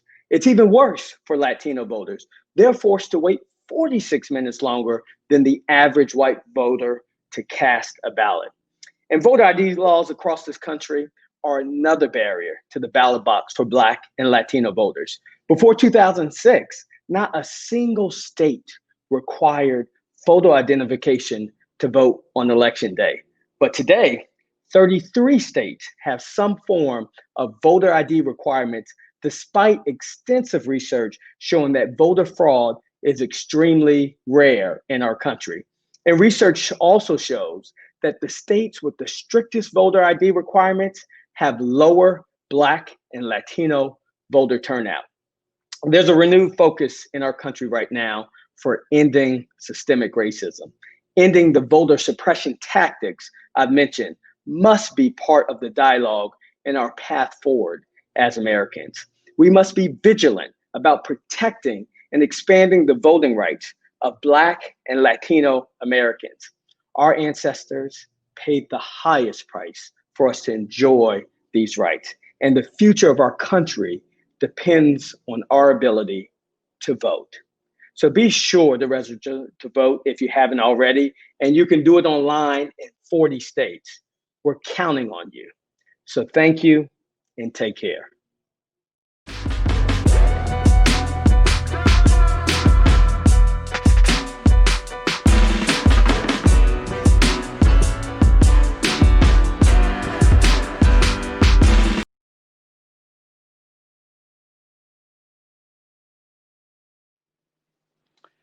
How you doing? My name is Cliff Albright. I'm co-founder and executive director of Black Voters Matter. And I just want to have a little talk today, right? We're going to do a little freestyle. We're talking about voter suppression, but we're talking about a particular kind of voter suppression. We're talking about a particular target of voter suppression. Voter suppression is targeted towards Black men. But first, let me tell you a little bit about my story and a little bit about my path, because I'm originally a boy born and raised in the Bronx, New York, moved down to the South, was always a student of the civil rights movement, right? And so, but I know that a lot of times when I studied the civil rights movement, so much emphasis was put on the brothers of the movement, right? Folks like Brother Malcolm that you see behind me, Martin, right? The other leaders of the Big Six organizations, Roy Wilkins and all that. And a lot of times I discovered at some point that, there wasn't as much attention paid to sisters like Fannie Lou Hamer or sisters like Ella Baker who told us that we who believe in freedom cannot rest until it's won, right? And so I noticed that about the civil rights movement. And then I thought about the Black Power movement and how much attention was paid on like the brothers of the Black Panthers, Huey and Bobby Seale and Fred Hampton, who rightfully has a movie coming out about his life pretty soon, right? And so, but we didn't hear as much about the sisters like Assata, or sisters like Angela Davis, or sisters like Sister Nahanda Abiodun, who lived the latter half of her life in exile, right? And so once again, I started seeing that sisters are kind of left out of the full story of our history and of our movements and of our organizing. And then eventually I become a member of the Malcolm X grassroots movement. I'm around some sisters who like veterans of the movement, and they really were the first ones to teach me that revolution without women ain't happening. And so fast forward, until the period that we're in now, a period where we're looking at, the irony of a Black Lives Matter movement that a lot of times is focused on brothers losing our lives, right, at the hands of police. But, a movement that was literally started by 3 sisters. And I'm looking at the moment that we're in, the Black Girl Magic moment that we're in, and sisters getting attention, and sisters like Joy Reid on TV, and sisters like The Squad getting attention, and a lot of attention that was paid on the role that Black women played in the Alabama election, getting Doug Jones elected, or in the presidential election, trying to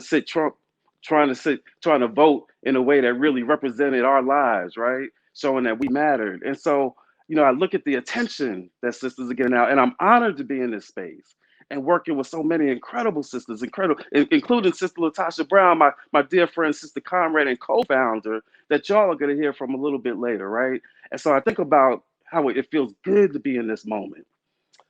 But there's also another reality to it, right? That's my perspective as somebody who studied these dynamics.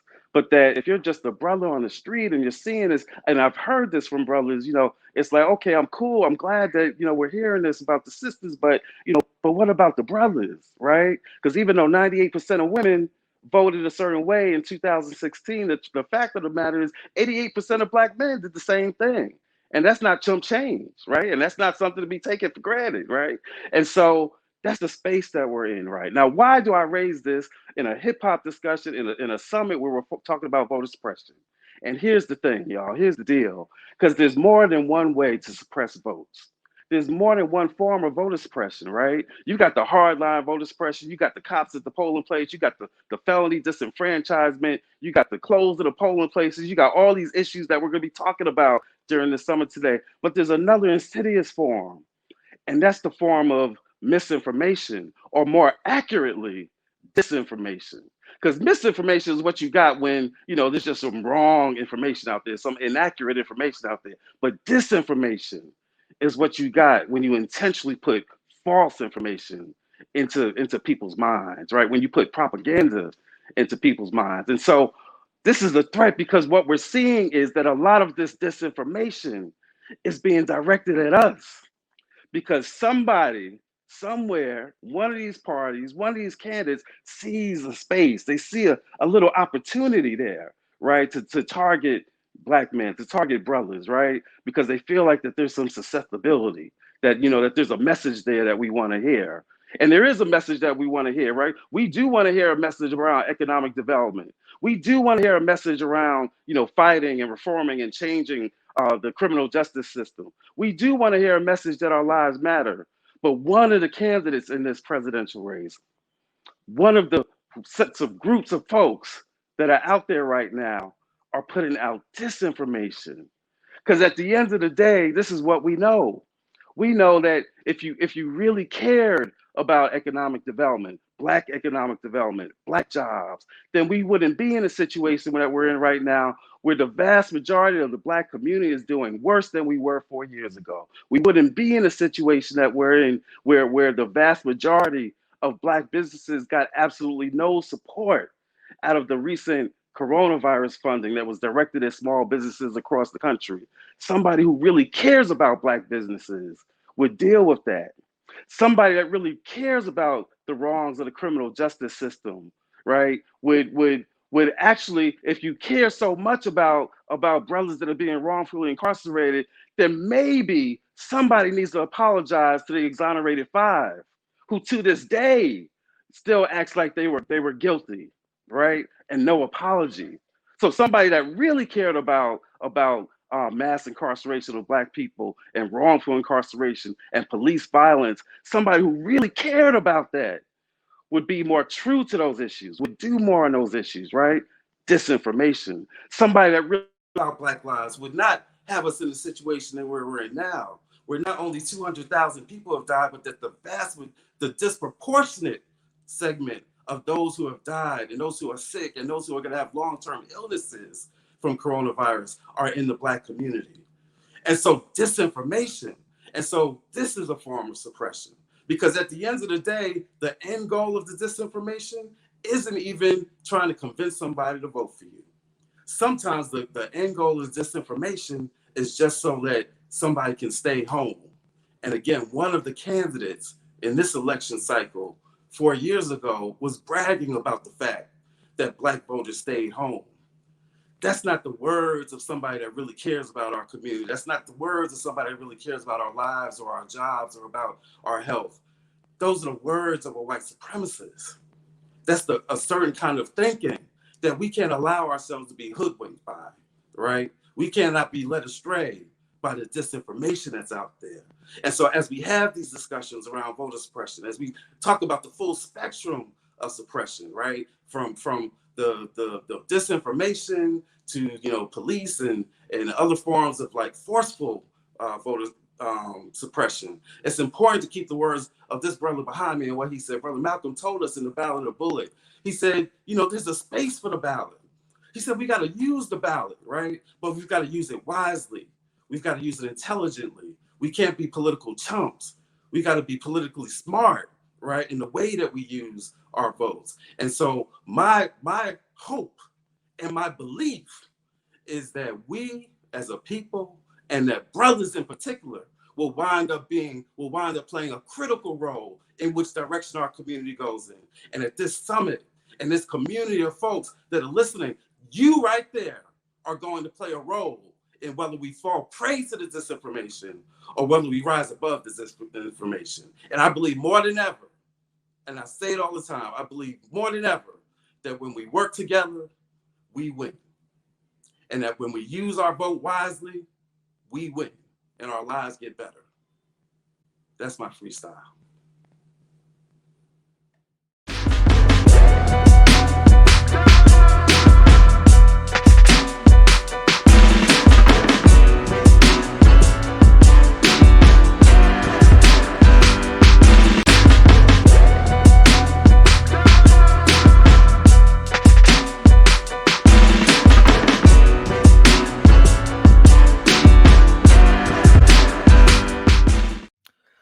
And we are back. Shout out to those that are still, with us and witnessing some of this amazing conversation and information that we've had. We saw the panel where we had, Ebony Williams, we had Chuck D, we had DJ Envy. It was awesome.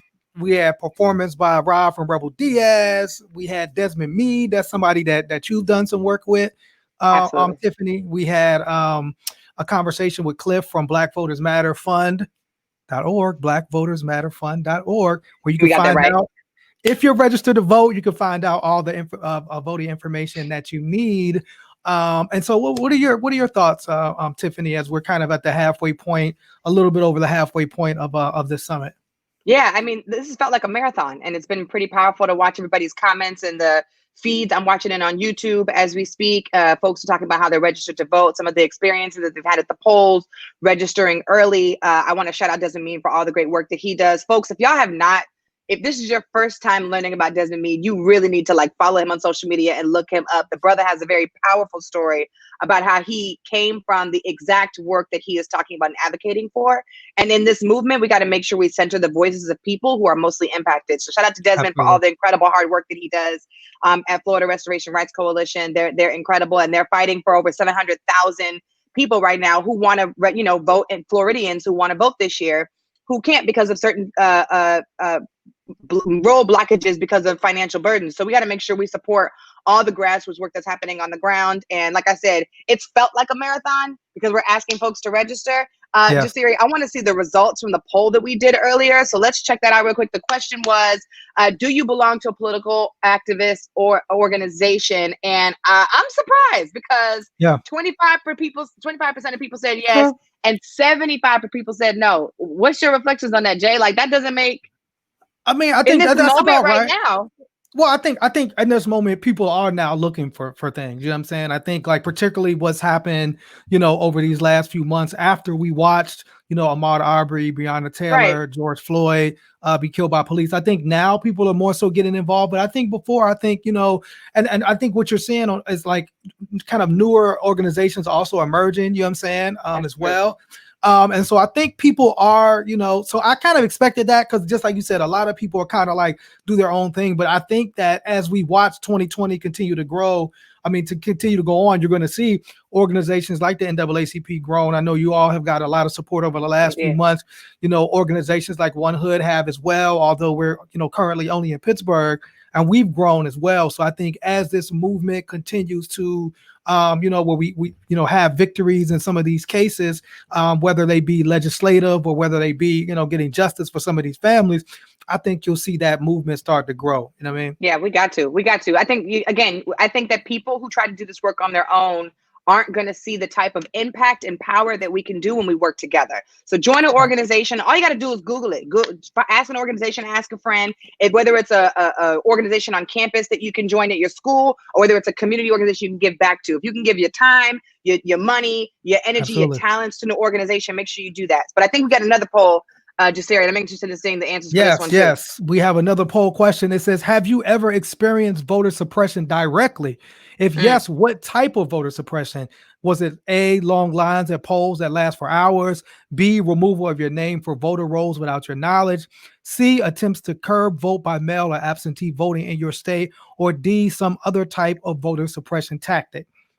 So again, we want you to text HH20 to 22333 to participate. Then text your answer A, B, C, or D to 22333. And so if you've experienced a voter suppression directly, we know that that's happening right now. And you have online folks spending a lot of money really to kind of stop us from voting. This is why if folks say, voting don't matter, it's like, well, why are people actually actively engaged and trying to prevent us from voting? Like if it didn't matter, there wouldn't be this systematic effort to do so. And so definitely like to hear your information or your answers to that question. And I do want to shout out Behind the Rhyme on Twitch. I've been watching on Twitch. It's been interesting to see because they have an international audience. So it's been interesting to see folks not from the United States, looking what's going on in y'all country right now. We trying to figure it out. You know what I mean? We don't know. Help us. Yes. So shout out to Behind the Rhyme and the Twitch community for holding it down. You also can follow Hip Hop Political Ed on Twitter, Facebook, and Instagram. I believe on Twitter it's HH Political Ed, but on Facebook and Instagram it's Hip Hop Political Ed. Follow them on, and you can comment and remain engaged, because we still have a lot of dope show left. We're actually throwing it to, one of my favorite DJs, a personal friend of mine, my brother representing Oakland, California, my brother Davey D. Shout out to Davey D. Shout out to the West Coast. Yes. So we're gonna bring some music in, and then we're gonna get back to some, it's edutainment, it's education and entertainment. Shout out to Karis One. Yes, we out, y'all. We'll see y'all later.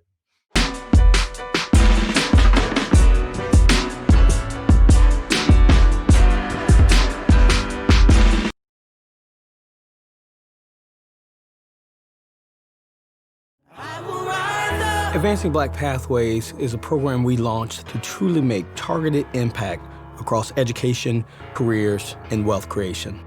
The apprentice program was life-changing for me, not having access in a network, especially as a Black man. ABP gave me that. I can call people right now and they'll answer my questions. They'll give me wisdom, and that's not something I've ever had before.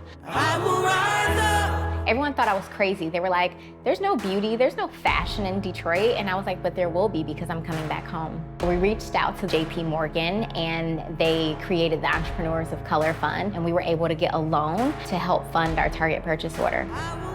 Talent is created equally, opportunity is not.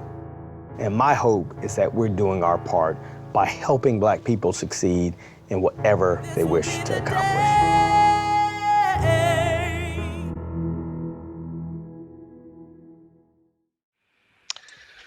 Welcome everybody to this panel, the ending panel of the day. I believe it is the final panel on social media, disinformation, foreign election interference, and you. This is a high-powered panel. Got some great folks on it for us today.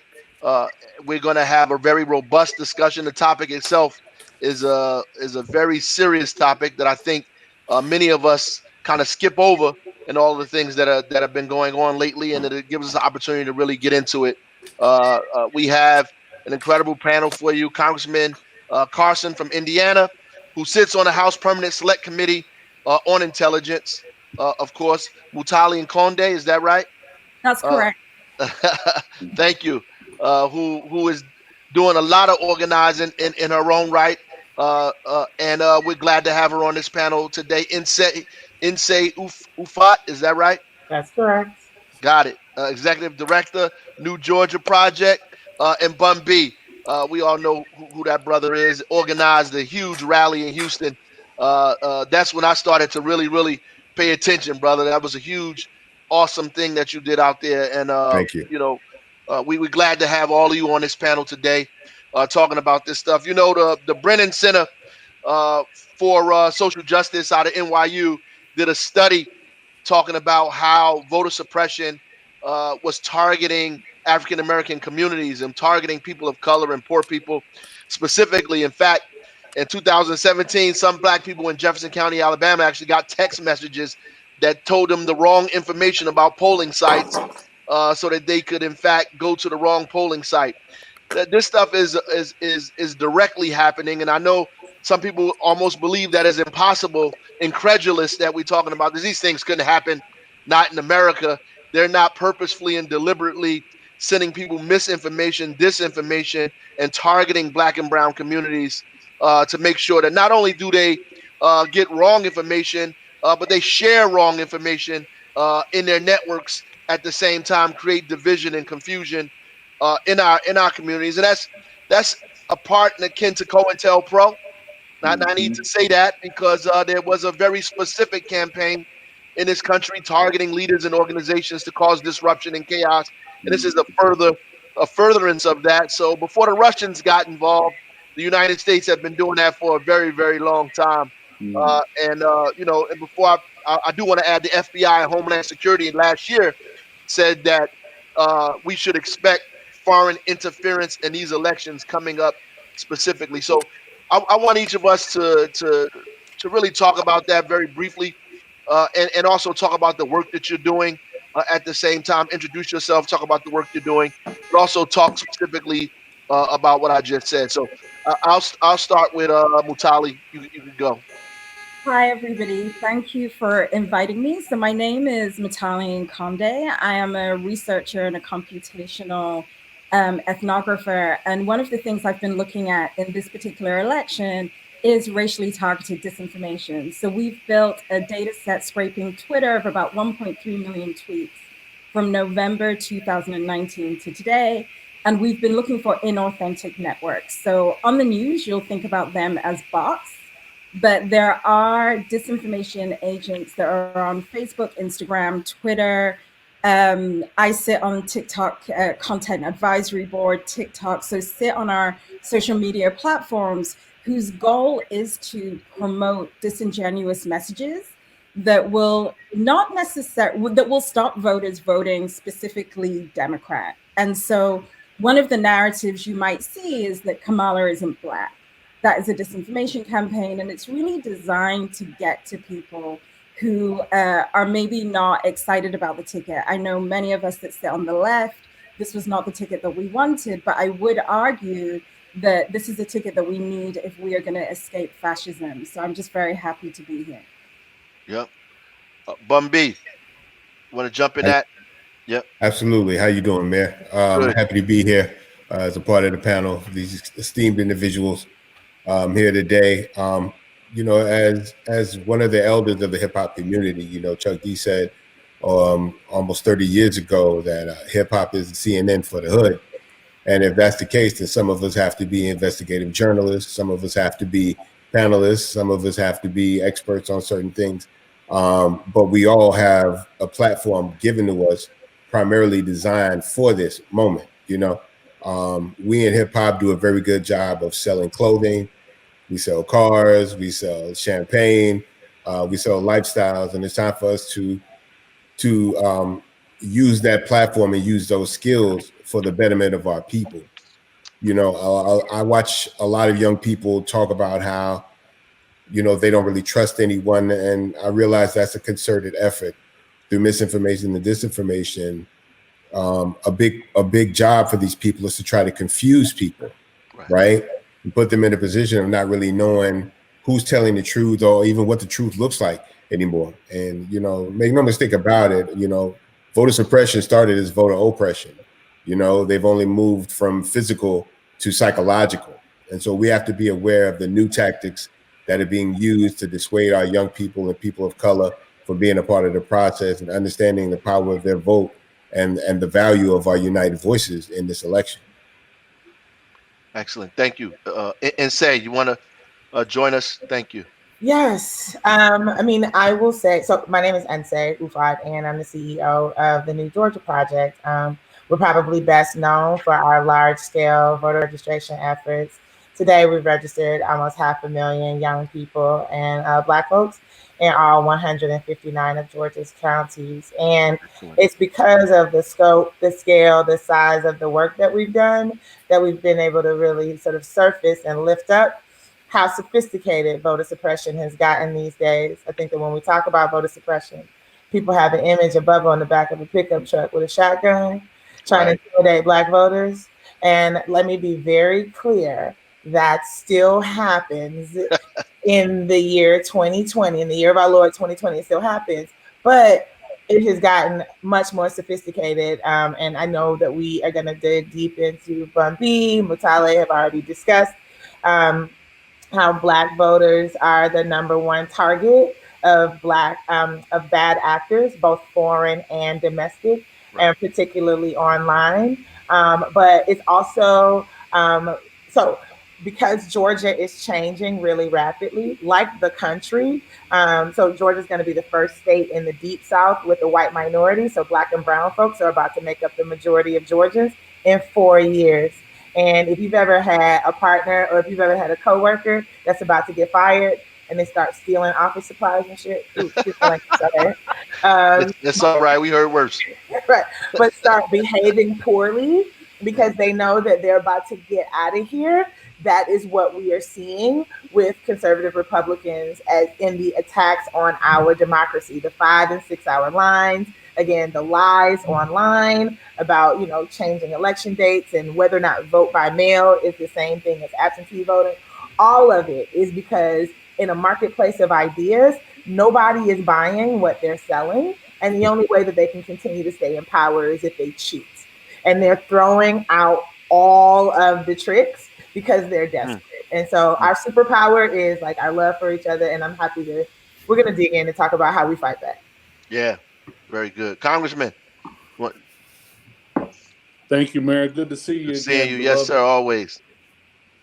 Yes, sir. You know, I think we have the same concern that we did in 2016, that once again, you have a foreign power or foreign power, state and non-state actors, who are seeking to interfere with our presidential elections. I think they may be using the same techniques, but I'm concerned that we have a president who is co-signing this effort for foreign disinformation. And now we're doubly threatened because he is set on undermining our elections by seeking to discredit mail-in voting. He wants to allow the Russian government and even non-state actors under the Russian umbrella, and even China, we can't sleep on China, to cause division, especially amongst the Black community. Now, I know we're divided, you know, Trump versus Biden, and I think that's a discussion we can delve into later or now. But I think what's most critically important is that for far too long, we've been comfortable with elected officials coming to our churches, our mosques, our community centers. They do a photo op, they do the electric slide, and then once they get into office, they vote against our interests. And so as we're wrestling with how to leverage our voting bloc, especially the hip hop community, which is why it's an honor to have this august body on this call and brothers like Bun B, my project has been, how do we leverage hip hop's influence to bring about change? I think it's unacceptable that we allow folks to use hip hop references, but we've yet to see someone from the hip hop community as a candidate for Secretary of State, as a candidate for an ambassadorship, as a candidate for White House Chief of Staff, as a candidate for U.S. Trade Rep, all the entrepreneurs that come out of the hip hop space. And if we're talking about election security, a lot of states are wrestling with this because they're talking about maybe having online voting. But the question becomes, how do we create a system that's encrypted? And you don't want a system that's so encrypted that it's impenetrable. You're unable to catch child molesters or any other people who threaten to jeopardize our society. So I appreciate it. But as I sit on the Intel committee, that's something that we dealt with regularly. And as you know, as you mentioned, Mayor, COINTELPRO did exactly what the Russian government and other actors are doing in our electoral process within the Black community, dividing organizations between Muslims and the Panthers and SNCC and CORE and other groups. So one could argue that they're using United States tactics, but in the here and now, I think we have to be aware of who is and who isn't legit. So, you know, I spend some time on social media, you know, myself, I have to as an elected official. And you see these kind of groups that pop up out of nowhere, and they really latch on to specific people, and they get into these wars and start attacking people on social media. They start talking about specific topics, and it's usually not the general topics that we need to be, in my mind, discussing, but they're more topics that are designed to have us really attack one another and go after each other. Even the reference to the vice presidential nominee, you know, Senator Harris, and her nationality, her race. You know, we would expect some Trump right wing folks to be pushing that line, but you see more African Americans in our community actually going back and forth with each other about this, and then these groups come up, and some of these people don't have. There's no history where these groups came from. They just popped up. Some of them have a bunch of followers that they just added on, maybe 2 posts. All of these things that are going on. How do you identify?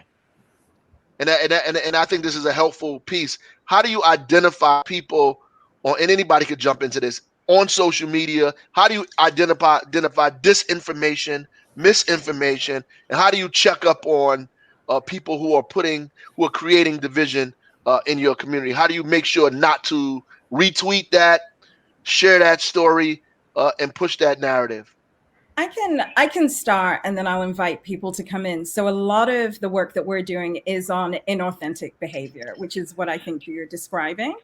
And what we have been finding is that there are certain narratives, like you said, that are set to divide. So Kamala Isn't Black is actually part of a much longer anti-immigration narrative that looks at folks like Nsé and I, who are naturalized US citizens. We are proud to be here. We have chosen the United States. We believe in United States democracy, but they're really challenging why we should be here. And the first thing I always tell people is, if it doesn't make you feel good, if that post makes you feel angry, that should be the first warning sign, because the way that social media platforms, their business model, the way that these folks are making money is through engagement. So what we like, what we retweet, what we comment on.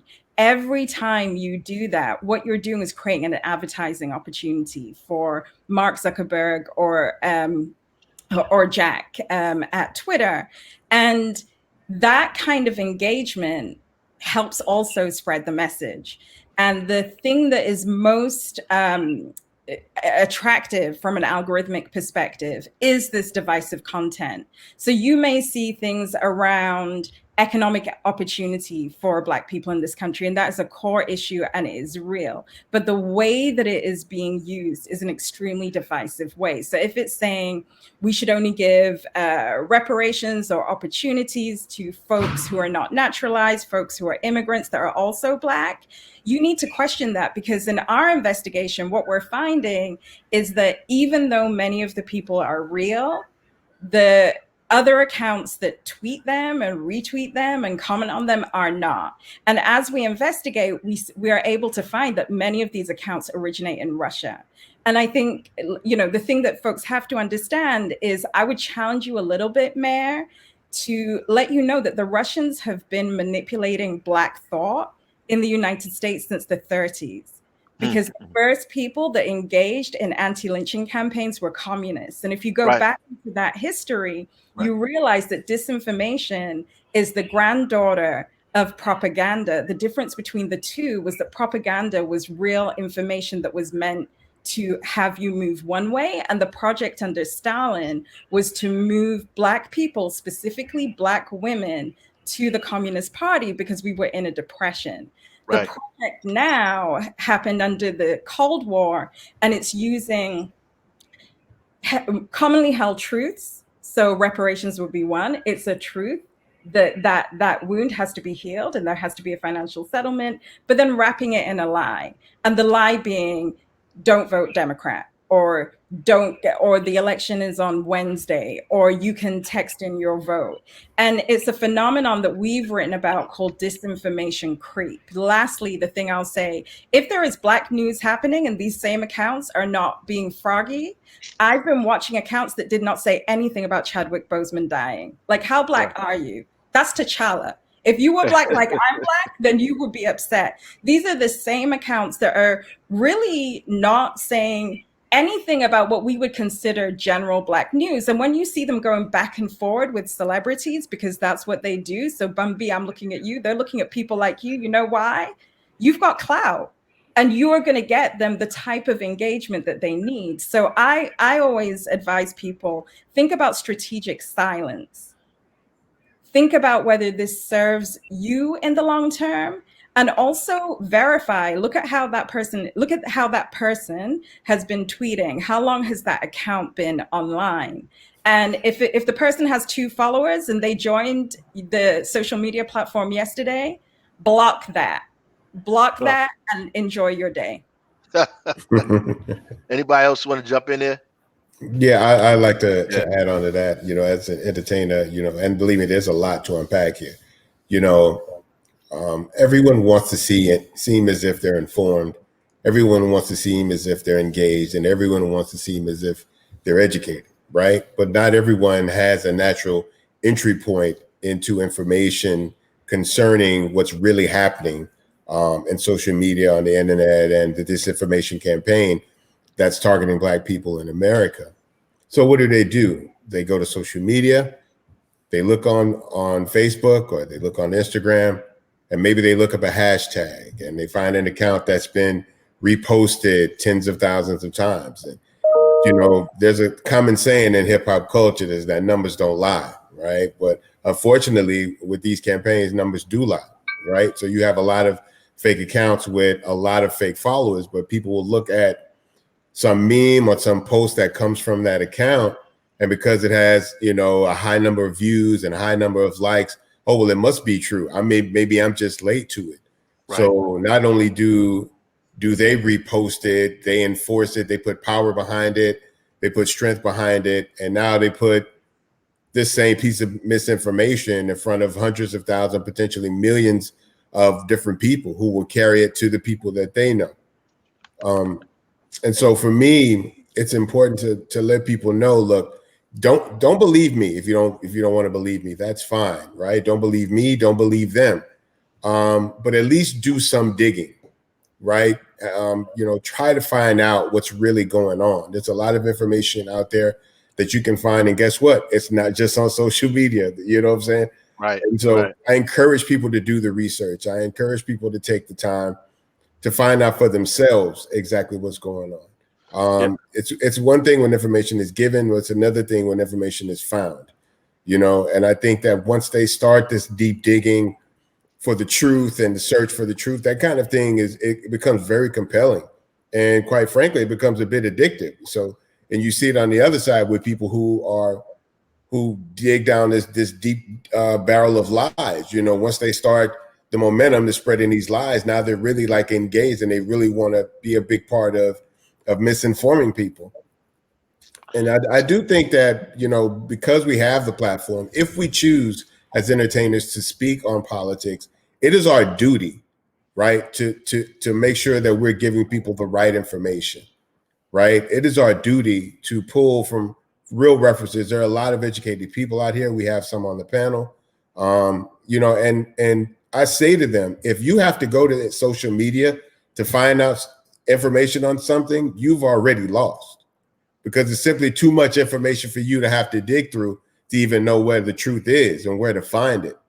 But I do try to impress upon other members of the hip hop community the importance of them being involved, you know, specifically with the amount of influence they have with young Black people. If you look at almost every major metropolitan city in this country, or any state that was in flux as whether or not it would be Republican or Democrat, if you look at the Senate or even at the presidential election, when it comes to votes of delegates, the margin that they lost by is usually 3 or 4 times less than the number of Black people that didn't vote.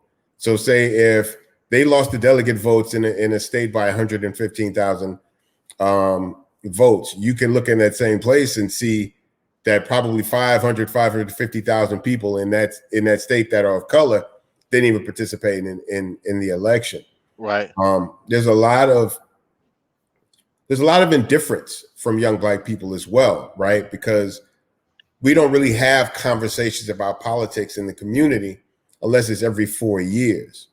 And we always want to complain about the candidates that are in front of us. I'm, like many people, am not crazy about having Biden and Harris, right? But if that's the problem that we're having, is having viable candidates to give our vote to, then we've got to start encouraging good people to run for office. And when they do run for office, we have to vote for them, so that your next city councilman becomes your next mayor, who becomes your next state rep, who becomes your senator, who now has the political capital, the experience, right? And potentially the funding to help put that person in these higher offices. You know, we've got to support brothers like Ras. We got to support brothers like Andre, right? Let the world know that there's a good congressman in Indiana, that you know what I'm saying, that we have guys that we can get behind and start putting forth as candidates. And then we've got to go at them in the same way that other special interest groups go at them, right? They don't go at the last minute. They go very early. As soon as they know who the potential candidates are, they go to each of these potential candidates. They put forth their initiatives, what their plans are for this country.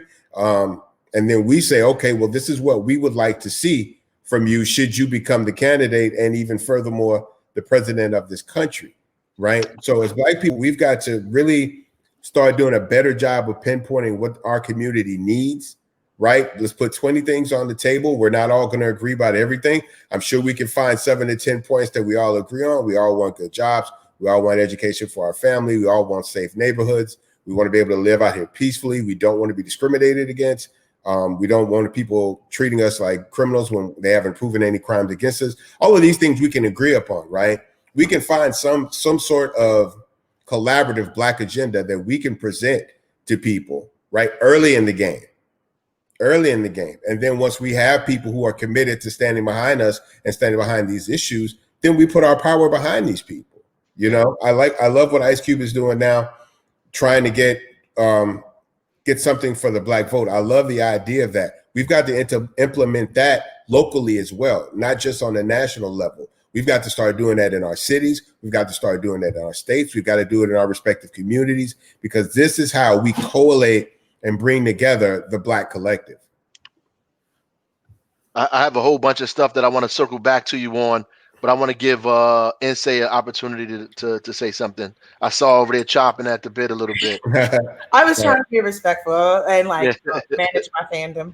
I'm gonna say this, that Mutale talks about bots, and I think that that's super important, like the way that people, bad actors in particular, have been leveraging technology. I mean, if something don't smell right, like something doesn't feel right, like it's, you know, imagine sort of a Russian person trying to translate English and then try to do sort of like Black English slang. Like sometimes it's obvious, but sometimes they're really good at it. The other thing that I think that is important for us to pay attention to and to keep your eye out for is trolls, right? So there are legit troll farms, like people that get paid and their whole job is to, again, you know, insert themselves into different conversations on the internet, again, sowing the seeds of misinformation and disinformation.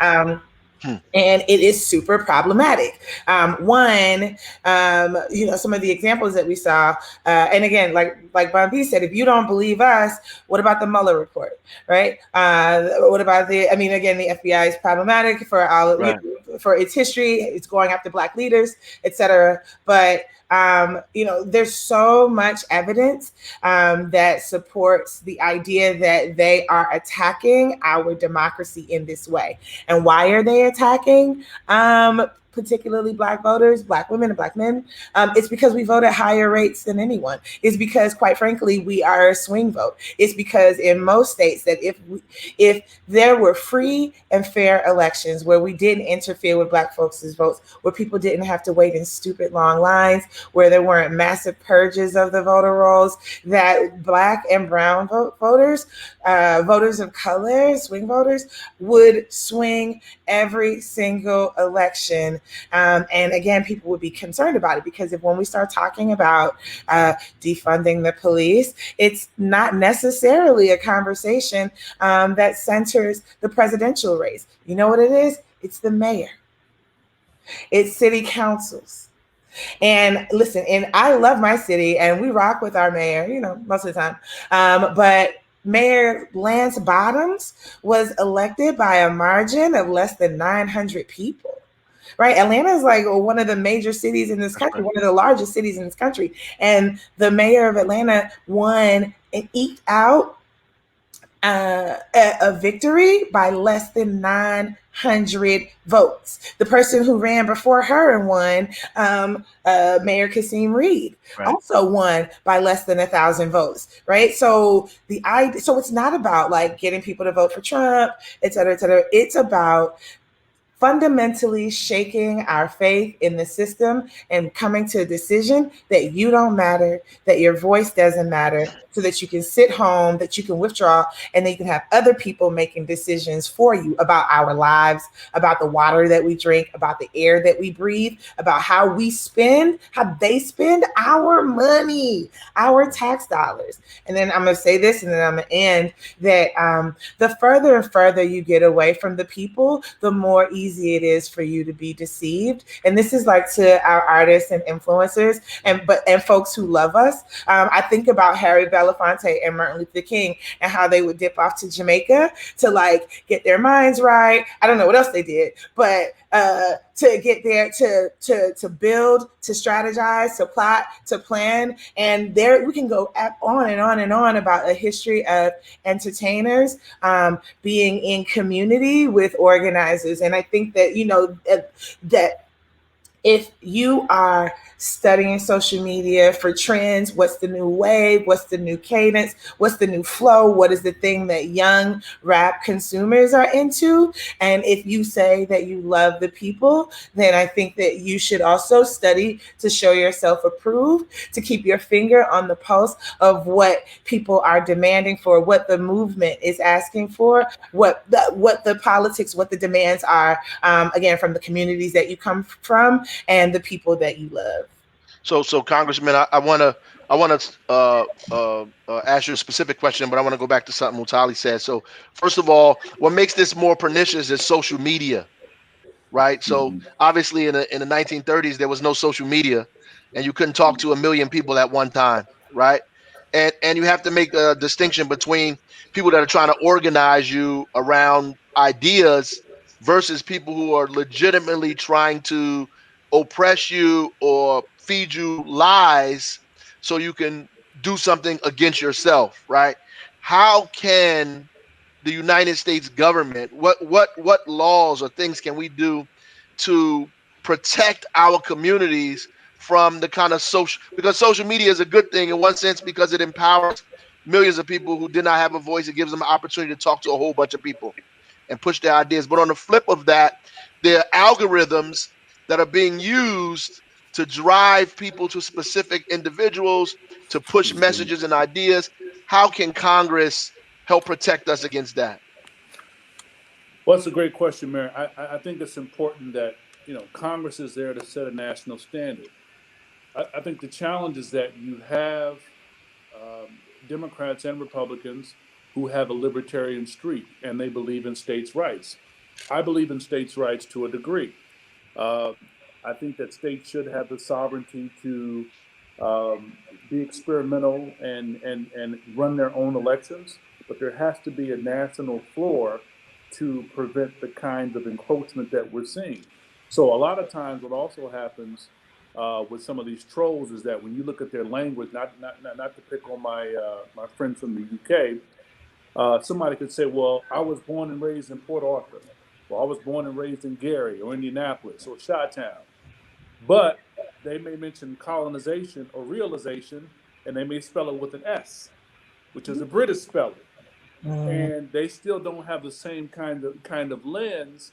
And so that's almost a clue that you're dealing with a troll. Also, there's a narrative that they're trying to create. So when they set up these shell NGOs, they oftentimes hand out money. They'll observe who's divided, and they'll hand out money to a self-appointed gatekeeper, or through social media influence, they may send trolls to a particular person's page, and it may look like they have more influence than they have. And so I noticed a narrative that was popping up a few weeks ago that was something that we struggle with a lot in the Black community, and that's regionalism, ageism, and colorism. I feel like right now, if folks are still talking about whether you're from the West, the East, the North, or the South, you're not ready for real change. If folks are still talking about team light skin and team dark skin, you're damn sure not ready for a revolution. But I noticed some posts a few weeks ago that started talking about people being in Black spaces. Now, we know that we've seen this discussion about Karen and all these our allies being in Black spaces. Then it got to non-foundational Black Americans being in these spaces. Folks whose parents are immigrants. Then it started talking about people who are biracial, people who happen to be lighter. You could have siblings who one is light and one beautifully darker, but now it started talking about lighter people. I'm like, this is, really? What is this? And it was obvious that this was an outlet of a state actor like Russia or even China. Russia gets all of the heat, rightly so, but a lot of people still sleep on China. And I think that when you have these positions, Mayor, it's everyone has a voice on social media. And as a result, a lot of these people target people's needs. So if you download a particular app, the algorithm and the software will search your credit history and your financial stability. And as a result, they'll target you to see your financial need, and you'll have this shell entity pop up and support your movement and build up your movement, when in effect, you've really become a tool of this outside entity. So the federal government has to set a standard. I think one of the battles with TikTok, Trump was a bad face for the argument, and with respect to my sister Mutale, but you do have, there's some legitimacy in the critiques of certain apps. I won't pick on TikTok, but certain apps being portals to extract data and information. So the federal government has to set a standard that increases the requirements to get on US-based platforms to have US-based users. And of course, we're not even talking about supply chain issues now, where it deals with piping and wiring that could be encrypted, where you can spy on people. We're talking about a simple app that you can go to the App Store and get the same kind of information. So the federal government has to be a filter, but not stop entrepreneurial brilliance and ingenuity in the same process.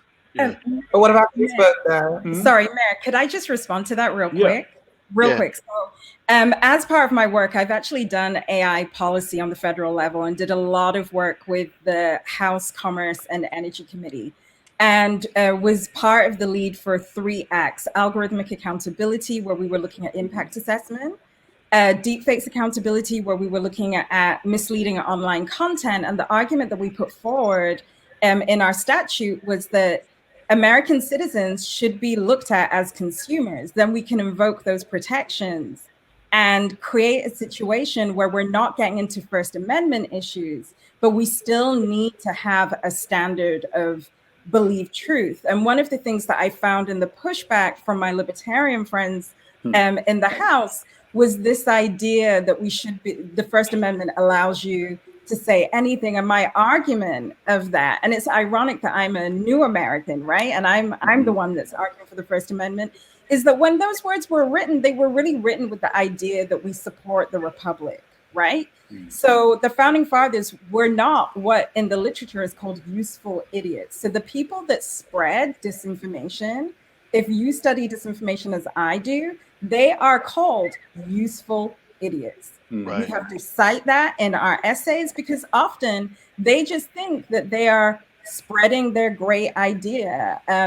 Bun B, you made a great point when you were like, people get on these internet streets and then become the professor of nothing, right? So it's those people that are really spreading these ideas. And even as we speak, one of the disinformation narratives that we're looking at is this idea that you don't have to vote at the top of the ticket, that to really be Black, you're going to vote down ballot. And my counter to that is, if we want to build power, then we're not just looking at the vote. We are out every day organizing. We are going to the House, as I did, if that's what you do. I also advise the UN on AI and race policies. I need people like Andre Carson to sit in these committees so that when I come and advocate, there's somebody who actually even believes in race-based disinformation. Because everybody is looking at QAnon, but they're not looking at the disinformation towards Black voters. And the truth of it is, if Black voters don't come out, then we're not going to get a government that we can organize against. And that's really the type of narrative I try to push in this moment for people who are not excited about the ticket. If you are sophisticated and you want to build Black power, then you're going to look at who you can push and stop looking for saviors. But I could, this is my stuff, so I'm going to pull myself back. That's all good. That's all good. If I can add on, Mayor, that savior point is critically important. But also what I've noticed that has been trending has been this divide that is deliberate between Black men and women. And we know that sisters have been discriminated against and abused since and before slavery. And I see this narrative catching fire, but it misses Black men. And we know sisters are disrespected, but as a result, Black men are feeling left out.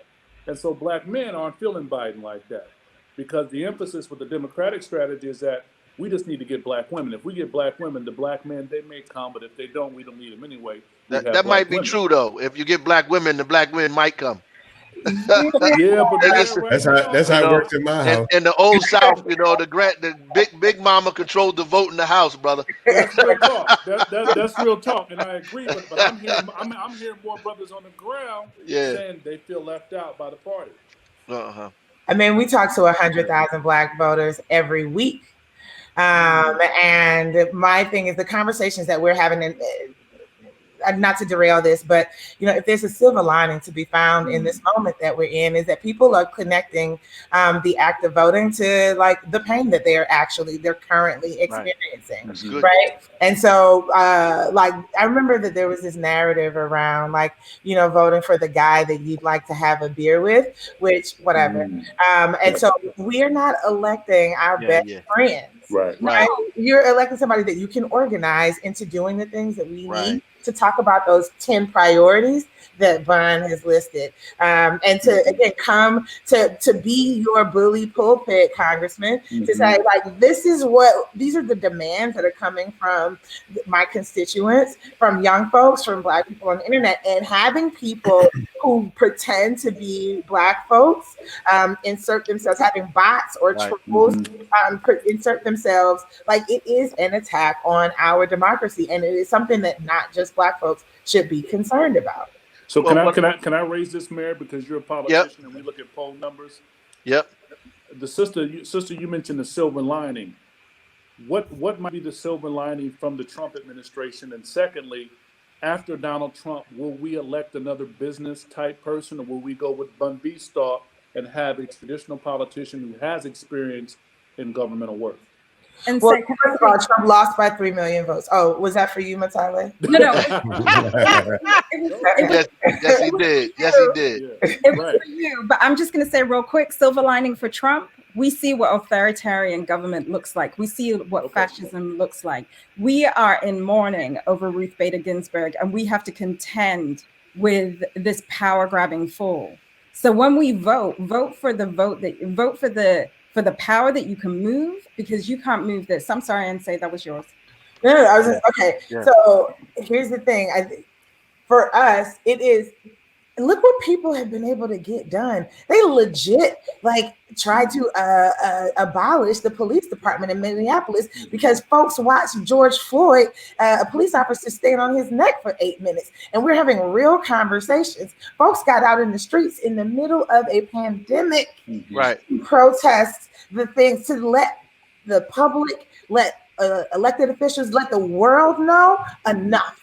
Right. And so the idea that, look what we were able to do when folks ain't got to work 2, 3, 4, 5 jobs just to make ends meet, when I'm not delivering Uber Eats and working and dropping off the kids. And so that was a particular moment in time. But I think that it's going to have a radical, fundamental impact on how we move forward. Yeah. I think the silver lining for Trump is that when he goes to jail, he won't be president of the United States.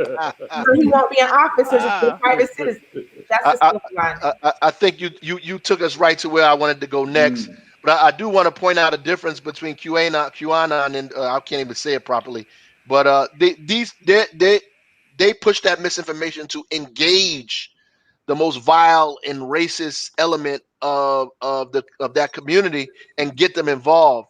Misinformation towards us is designed to get us away from the process. It's designed to chase us away from the entire process at all. They don't want us to be involved in it at all. And I think that's I would argue that there are elements that, so the people that run QAnon are very similar to the people that are running so-called Black disinformation. Sure. So you're assuming that the people who are really running and funding these are Black. Often they're not. Often it's the far right, and we can draw a line. No. I'm not saying they're Black. What I'm saying is that their motivation is different.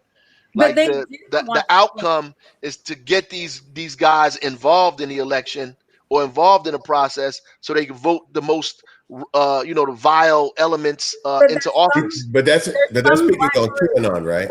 Yeah, that's QAnon. QAnon, right. And for Black people, they're trying to get us to not vote at all. They're trying to do both. There's some groups that are saying that you should send home Black immigrants. That is I agree with that, but I'm talking about in terms of voter engagement. Get into Bun B's point that look at Atlanta, Georgia. Stacey Abrams lost by 70-something thousand votes. About 200,000 people were taken off. 54,000. 54, excuse me. Correction. 200,000 people were dropped off the voter rolls, right? That there's a specific kind of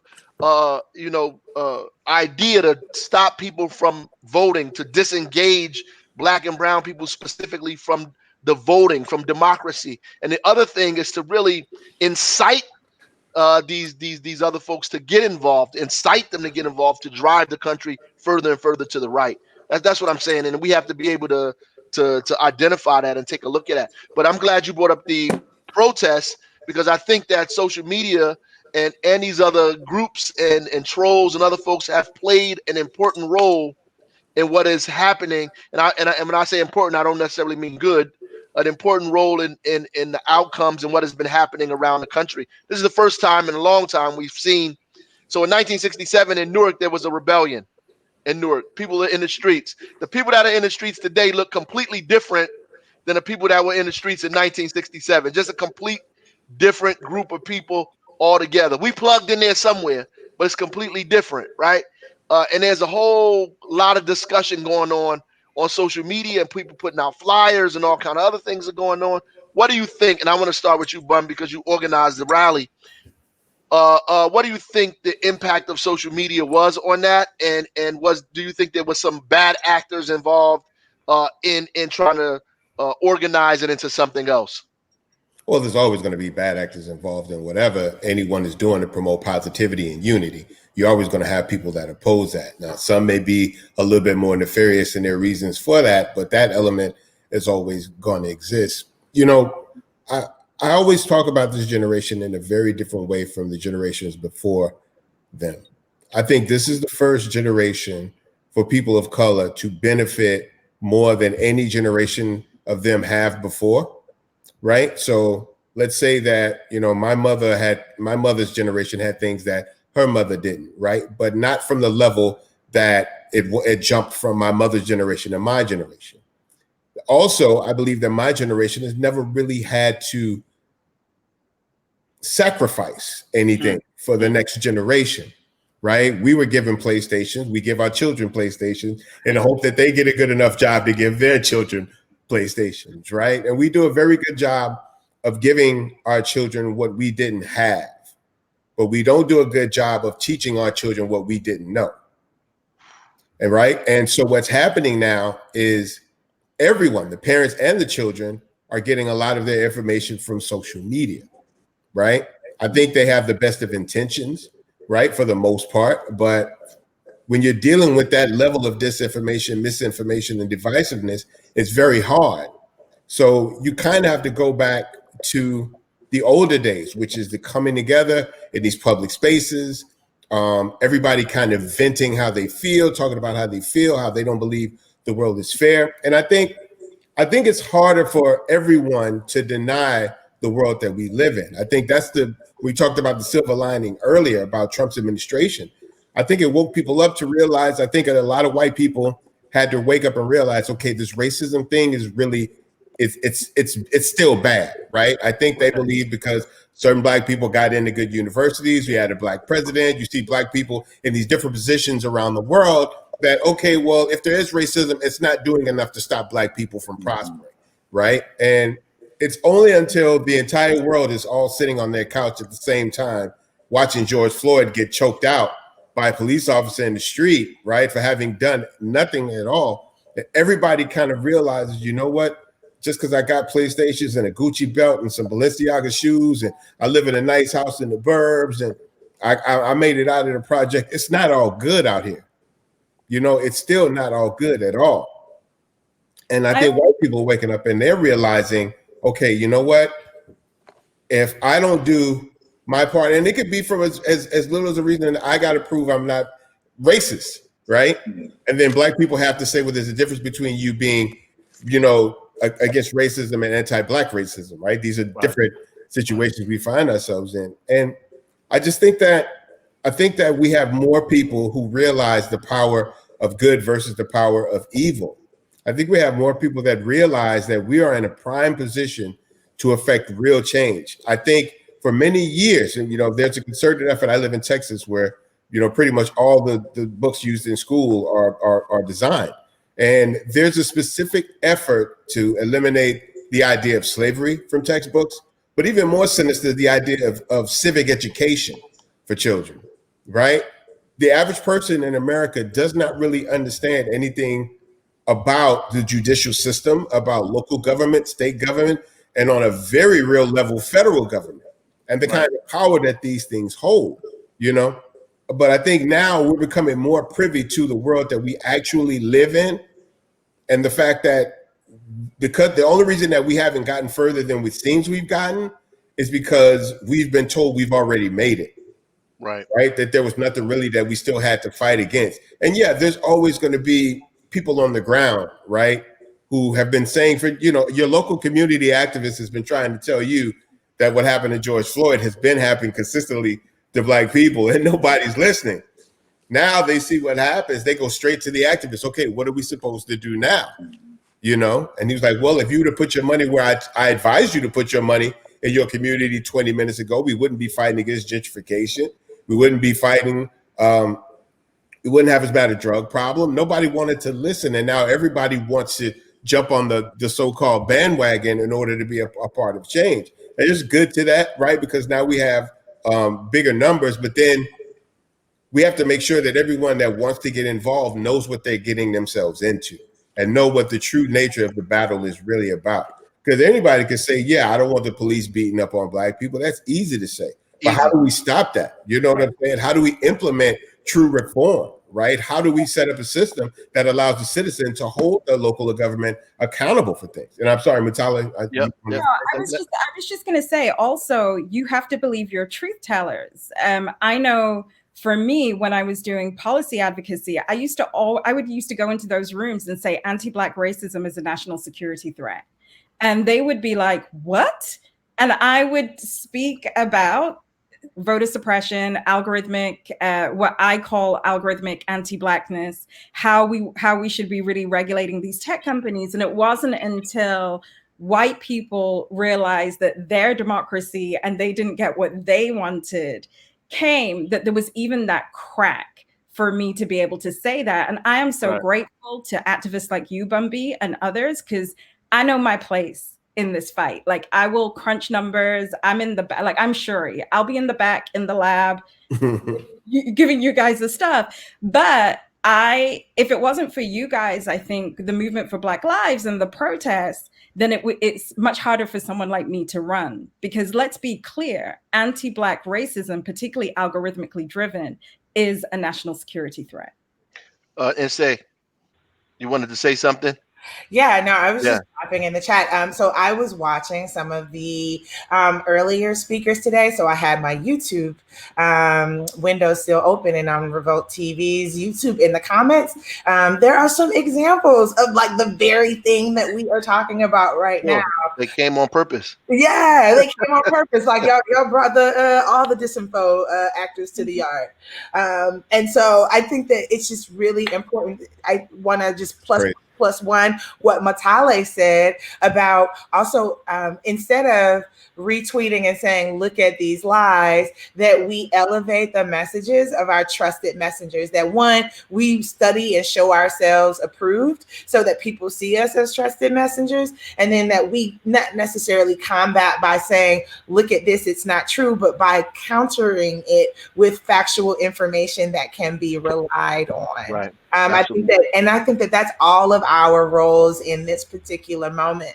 We were laughing earlier how I just got graduated to the auntie group chat. And, every now and then they'll put some stuff in there and be like, if you retweet this and you repost this and and, just stuff that coronavirus is because of 5G, etc. But here's the thing: everybody roll their eyes at the same time. But come on, that what that tells me is that everybody had somebody in their network. That's right. That had that thought that That's shared that information, right? And so my role in the auntie group chat was to be like, come on, y'all, and like, here is what we need to know, and like, listen, wash our hands, don't listen to the governor, like wear a mask and stay inside until we get on the other side of this. And I think that that's what our role is, and like all of us, like you can be like super brilliant and have millions of data points like Mutale, or you could be like me, who only tweets when I got a little something in my system. But the point is that there are people who rock with you, who believe you, that you are a part of a village, and like this is all of our jobs in this particular moment. But it also brings the point to, we have a greater responsibility to make sure we putting right information out. Right. A lot of times we get on social media to debate more than to put out the information. And our job really is to put that information out, particularly in a sea of misinformation that's grabbing people and pulling them in a bunch of different directions. We have to be consistent with making sure we put the right information out, or at least giving people access to go get the information on their own. Because what they try to do is create the doubt, and then when the doubt is created, they send them somewhere else to further the craziness. I mean, I spent the first half of this pandemic just debating with people about 5G, about mask, about all of this stuff, because they use the idea of our distrust of the government, and we have a valid reason to distrust the government. Absolutely. And because we have a valid reason to distrust the government, they leverage that distrust to make us not even help ourselves out of this situation. So it's really dangerous. But that's what's called the disinformation cycle, right? It's what I described at the top. The distrust of the government is real. That is an accepted fact. 5G being a public health crisis, that is lies. That is absolute lies. But when you already have people who are worried, they're vulnerable, they're looking for information, then it's easier to lead them down. And this is where algorithms become really important, because through my research, I'm constantly being fed disinformation algorithms, particularly from, I was going to say the platform, but I'm not, particularly from some of the platforms that I'm on. But because I'm looking at that from a point of being informed and understand the reason it's being fed to me is that I've engaged and they actually want to sell me advertising, I can do some of that strategic silence, because disinformation is only going to be effective if we spread it, right? So, yep. So, Congressman, I just want to, you said something earlier about the president and him exacerbating this environment and condition. Even like with all of the stuff that was happening in the protest all over the country, and they putting all the attention on all the things that are happening, him sending military to Portland and running over protesters in DC, and the words that he's saying. Do you think that what is his role in all of this? I think Donald Trump is very smart.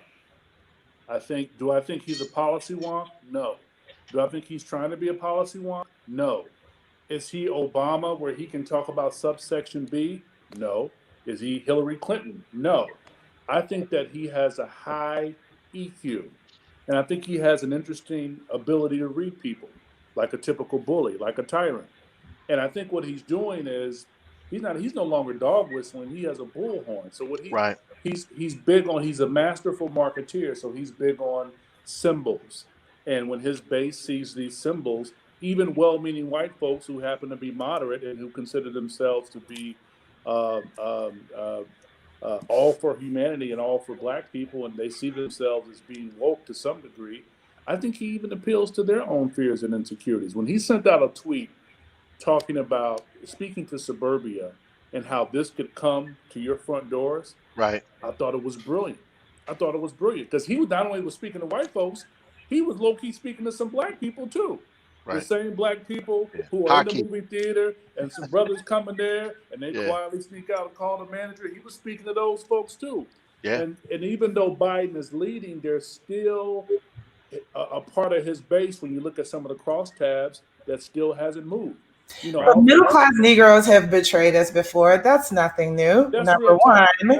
That's real. But when you look at those numbers, sister, and his numbers really haven't moved that much, I have to ask myself, is there any buyer's remorse? There has to be some degree of buyer's remorse, and if there is it enough to unseat him? Right. Biden is up 9-10 points. Hillary was up probably higher 4 years ago. Right. And you know, people and you look at the polls, itself.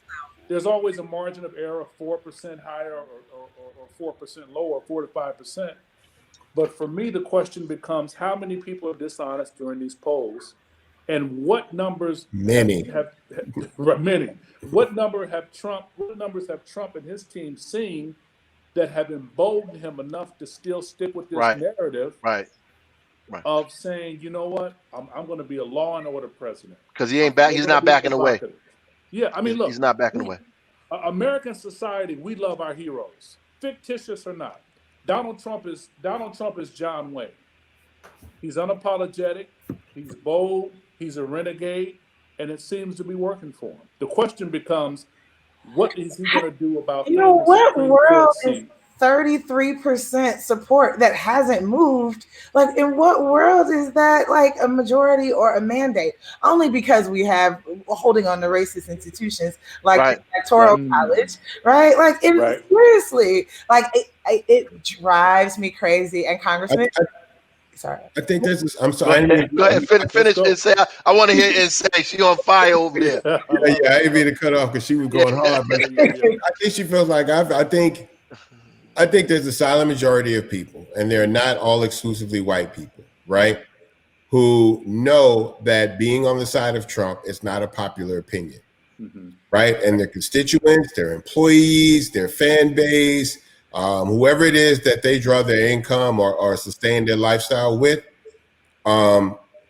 would not take kindly to them espousing something that is opposite to them. But we have to stop saying that they're the majority, because they're not. And the reason I say that is because Trump lost the vote by the majority. The majority of Americans, the majority, he won because of the Electoral College. Right.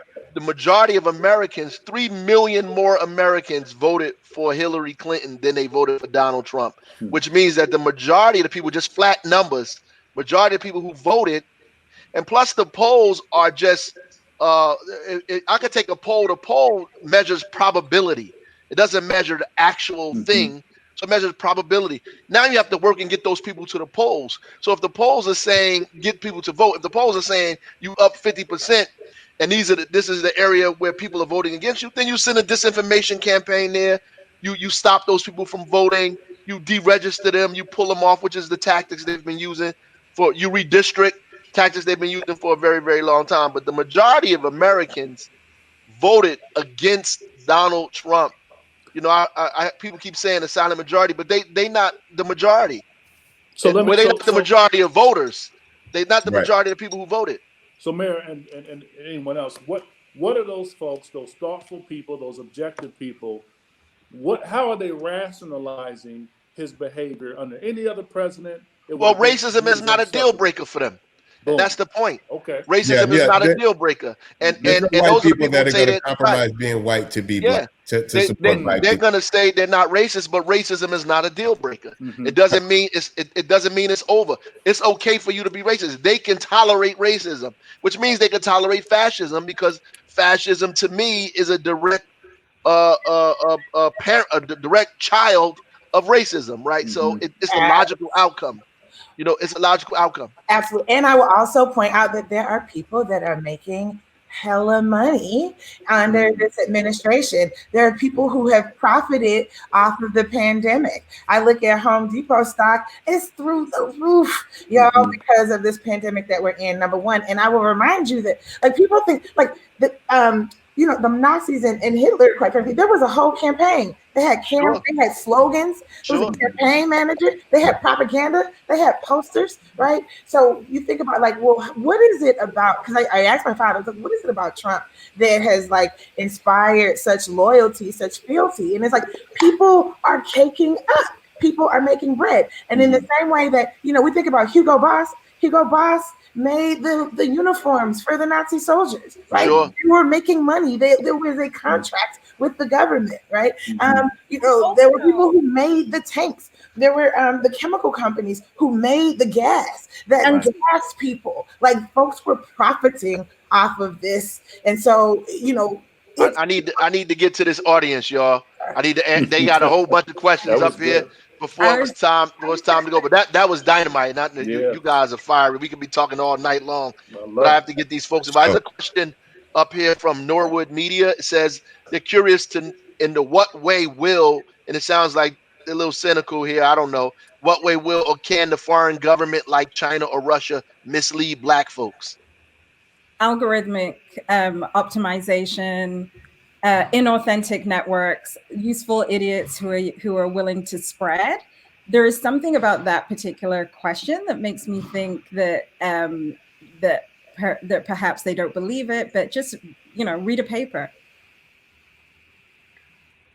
Anybody else want to jump on that? How can a foreign government, because it seems that people don't really believe that the Chinese or the Russians can influence Black voters. Yeah, well, they just found out. I know. I'm sorry, I didn't mean to cut you off. I know that they just found that there is that China has been paying Nigerians to help spread this information, right? And so the advantage of that is that a Nigerian would have a better frame of reference for Black culture, Black speak, Black interactivity, all of these different things, right? In ways that, you know, Andre was talking about, how maybe a person from the UK or a person from Russia may not understand these nuances within Black culture. Now they're enlisting Black people to misinterpret and to misguide and dissuade Black people from being a part of it, from being engaged, basically, you know, just swing those seeds of division and indifference.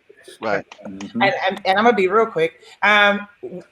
Hot wars are expensive. You're not gonna outgun, out-tank, out-fighter pilot the American government, like the United States of America. And so for enemies that are doing battle with the United States, like, thinking about ways to attack our institutions is cheaper, there's less bloodshed, and you get to move stealthily, right? So, like, again, there's no way that they're going to be able to get access to Trump in order to sort of shake our core, shake the foundation in the ways that folks have had access to previous presidents. But a Cold War that is digital is cheaper, right? And you have countries that are, you know, barely trying to keep the lights on. But so, like, of course they can't buy tanks and buy new planes and all of that, but they can log in, get a Facebook account, they can get a bunch of Twitter accounts, or like pick your platform and have these sort of digital farms of people that get paid a fraction of what our software engineers get paid. And their goal is to, again, sow the seeds of distrust, misinformation, and attack our institutions. One of the things I would say, as someone who has done this a lot, is that there is a tactic during question and answer where some of the questions are designed to knock us off and make us feel uncomfortable. So if you're reading a question and you don't feel comfortable with it, then you're probably dealing with somebody who is nefarious. So I would. Well, I'm used to those kind of things. I'm sure the congressman is too. I'm just putting it out there. Yeah, trying to knock us off. So if you notice that I'm very short, that's where. Yeah. So it's some questions are meant to yield strategies and tactics too. That's right. So the one question I think is pretty decent says, you know, there's a lot of messages out there from different slants, different news sources, newspapers, officials, celebrities, whoever. However, how do you sort all of this stuff out? I think it goes back to some of the advice I tried to give earlier, right? So if you're coming across a narrative, move away from personalities, right? But if you're coming across a narrative and it's saying something like Kamala is not Black, and you are a seeing person and you can see that clearly this person is Black, clearly this person is on the left of whatever our political spectrum is, and you put yourself there, don't engage in that, because that is the beginning of, often it's coupled with her parents are from Jamaica, her father, you know, her father's from Jamaica, her mother is from India, we shouldn't trust immigrants. It's designed to take you down a line. So I would say that. The second thing I would say on Bun B, I really appreciate him for saying this, is think about what are your actual issues. He was very clear when he was like, gentrification. Thank you for bringing that up, brother, because these are issues that we live with. Police in your city. Anything that's really taking you away from that is probably something you want to be suspicious about, because quite frankly, I'm not going to give my location for security, but I live in a city. 5G towers are far, far away, but my rent going up next month, that's real. People dying of COVID, that's real. So think about the hyper local. And then the last thing that I would say in closing is, at this point, we need to be voting to get control back. Any type of, and this is every election. How in your local circumstances can you empower organizers to get control? And where I live, the Black community I live in, we're looking for people that want to end COVID. So shut out every other message and look at who has a sound public health plan. So folks, we're running out of time, so we're gonna have to shorten the answers on some of this stuff. Question says, this one says, voting. What do you say that voting as a system does not benefit poor and communities of color? Period. Like, should we be doing something different? Because voting doesn't, and that's probably one of our people that we're talking about. But voting does not help the poor or people of color. I mean, that's a apolitical question, a ahistorical question, I should say, because Reconstruction, 13th, 14th, 15th Amendment, the Voting Rights Act, all these other kind of things. You go on and on and on to show how voting, when we did what we were supposed to do collectively, benefited working people, poor people, from the New Deal on the anti-lynching laws. So anybody else want to tease that out very briefly? I would say very, very simply that promoting positivity and helping to better your community isn't just something that you do by voting, right? And just because you decide that you want to be engaged in the political process doesn't mean that you have to stop doing what you're doing on the ground anyway. Grassroots organizations work. Voting works. They're not mutually exclusive. You can, there's no need to compartmentalize these things. You can do both. You can be active on the ground. You can be active at part of the system. You can, I think Mutali made a great point of talking about how you can, vote for a system that you can eventually overrun and overthrow, right? That's the beauty of America, is that you can vote someone into a position that either has to conform to what you think of, negotiate with you, or be forced out of power. That's the beauty of this country. But until those things happen, you should still be active in your community. You should still fight to make the little changes in your community that matter for the children, for the elderly, and for your everyday quality of life. So I want to ask this last question. It says, what role or what impact does you think misinformation on social media have on the outcome of the 2020 presidential election? If at all, do you think it'll have an outcome on it? I can speak quickly, but I've spoken a lot. It's going to have an impact. How big that impact is really dependent on how willing we are to become sound social media participants. And then say, you and I have talked about this hard, so I'm going to throw to you. Yeah, I was just going to say that not to nerd out, but what we also need to factor in is that there are some people who are targets of misinformation and are like, oh, hell no, let me go get my people because they're not playing with us. And so I'm not going to be playing back. And then there's some people who will be persuaded by it. But media literacy, digital media literacy, that's important. Seeing yourself as an agent of change and as a person that has the ability to mute the impact, I also think is really important. And then the last thing I'm going to say, and it's kind of an answer to the previous question as well, why would you take any tool off of the table that is designed to help us build a better community, build a better country, right? Like, why? So voting hasn't gotten us everything that we wanted and what we needed. But as we work to build a better country, like a brighter future for ourselves, I'm not taking any tool that is designed to build liberation off of the table. I'm not. That was the best response. And the last thing I would say that was to the that best is, response. Right. why would you vote for someone that does not have an imagination that Black people can be powerful, that they can be free, and that they can be joyful? And that's always my retort when people are like, well, I'm not really feeling this one or that one, I'm not going to vote. And I'm like, if you're a Black person, then you need to be marching towards liberation. That's what we saw on the streets after Brother George Floyd, and he's not the only one. So for us to continue that, you cannot allow what we have now, who does not see us as people. And I'm gonna. Yep. And you know what's interesting is, I don't know if you all heard, I saw this thing that went viral at the beginning of the virus. Somebody on the phone, it was all over Black communities, saying that their friend worked in the Pentagon or something, and they was about to start martial law, and they was blocking off this and all. I mean, it went viral in like a week. I mean, the whole city of Newark was passing that video around. Even people who worked in City Hall, the audio was on the people's phones. Like, listen to this. This is about to happen to us. Just creating hysteria in our community. So that kind of makes the point of what this disinformation does. It really knocks us off, and what is and is designed to do that. And we just have to be very vigilant in our circles and our information, and make sure we put out right and good and wholesome information for people to be able to. And what I like to say, tell people is, get the information on your own. Like, research it. You know, find out what's going on. Don't just take the title of something and run with it. Find out it, cross-reference, do everything you're supposed to do to get the right information. But I want to give all of you an opportunity to say something before we get out of here, and you know, just really round out this discussion for folks, and talk about why this is important that we talk about it even. Congressman, you can start us off.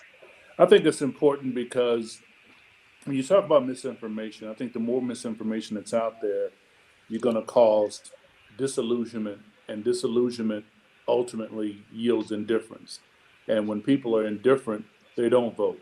They don't participate in the political process. That means you're not going to vote on who's going to be a good representative or steward over your and my taxpayer dollars. It means that you don't recognize that most of the things that we do in life is a result of legislation. You drove down a road today, it's a result of a city council voting on it. The fact that we're communicating virtually is a result of Congress taking action and voting on broadband laws, making our world smaller in the midst of COVID. We're talking about virtual learning for our kids or our students. That's the result of legislation. And most of the things that we do have to do with legislation directly or indirectly. So us not participating in the political process means that we've muted ourselves of having any kind of sway or influence in the future of our kids and the future of our democracy. Mutali, go ahead. I would say that we need to understand that we live on and offline lives. So what we're doing on social media, how we're reading social media is really important. And we need to look for those messages that build us up. We are Black people. We believe in joy. We believe in hope. And when you're reading messages like the one that you described, there's going to be an apocalypse, there's going to be martial law, that's a very specific road you're going down. And what we really need to be thinking about is that this is a moment where we could potentially change power. This is a moment where we could flip the Senate. This is a moment where we could invite our friends or family into the franchise as an act of power. But this is also a moment where we continue to build power with community. And voter suppression is real. Don't let people let you think it is not a problem. Bun B. This is that moment, right? I don't know how everyone else from my generation feels, but for me, this is that moment, right? All the textbooks that we saw growing up, and hearing about Benjamin Banneker and Thurgood Marshall and all these other different Black people that fought to make life better for everybody, not just Black people. This is that moment for us. For my generation, we have been called, right, to sacrifice for our children, for their children's sake, and for our own sake. This is the time for us to decide whether or not we want to look back 30, 40 years from now and see our grandchildren. Our grandchildren will see us with pictures of Black Lives Matter banners in our hands, or if they would see pictures of us smoking on a hookah, right? Like, Like this is that moment. And I don't really know how to put it any better.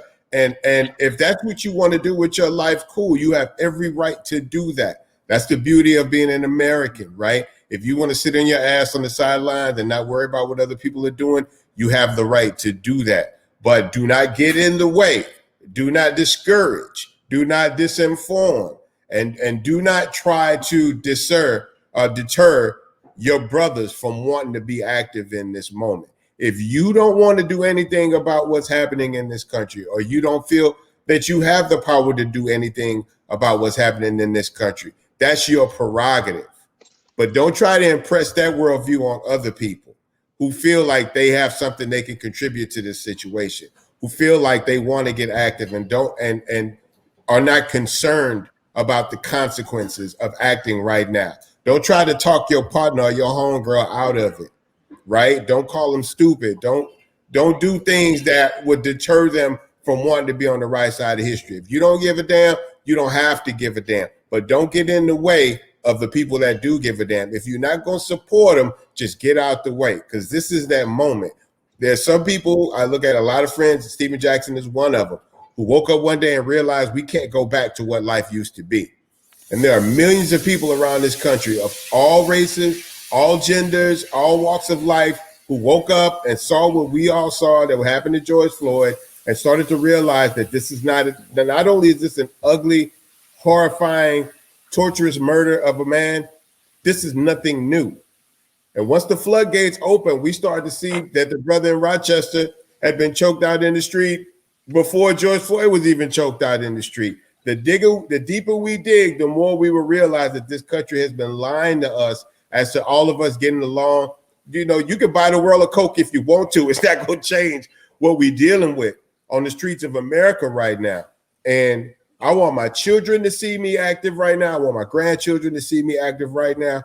And everybody that I was able to sell an album to, or a t-shirt, or a concert ticket, I want to sell them on the idea of Black unity. I want to sell them on the idea of putting our voices together and standing up right now. If you don't want to, you don't have to. Just stay out the damn way. That's all I can say. And say. That's right. I will say this, that like we should not be moving from a spirit of fear. That like, yes, we are targets for disinformation and misinformation, but it's because we're super powerful.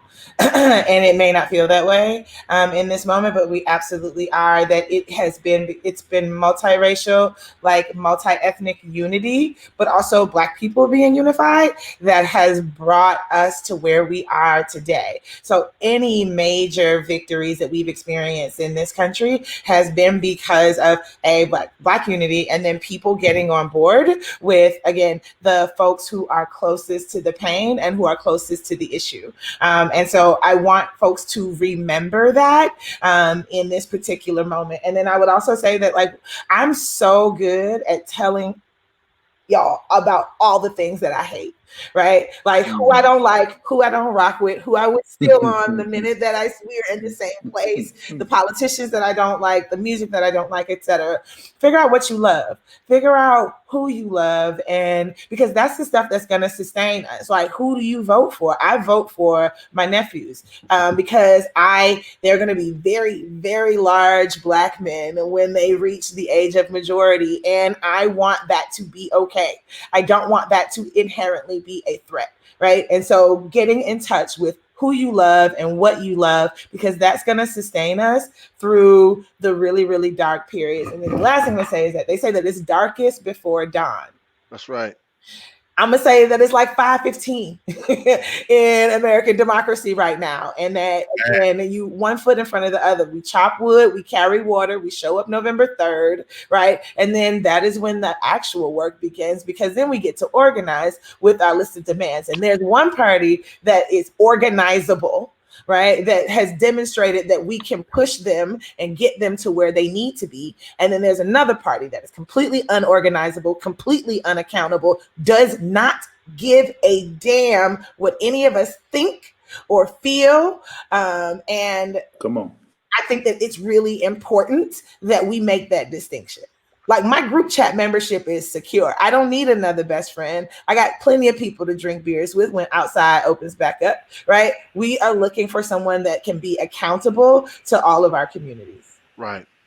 That was excellent. I mean, I was supposed to end with something, but you guys said everything that I would say better than I would say it. So I appreciate you. This was a full and robust panel. I would love to stay in touch and keep with you guys. I'm going to be paying attention to what you folks are doing.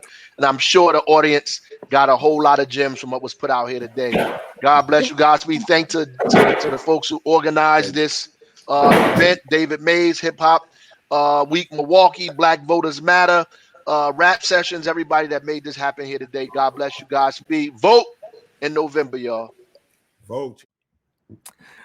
We are back. Welcome back. My name is Jasiri X, hip hop artist, activist, and one of the founders of One Hood Media. And I'm joined by the icon herself, Tiffany Loftin, National Director of Youth and College at the NAACP from Washington, D.C., tuning in. Yeah, and I'm in Pittsburgh, Pennsylvania, but it's been cool to kind of hear this conversation of what's happening, all over the nation, realizing what folks are dealing with, to hear from Mayor Ras Baraka, Nsé, Mutale, Bun B, and our representative, Andre Carson from Indiana. It was kind of dope to hear that panel and kind of hear, folks express like what's happening in their community, is similar things that's happening in our community, and how we can overcome a lot of this, whether it's voter suppression or whether it's, folks on social media giving out a lot of wrong information. I know we're seeing that a lot. And we're seeing folks run with a lot of stuff that's not real. So it's cool to have a breakdown on, how we overcome that, because, that's a lot of ways people are susceptible. And we know that there's like these campaigns right now that are specifically about, wanting us to not vote, Yeah. Disinformation, not wanting us to vote, making the process confusing, sending out the wrong information. Right. I really appreciate how this panel really focused on things that people can actually do on the ground. We're not always hearing from the folks who are disconnected from the work. These are leaders and organizers in the community, elected officials in the community, artists in the community who are helping to make that difference this year. And we need it now more than ever. So this was a pretty powerful panel for me for today. We got some folks next. And I'm excited about the new folks we got coming in. Listen, we got just incredible leaders and thought changers that are here for today. Jessica Care Moore and Riggs Morales and Damus Dash are coming up next. So we'll see y'all after this next conversation and after the next freestyle, which I'm excited about. We get some music back in there. Hello, happy to be here with everyone else. I'm going to read two poems. The one I'm going to read now is called The Heart of a Movement from my book, God is Not an American. And I'm reading this one because we're talking about voter suppression. And I think what people need to understand that it's a lot deeper than just the inability to vote or trying to suppress our vote, because a lot of people fought and died, right, for the right for us to just be able to have a voice in the country that we built. And so I want to read this poem that I wrote many years ago for Elaine Brown and Juanita Abernathy and Evelyn Lowry and Kathleen Cleaver, just to remind us of the reason why we must fight for this thing called voting, and how it's much more deeper than just them suppressing our votes, it's suppressing us as people. And so, yeah, it's this. I bear witness on this day that all women are not created equal. I'm certain I would not be alive if not for you, Elaine Brown, not breathing and full of Black power bloodlines tied to your birth. It was your refusal to not let us forget about Michael, Little B. Lewis, or other Black magic children we pretend not to know when we watch the paid-off news from our suburban homes, the ones we forget to claim after they've been drafted into the prison industrial complex. It's complex to be a woman like you, our Minister of Defense, battling for the rights of women with your own comrades in the movement. You taught us responsibility, gave us more than a taste of power, a lifetime of organizing and teaching and loving, and reminded this new generation that we must talk and read and write about this country's history simply because it exists, and it wouldn't if not for you. And when they couldn't kill you with church bombings, where you taught voter education classes, or with blasts through your living room, or daily threats against you and your family's lives, your feet remained planted when they walked in over 300 marches. We discussed the possibility of dying with your husband while you were still young, Juanita Abernathy. We spoil young women who speak with the power of your tongue. We study with the blood of our elders on our books and complain about the long walk to class. It seems that streets are not always named after legends or mothers or survivors of a Holocaust, for that matter. When you are the wife of the Reverend, your life is a sermon every Sunday, a story of sacrifice and struggle, a vision of Harriet, retracing steps of our journey from Selma to Montgomery in honor of sheroes whose names we'll never know. Sometimes it just takes one woman to end apartheid, build a monument, stop toxic dumping in our backyards. You understood that the SCLC was powerful, but the SCLC women was necessary for our rite of passage from girls into lawmakers. You, historical landmark, Evelyn Lowry, visionary in our constant fight for freedom. You, one of our other mothers of Black art, Black consciousness. You gave us the strength to take over university presidents' offices, lay our bodies across basketball courts, to boycott racist newspapers, to demand classes closed on the Martin Luther King holiday, to give African studies departments professors with tenure. You taught us education is frontline commitment. You women of SNCC, Freed Huey, you women of Exile and Love, you were never afraid of being radical or becoming a full-time student of human rights. You sacred, you not tired, you destiny driven, you Kathleen Cleaver, you Evelyn Lowry, you Juanita Abernathy, you Elaine Brown, you power seeker, you goddess, you sojourner, you Miriam Makeba, you five-starter, you Nina Simone, you Sonia Sanchez, you international, you sister, you Mama Africa, you truth teller, you revolutionary, you woman, you not supposed to be here, you not supposed to be here, you bulletproof, you panther, you wife, you breathing, you bomb shelter, you ancestor, you pioneer, you frontline Fatima, you have Amazon, half amazing, you represent the Project Monifa, the Doubled Up Champion, Hopscotch Heroine, Voodoo Candy Lady, the Tree Lamb Traffic Stopper, the Bubblegum Popper, the Pigtail Astronomer, everybody's baby mama, the Storm Calmer, Father's Daughter, the Birth of Blues, Queen of Queens, you goddesses, you warriors. I'm certain none of us would be here if not for you, which is why we must fight against voter suppression, because our people put their lives on the line so we can have the right to do this thing called voting. So there's that. So I'm going to read this next poem. It's called Where Are the People? And it's for the bodies we can no longer locate. And this is what happens when you don't vote, because when you don't vote, you lose your rights. And locally, I believe in local voting even more than the national piece. But the federal piece is about fighting fascism right now. And so we must fight. Even if you never believed in voting, even if you wrote in Shirley Chisholm every year, like many of us do, this is the time where we have to say, actually voting the Democratic ticket is the revolutionary thing to do, so that we can get this tyrannic monster out of office. So this is called Where Are the People? Where are the one-way tickets? Who signed the death certificates? Where are the magicians, the madmen, the toothless, the smoothless, the poets, the corner store prophets, the bus stop historians, the traffic stoppers? Where are the people? Where are the blues? Under which pile of gravel? Where are they buried? Hurricane Cast Corridor. Where is the soil, the soul, the socks, the soles, the shoes? Where is the heroin? Where are the pills? Where are the women? Where are the thrills? Where is Cast Corridor? My student asked, in Detroit, is it a building? Is it this way? Is it that way? Your school is sitting in it. I answer you, is it? The dogs are walking the people. The dogs have parks. The parks don't have children. Where are the people? The stepped over, the forgotten Holocaust, the fragile, the beautiful, the fast talkers, the backward walkers, the 3 a.m. stalkers. Where did they take them? When will they return? Where is the balance? Where is the money? Where are our schools? Where are the people? Where are the people? We all got Wi-Fi. Nobody getting high outside. Where are the beds? Where is their heads? Where are the recognizable street signs? Where is Joe Louis? Where are the black people? My white neighbor asked me, Jessica, where are the black people? Where are the chosen people? Where are our hearts, our guitars, our bass players, Kenny Mack, Anthony Tolson, rest in peace. Where are the anointed, the children of God? Where is the sage, the holy water? Where is the black imagination located? How much does it cost per square feet to rent there? Is there rent to own your black imagination option? Where are the couples fighting in the alleys? Where are the purple flavored Mad Dog 2020 labels? Where are the needles? Where is the good time? Where is the good time? Where did all these goddamn bike lanes come from?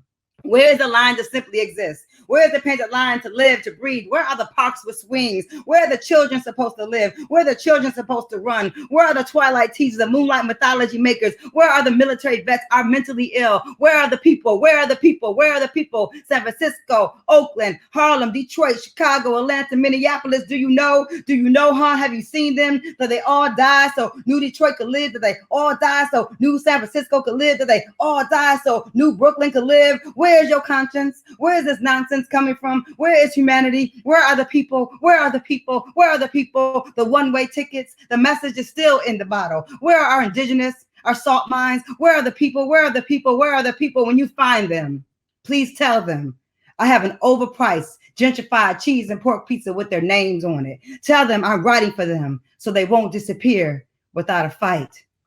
And so in November, I don't want to have to read this poem. I want to see all the people out in the streets and voting and using your right to make some change together in this country. Thank you for having me.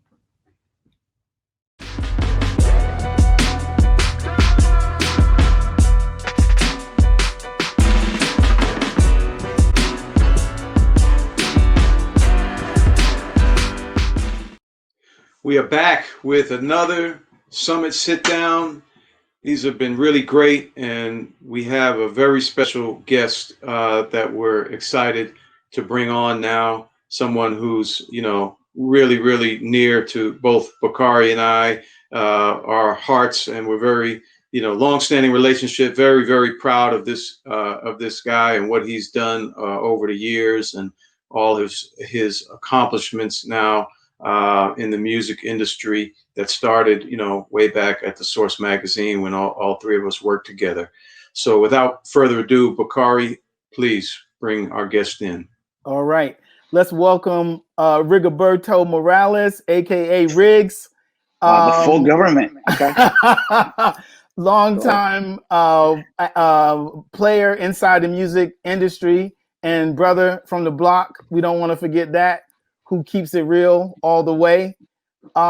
He is VP of A&R at Atlantic Records and has been working in the music industry, but also recently began to develop a social justice operation inside of Atlantic, where they're addressing issues and trying to help some of the staff kind of get their weight up when it comes to what's happening on the streets with social justice.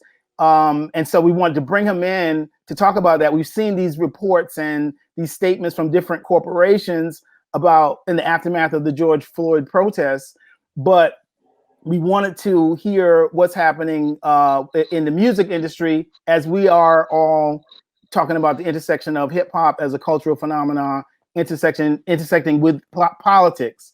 So Riggs, if you can talk some about some of the work that you've been doing that you started up with, I think you're calling it Off Color.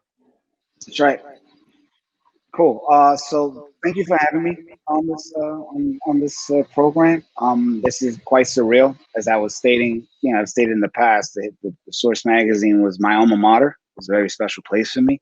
But I love the fact that it was the magazine of hip hop and politics. So to have us three here together to talk more politics and hip hop, it's pretty surreal. And, thank you, Dave, for the opportunity, because had it not been for that opportunity at the Source, I will not be doing what I'm doing today, whether it's in music or through social justice. With that, I've been in the business now for close to 20 some odd years.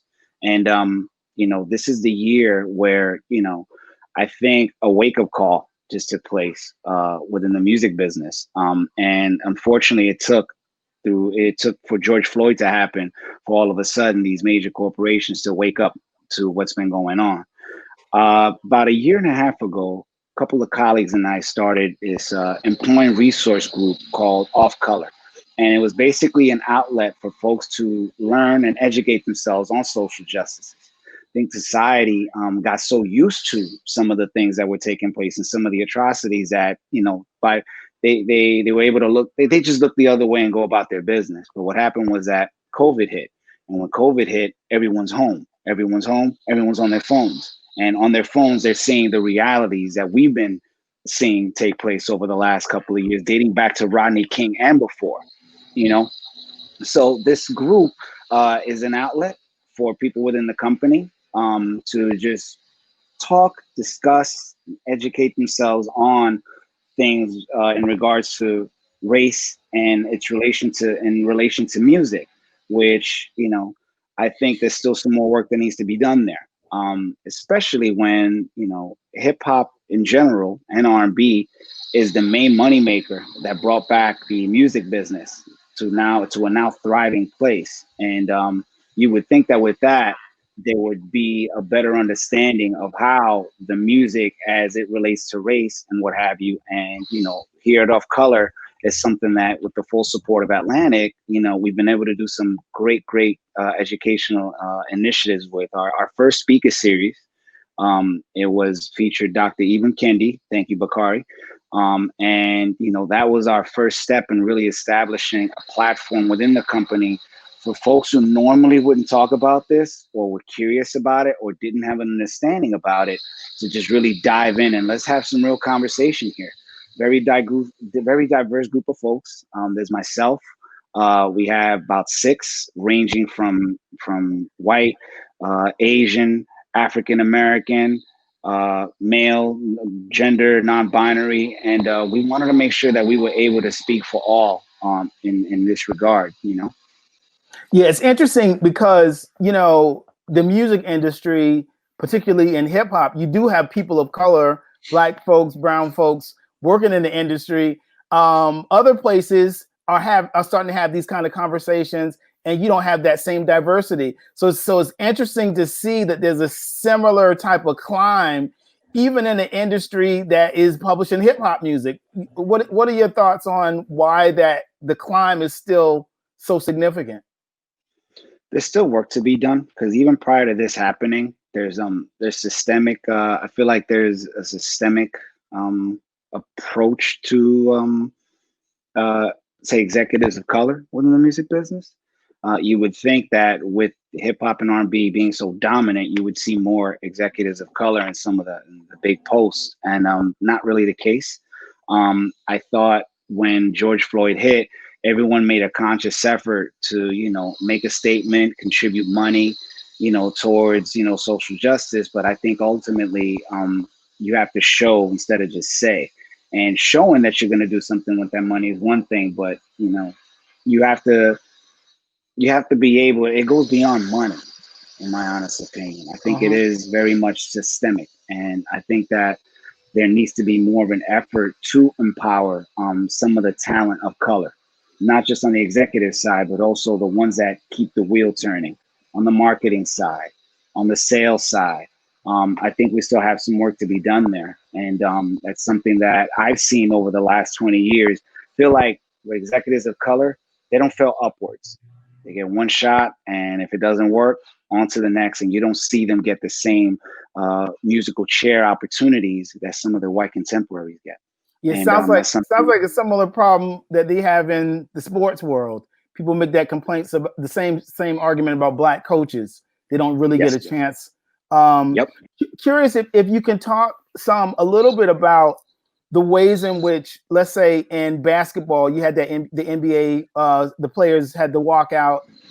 Sports, you got Kaepernick kind of pushing the envelope. Why? Well, I guess we're now starting to see a little bit. Are we seeing something similar with Kanye in terms of the music industry pushing back on the norm? It's interesting. It's interesting because in the beginning, when the Kanye thing happened, most of us chalked it up to, oh, there's Kanye off his meds again. All right, cool. And just, you know, another day in the life of. But you started, you know, this version of Kanye without the meds became like an advocate and really just went full transparency on the dealings from a business standpoint, contractual dealings and commitments and things that people just didn't know. And what happened there was, it wasn't really just him, it's what he initiated, and everybody that started raising their hands on it. Really prolific, you know, creatives such as Hit Boy, such as Brian Michael Cox, a very esteemed songwriter. So now everyone's raising their hands like, hey, yeah, by the way. And so that change that everybody wanted from a systemic standpoint during Floyd that didn't take place in the music business is now starting to seed itself into the music business. Because it's like, you know, that's the one area where I don't feel, you know, haven't seen it, significant change hasn't been made yet.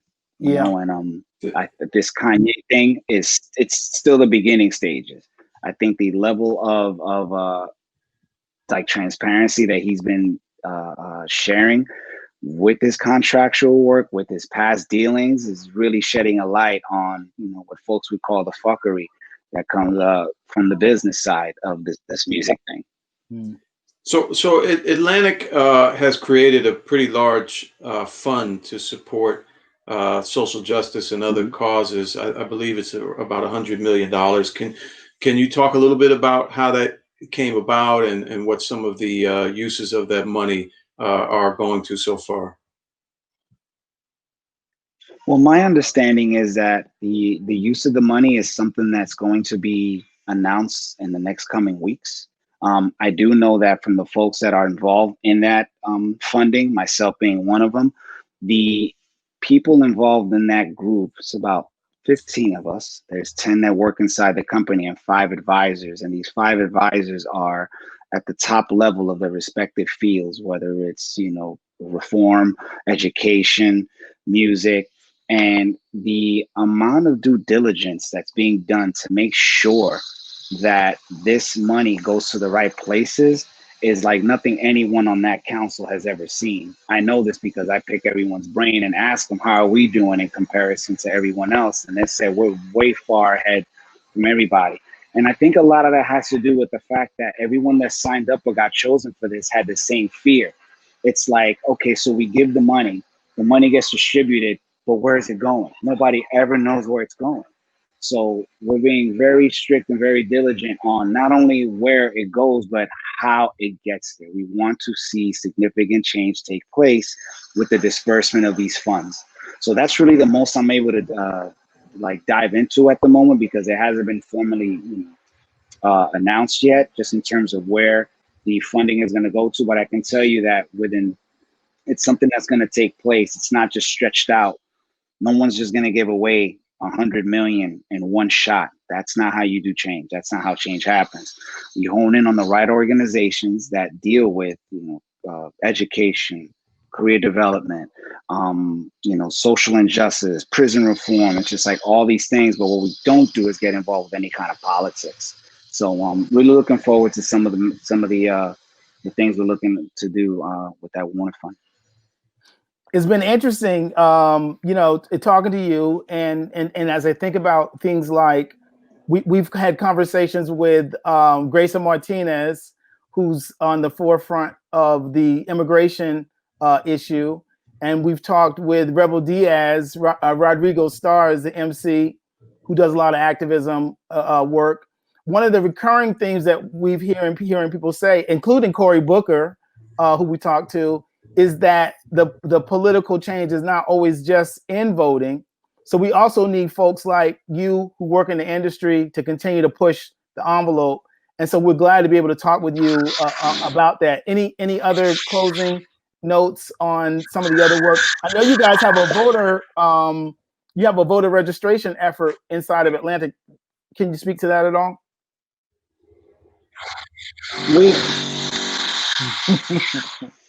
Yes, I'm going to speak to the voter registration, which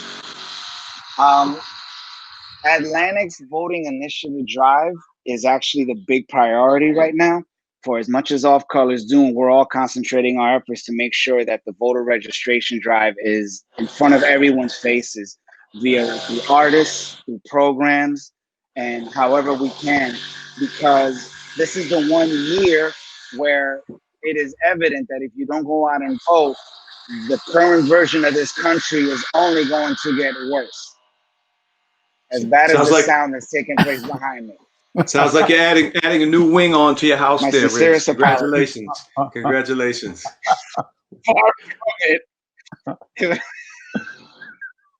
Far from it, Dave. Oh, man. Well, I'm excited about what you guys are doing at Atlantic. And I understand Sony is also, they have an effort as well. I hope that stuff is going to begin to that we're going to see an impact, and that it will also interface with some of the other work that's going on in these other sectors. So we want to thank you for taking the time to talk to us in the midst of some construction happening over there. We look forward to what's going to happen with this effort and encourage folks to tune in. Yes, thank you very much, Rich, for being part of this. All right, thank you. Thank you very much, guys. Much love. Thank you.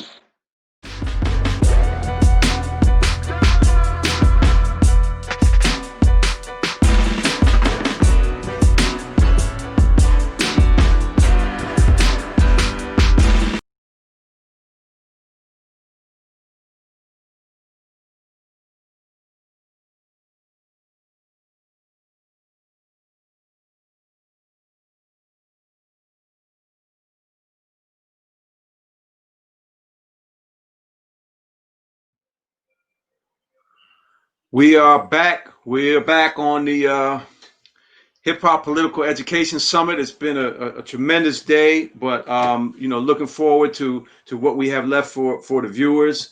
And we have a very, very special guest, a legend in the hip hop world and in the world of business. Very widely respected gentleman who I've known personally for a long time, since we were a lot younger. And so I'm glad you could be here to speak to the audience on this day today. Dame Dash. What's happening, bro? What's going on? Good to see you. It's good to see you. Good to see you. Yes, sir. So we've been talking about hip hop and politics throughout the day today. One of the things that people really know and look up to you for is your views and your knowledge regarding business and economics. So I wanted to ask you, what role can economic empowerment of people of color play in the fight against voter suppression? Well, basically, when you have money, you can do whatever you want. No one's going to stop you. But I think the bigger issue is the narrative. Number one, no president has ever affected me from getting $1. I'm not dependent on government, because government is sort of meant to control you, sort of meant to oppress you. And a lot of the laws that have been passed that we live by were made by people that had slaves. A lot of the education that is implemented today and the curriculums were implemented by people that had slaves, the system, the school system, all of it. Even down to religion, the day you're born, you're told that to say the word Jesus, which is not the proper interpretation of the name. It's a European interpretation of the name. And nothing that happened in the Bible took place in Europe. So why do we abide by the European interpretation of the name, which means it's the wrong name? And it also means that when you look at God and you're a black man, you see a white Jesus with blue eyes, even though nothing took place in Europe, it still makes you think that, you're number 2 when you're actually number 1. And then the curriculum in education, they don't teach you anything like how to farm or self-sustain. They don't teach you how to be an entrepreneur. They don't teach you about proper history. They don't teach you how to pay taxes. They don't teach you how to lobby for a law. What they do teach you is you can either sit behind a desk your whole life and pay for debt, or you can play basketball, which they provide for you. So you don't pay attention to your education, and you devote your whole life to lotto, something that doesn't work. And then by the time you realize you're not going to be a professional, you're not properly facilitated and prepared for the world. And it seems like a program to me, So even down to the way that the schools look, they look like jails. When I go through a school and then I go through court, the lighting is the same. The buildings, the structures are the same. Why is it like that? And then as it relates to prison reform, when you go into a jail, they just feed you a lot of bad food. A lot of my friends, they go in, they're strong, but inside they come out and they're not so healthy, because all that was available was sardines and a Snicker bar, So all these things seem intentional. All the laws that we live by right now seem to be meant to control us, the education, the religion. And it would make sense that our oppressor would take us into believing we're not slaves, so that we don't fight about it. But even though it's not labeled slave, it really is. And it doesn't feel good, which is making people internalize. And they feel bad about a dream that they can never have because it doesn't exist. Deal with all these traumas. And that's another thing, that trauma has to be recognized, because you can't realize what it is. You can't realize what you need to fix if you don't know what's broken. So all these things, it just seems like it's a pattern implemented to continue to control us, to program us to fight each other, and then to be distracted by the politics. Because at the end of the day, you get somebody elected, they don't know how to pass a law, they don't matter. You get them passed, you get them elected, and they're not doing what they said they were going to do. What you going to do about it? So at the end of the day, we have to know how we can change things and not depend on other people to do it. If you want a law passed, get with your local senator or whoever it is, and you have to lobby. You have to lobby for it. You have to bring awareness to it. You have to make it make sense. Someone has to draft it up. They might pass a law in the state and it works well in the state, and then it makes everything with federally it works. But you got to pay attention. You can't keep depending on your oppressor to help you. Your oppressor, your warden is not going to give you a key to get out of jail. It's not going to happen.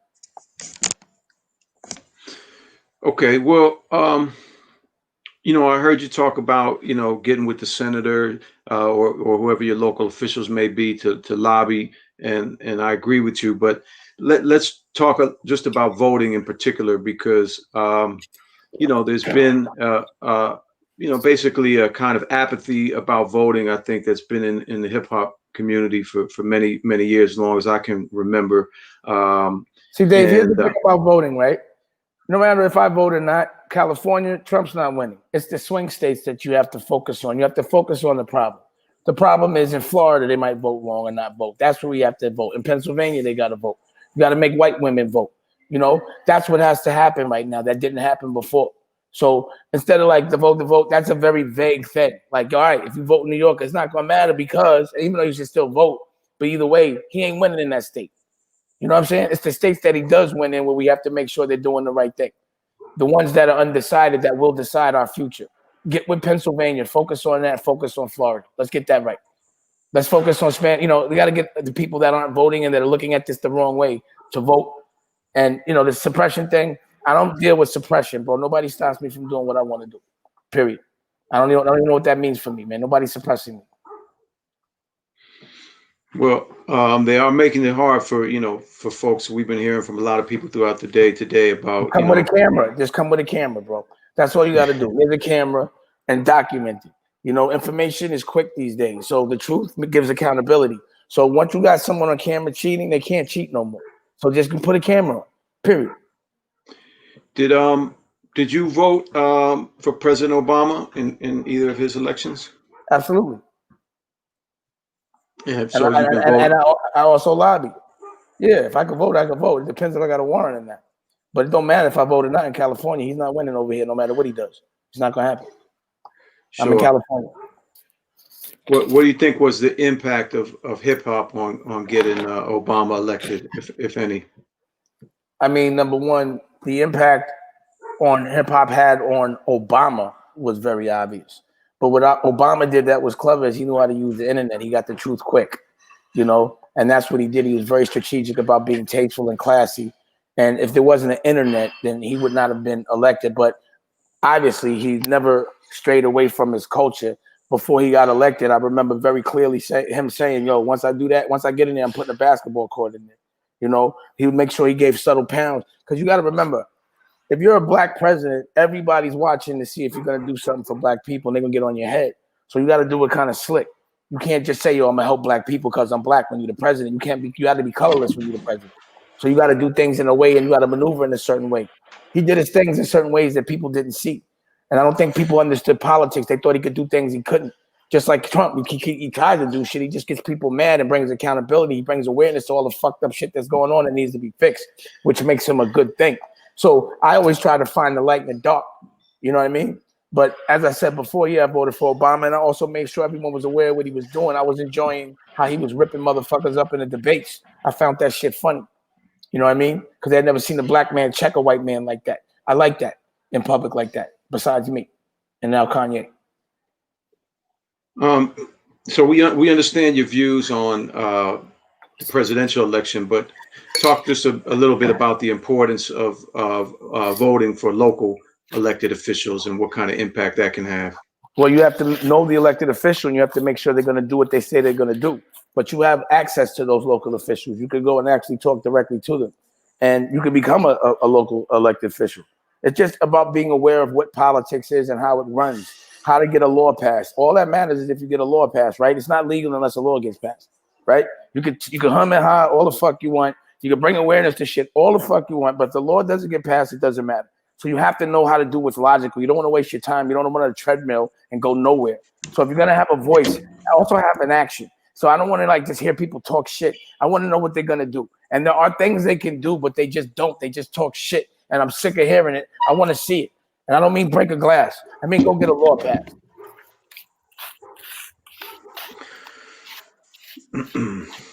All right. Well, just returning to the issue of voter suppression.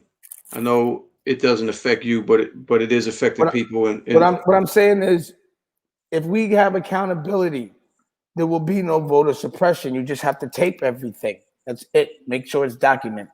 If they cheat, then we'll make sure that at least it goes down in history visually. Like, they always fucking cheat, but this is a good way to bust them. So, you know, it's like, all right, we know voter suppression is going to happen. It's like saying, yo, these guys are going to rob a bank. We're all waiting for them with guns. And when they come, they're just going to have to come through a little harder. But they all know we're looking for them to suppress the vote. He's making it hot. He's like, yo, I'm going to suppress the vote. You know, we all know how Bush got in Florida. We all know what happened. These motherfuckers cheat. But you got to catch them on tape. You know, there's an internet now, so this action could happen quick. You don't have to just sit around and wait. Just do something. Just put some cameras on every fucking voting place, whatever it is. You know, tape yourself voting. You know, just do the precautions when you know. That's why I always got a camera on, because people always accuse me of shit, and then I'll be catching them doing shit, and I always have the camera on. That's what saves me all the time, the camera. Smart.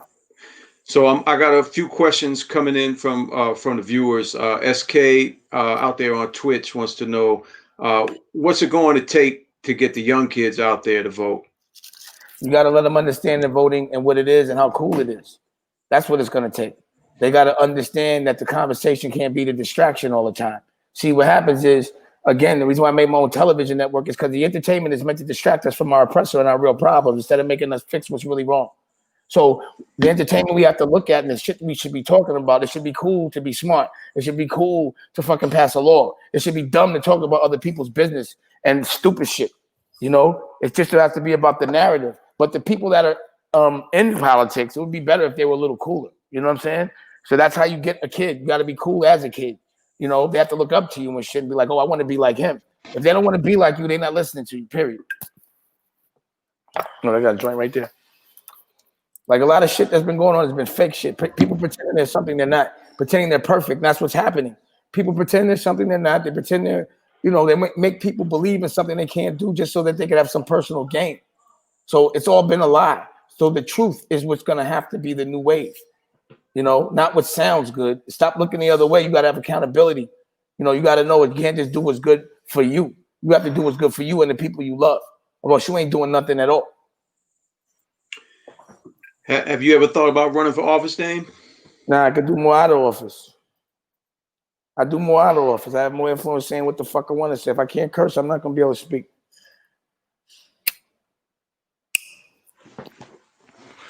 I'm a rock star, bro. You know, I don't really like to conform. I just like to be honest. I don't like to hurt people. I like to help, but I like to do it my way. I don't like to be told how to help and how to help people, how to defend myself. As long as it's legal, I'm good. Do you have any opinion on whether you think Biden is going to be able to make a difference, or what type of change needs to happen? You know, is getting Trump out of office good enough? I mean, I think we have to change and stop depending on Biden to do anything. But it'll definitely make America look a lot more tasteful. We're looking tacky and stupid and weak right now.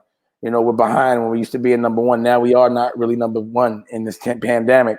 And we're weak, weaker than we usually are because of him. Our perception is weak. You know, the other world leaders are laughing at us. And what people have to understand is the reason why Trump wants to stay president is the minute he's not president, he's going to jail. I don't know why nobody's talking about that. I mean, the dude from the what is it, Robert Mueller, he told Congress, yo, you can't do shit to acting president, so do your fucking job. That's what he said. So the minute he gets off there, he's going to jail. So he's going to do anything he can do to stay. We know that, but don't forget that. He's trying to stay out of jail. His whole front line is in jail. His whole crew is in jail, but him. Period. You can't look the other way on that note. His whole team, his best friend, it's his enforcer. WikiLeaks ain't there no more. Twitter is shut down. You know, the Russians can't get in it like they can. Like, he didn't do it on purpose, but he ain't stop them. He knew what they was doing. You feel me? So the bottom line is just getting them out of there perception-wise will be better. No more stupid-ass executive orders and shit. No more racism being the strongest voice, you know. But he might be more dangerous with a television network, bro. But he can't do it when he's in jail. Talk about your network and the power of media a little bit, because, you know, I think that has a lot to do with what we need to do to really get the kind of change that we're looking for. The power comes with the controller of information, and it should be the right information. So, you know, we're programmed by patterns. Like you look at a TV show and a record or a commercial, the same shit plays over and over and over and over and over and over and over again, but it's dumb shit. So I'm going to play good original programming all the time. But another thing is, like, in this network world, you cannot get a black story made unless it's produced by a white production company. So the way it happens, and I've been explaining this to people, a network buys an idea from a production company, then they pay them to make it. So a black guy will have an idea, or someone from our culture, woman, has an idea, will go to We Channel, and We Channel will say, I love the idea, but you need a production company. It should be Tara Long, you know, blonde hair and blue eyes. And also she'll make sure you're drunk. And she'll make sure that you like that she'll make your family do things that she won't make alone. You understand what I'm saying? And then not only you look stupid and kill your brand, you don't even get the money for it. So this also has to change. When we tell our stories, we should be able to control the narrative of our stories. We should reap the financial benefit of our stories. And I'm gonna make sure that happens too, because I do partnerships with people. I don't just license or just give them money, buy their shit, and pay them a salary. I don't do that. I get you residual income, where you don't have to be working when you're mad old, looking all stupid.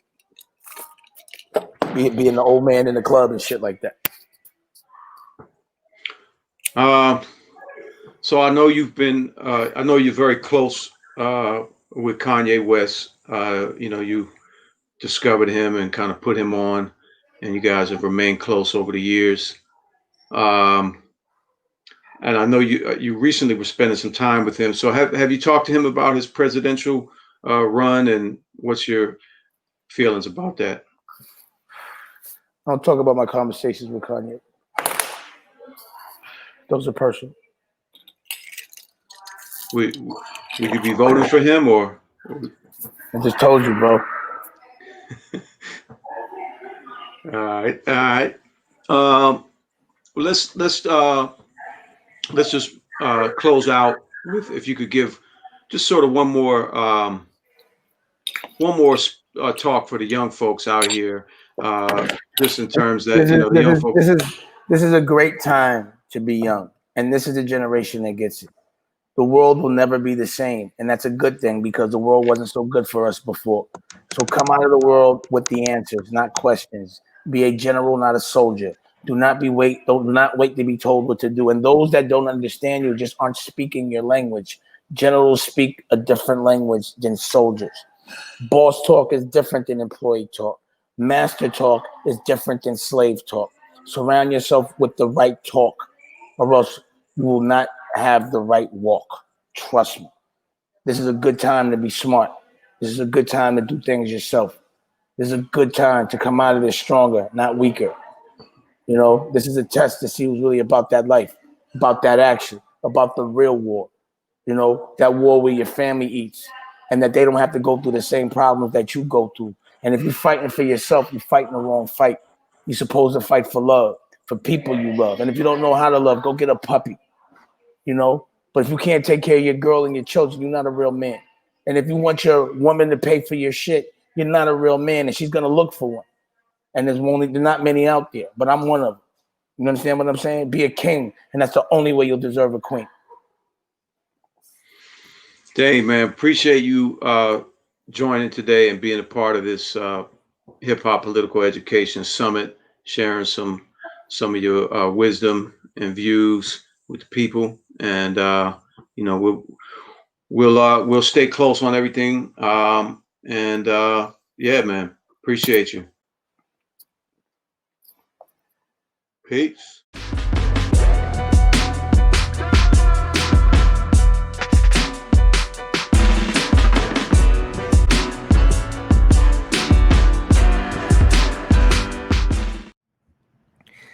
Again, we're back after hearing, that incredible information and inspiration from Dame Dash, Riggs Morales, the incredible Jessica Care Moore, representing Detroit, and we're still, recognizing this is National Voter Registration Day. That's right. We definitely want folks to, go to blackvotersmatterfund.org. Make sure you can vote. Make sure, you know when's the last day to register. If you haven't yet registered, make sure that all your information is correct. If you're seeking a mail-in ballot, how soon you have to do that in order to make sure you participate in this election. That's right. Michael Eric Dyson said it earlier, y'all. We got to make sure that we do everything as early as possible. Everything as early as possible. So make sure that you have a plan, but make sure you're doing it as soon as possible and not waiting to the actual deadline of November 3rd, because it might be too late. Do everything with you and your crew early. We got some really important people coming up next that I'm excited about that's going to help us close things out. One of my sisters, Grecia Martinez, who's the new executive director of United We Dream, is going to be joining us for a conversation and sit down. I'm excited about that. Yes, homegirl. Who else we got? We got Soledad O'Brien doing a conversation about Black entrepreneurship with Sekou Kaalund. So, we got, a lot of, Black woman magic in effect, you know what I'm saying? A lot of powerful information, you know what I'm saying? Of course, through the lens of hip hop, Hip Hop Political Education Summit is on and popping. We still got an hour left. There's still time to get involved. There's still time to get inspired. There's still time to see some more, wonderful information, education, and performances. So stay tuned.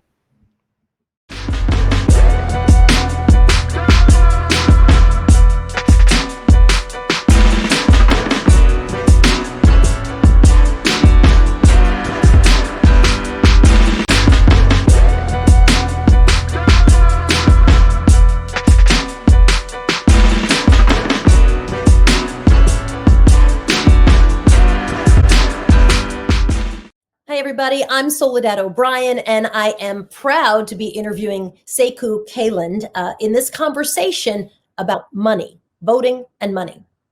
Sekou Kaalund has had a successful career in financial services. He left JP Morgan's investment bank back in 2018 so that he could help create Advancing Black Pathways, a JP Morgan Chase program that's focused on helping Black people, families, and businesses achieve sustained economic success. He's been recognized for civic and community contributions and corporate success by several organizations. And he is a guy who I would call the real deal in terms of his commitment to making tangible change for African Americans and their communities. I know all of this because I sit on the advisory board for Advancing Black Pathways, and we're going to talk a little bit about that today. So Sekou, welcome. It's so great to have you. Thank you. Happy to be here. Thank you. So let's talk a little bit about voting, because voter suppression obviously has been something we've been talking about in the news a lot. What are the economic implications of voting or not voting or voter suppression? Well, our votes ultimately determine the public policies that impact nearly every aspect of our lives. So if you think about tax policies that our elected officials create, those policies play a big role in determining how wealth flows through Black and Brown communities. If you think about educational policies that our elected officials create, these policies impact the lives of our children and young people and effectively determine the quality of education that they'll get, which shapes their trajectory of their lives. And so public policy is even influential as you think about corporations and how they hire Black and Latino citizens on a large scale. And so as America's largest bank, we're investing heavily in initiatives that will help our communities close the racial wealth gap in educational achievement, wealth creation, long-term career success. But in doing this work, we must also work with public officials. So if we fail to vote, we're letting others determine our future for us. We must fully participate in this democracy if we're going to put Black and Brown communities on a pathway for financial success. And that's long-term financial health and reverse the historical trends.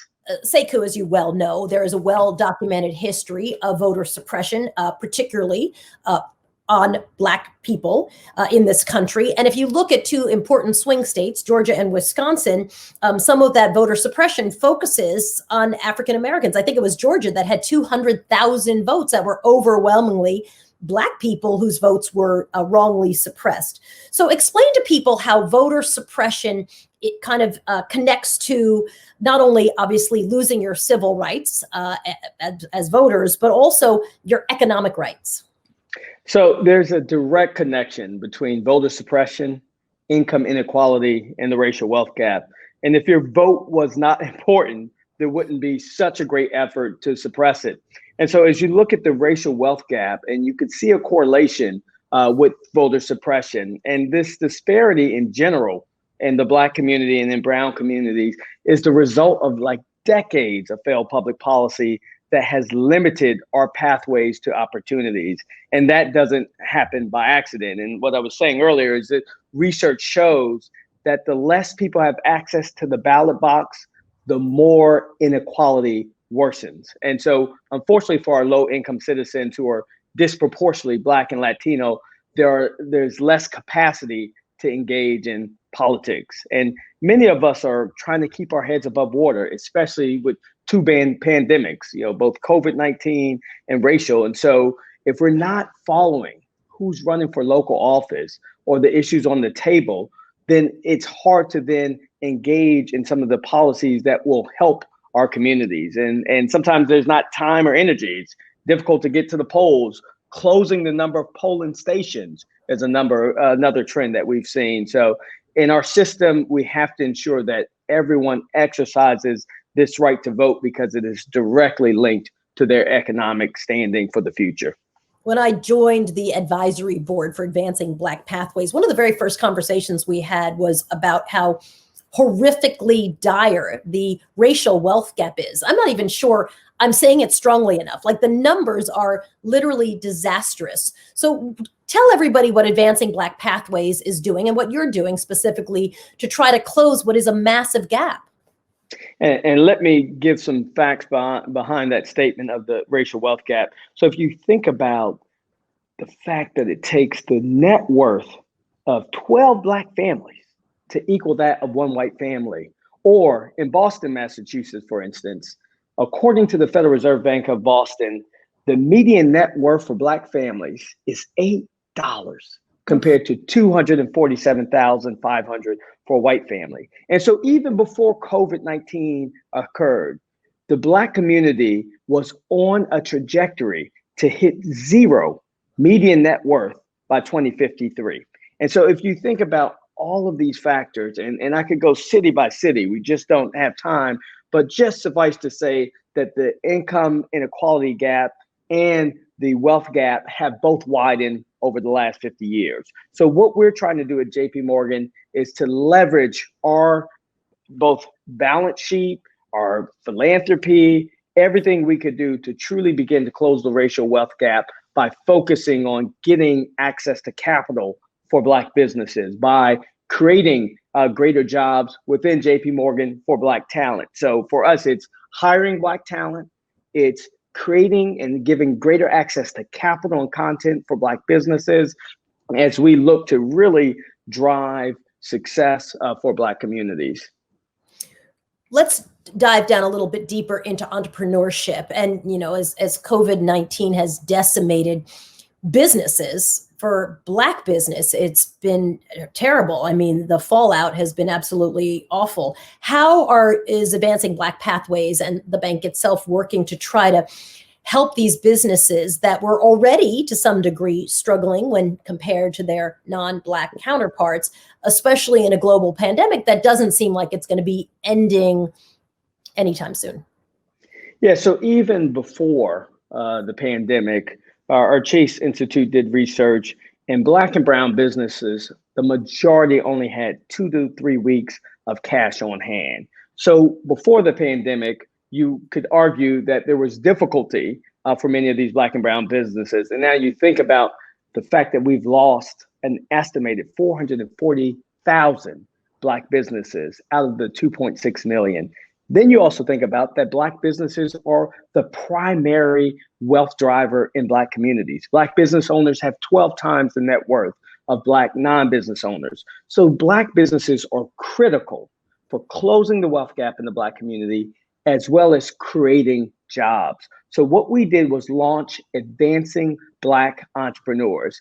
And we launched it in July to really provide some of the content and educational resources to help these Black businesses survive, revive, and ultimately, we hope, thrive as we begin to navigate these difficult economic times. So we're providing this content, and we're also focusing on capital, how we could continue to support Black businesses. Because again, our focus groups that we did as soon as we launched Advancing Black Pathways really underscored some of the challenges that Black businesses face. And again, it's around the capital, which is obvious, but also content, advice on HR and payments and treasury functions. And so we're trying to provide all of the key aspects that can help some of these businesses navigate these difficult times. A lot of Black wealth is tied up in housing. A lot of everybody's wealth is tied up in their home and what they're able to eventually give to their children or leverage for their children. What are you guys doing in terms of housing? Obviously, we know it's a very difficult time for people economically, and housing is a big part of that. And this, as I think about housing, I was just thinking about the March on Washington, and the 10 things that they were advocating for, John Lewis and Martin Luther King, and this whole contingency, of people thinking about, jobs, how so some of the same things we're struggling with today were part of the impetus for that march.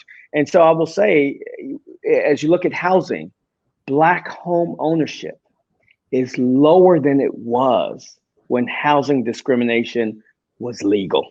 So that's difficult to even wrap my head around, that Black home ownership rate has been falling, right? And so housing as a key component of wealth creation in this country, and to know that we're slipping, there's things that we're trying to do, and all the institutions have the opportunity to do a better job. But we have particular programs, which, Dream Maker, for instance, where we're trying to make sure that we can get capital into these communities to make mortgages. But also we've committed $28 billion to lend and invest in affordable housing, to build 350,000 affordable housing units. So again, all of the companies, banks, institutions will really need to do more as we talk about how we close some of these wealth gaps. But the other piece is financial health, right? And we're talking to, and we launched Currency Conversations, in an effort to really create these dialogues around financial health in the Black community. When I was coming up, we had this saying in hip hop community, keeping it 100, which meant keeping it real. But now we need to get people thinking about keeping it 700 plus, meaning keeping your credit score above 700 so that you can access the banking community. Because when you don't have a higher credit score, it means you pay more in interest, right? For the same house, for the same car, for the same credit card. And so we're trying to ensure that we also provide the tools and conversations that create more of this dialogue in our community. And one thing we've done too is starting earlier.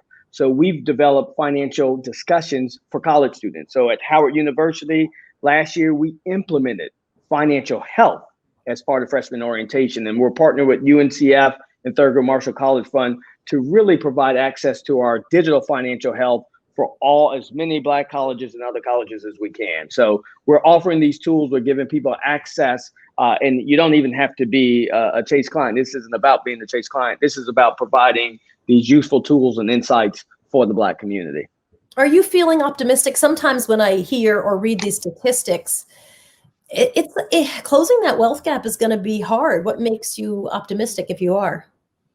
So what I will say is, I had this realization and revelation, let's call it, that Black folks alone can't educate their way to close the wealth gap, can't save their way to close the wealth gap. It's been structural challenges in this country that have really exacerbated and created this wide wealth gap. So it will require government, corporations, everyone at the table thinking from an innovative view on how we really leverage, how we get capital to Black communities. So I'm optimistic, I'll say, that I have seen more companies, and they've called Advancing Black Pathways, some of the largest tech companies, other companies, to understand what they can do to really begin to invest in the Black community. So that's the first time in my career that we even recognize that there's structural inequalities and racism that have really precluded Blacks and Latinos from being able to truly build wealth and grow. And so I'm optimistic that I see more private sector willingness to really lean in and understand what they can do. And again, they don't have all the answers across companies, but I'm seeing people really take that first step. The other thing that has given me great optimism is the fact that as I look at different protests, they're diverse, And in some states where it's not even a lot of Black people, you see the protesters are predominantly white. And so to recognize that you see more allies than ever now who are pushing for true equality and inclusion, that gives me hope. Because I will say, you can admire the problem. You could get mired in all these statistics and really be disheartened, feel like nothing's ever going to change. But then there are, again, these pockets of optimism I get from seeing corporations, seeing the number of funds now being launched to focus on Black businesses,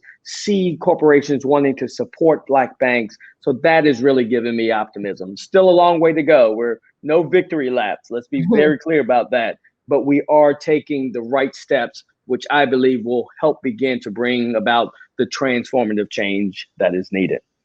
Sekou Kaalund, thanks for talking with me. Thank you.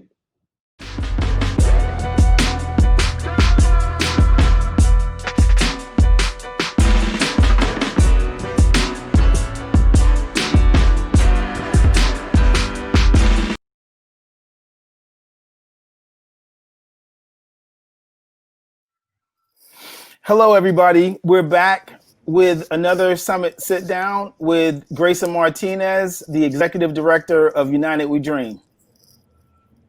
What's How up? you doing, Grayson? How are you? Good to be with y'all. Good. Thank you for joining us. I think we could start with maybe if you would just tell folks about your organization and what it is that you do. I think that'd be helpful. Yeah, my name is Grayson Martinez Rosas. I am the daughter of Luis and Elia Martinez. I am undocumented, unafraid, queer, and unashamed.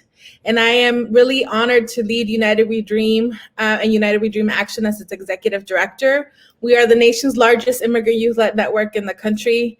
And we really believe in the idea that all people, including undocumented people, are able to thrive and live with dignity, no matter where they are, no matter where they live.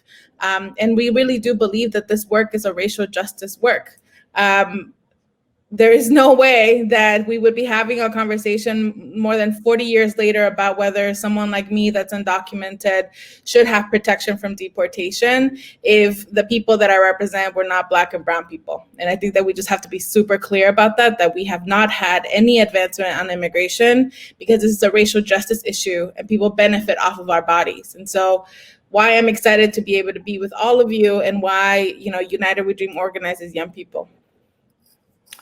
Grayson, can you talk a little bit about how folks who don't have the privilege to vote can play a role in this issue, and how are you guys playing a role in the issue of voter suppression and the importance of the election in this moment?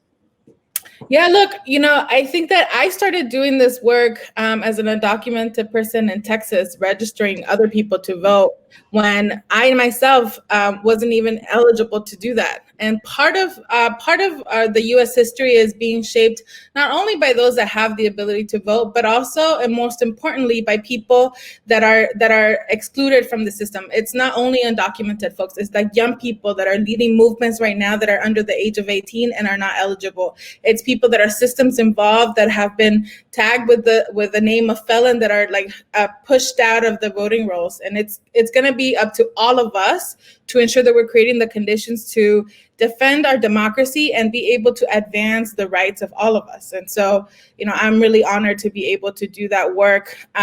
Even though I won't be able to vote this November, doing the work of getting other people to be engaged is part of my contribution to this country. And how do you do that? How do you do that, and how does your organization do that to get other people engaged? We are immigrant hustlers. So we both have a United We Dream, a United We Dream Action, and a United We Dream PAC. All of those pieces are able to bring together young people from all across the country that are making calls to one another and saying hey, do you know that there's an election coming up and that this election will mean whether or not I will be able to stay with my family? So we're doing calls.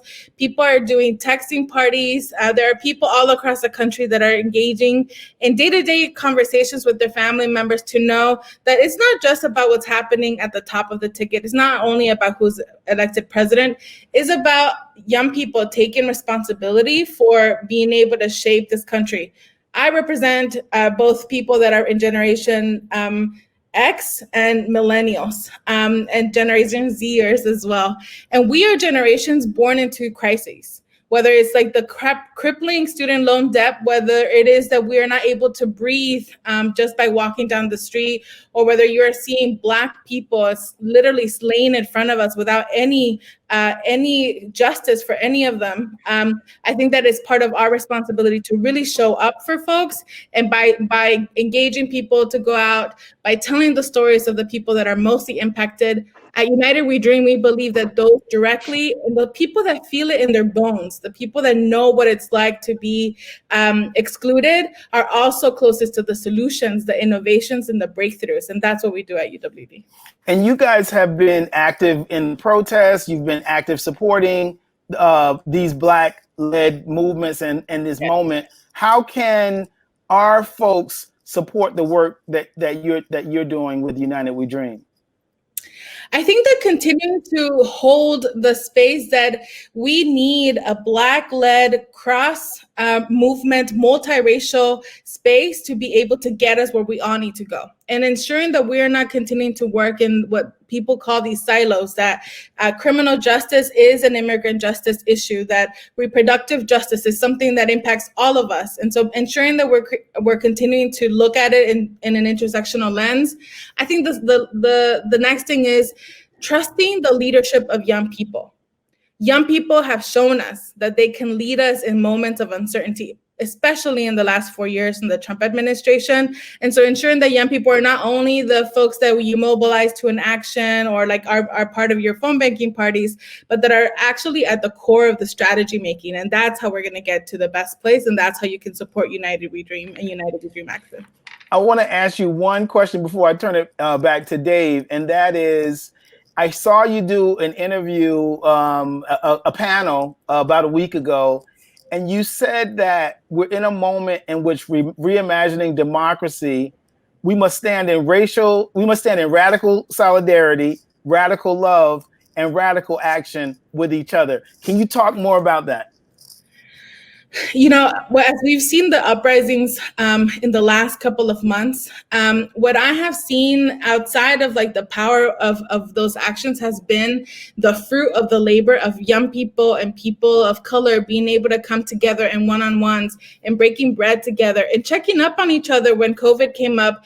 Those experiences ensured that when the moment came, that we were able to rise up together, that we were able to trust each other's leadership, and that we were able to move together. And so when we talk about radical solidarity, it's not just, did you tweet my thing? Did you use my hashtag? Did you mobilize with me? But did you check up on me? Did you wonder how I was doing during COVID? And so that is part of like the essence of movement building, relationships. And so for us, it's based on trust, transparency, and radical love, which shows up in many ways, including how we celebrate, how we chant, what music we listen to, and ensuring that we have a common language that is grounded in the common vision of ensuring that all of us are able to live with dignity and thrive.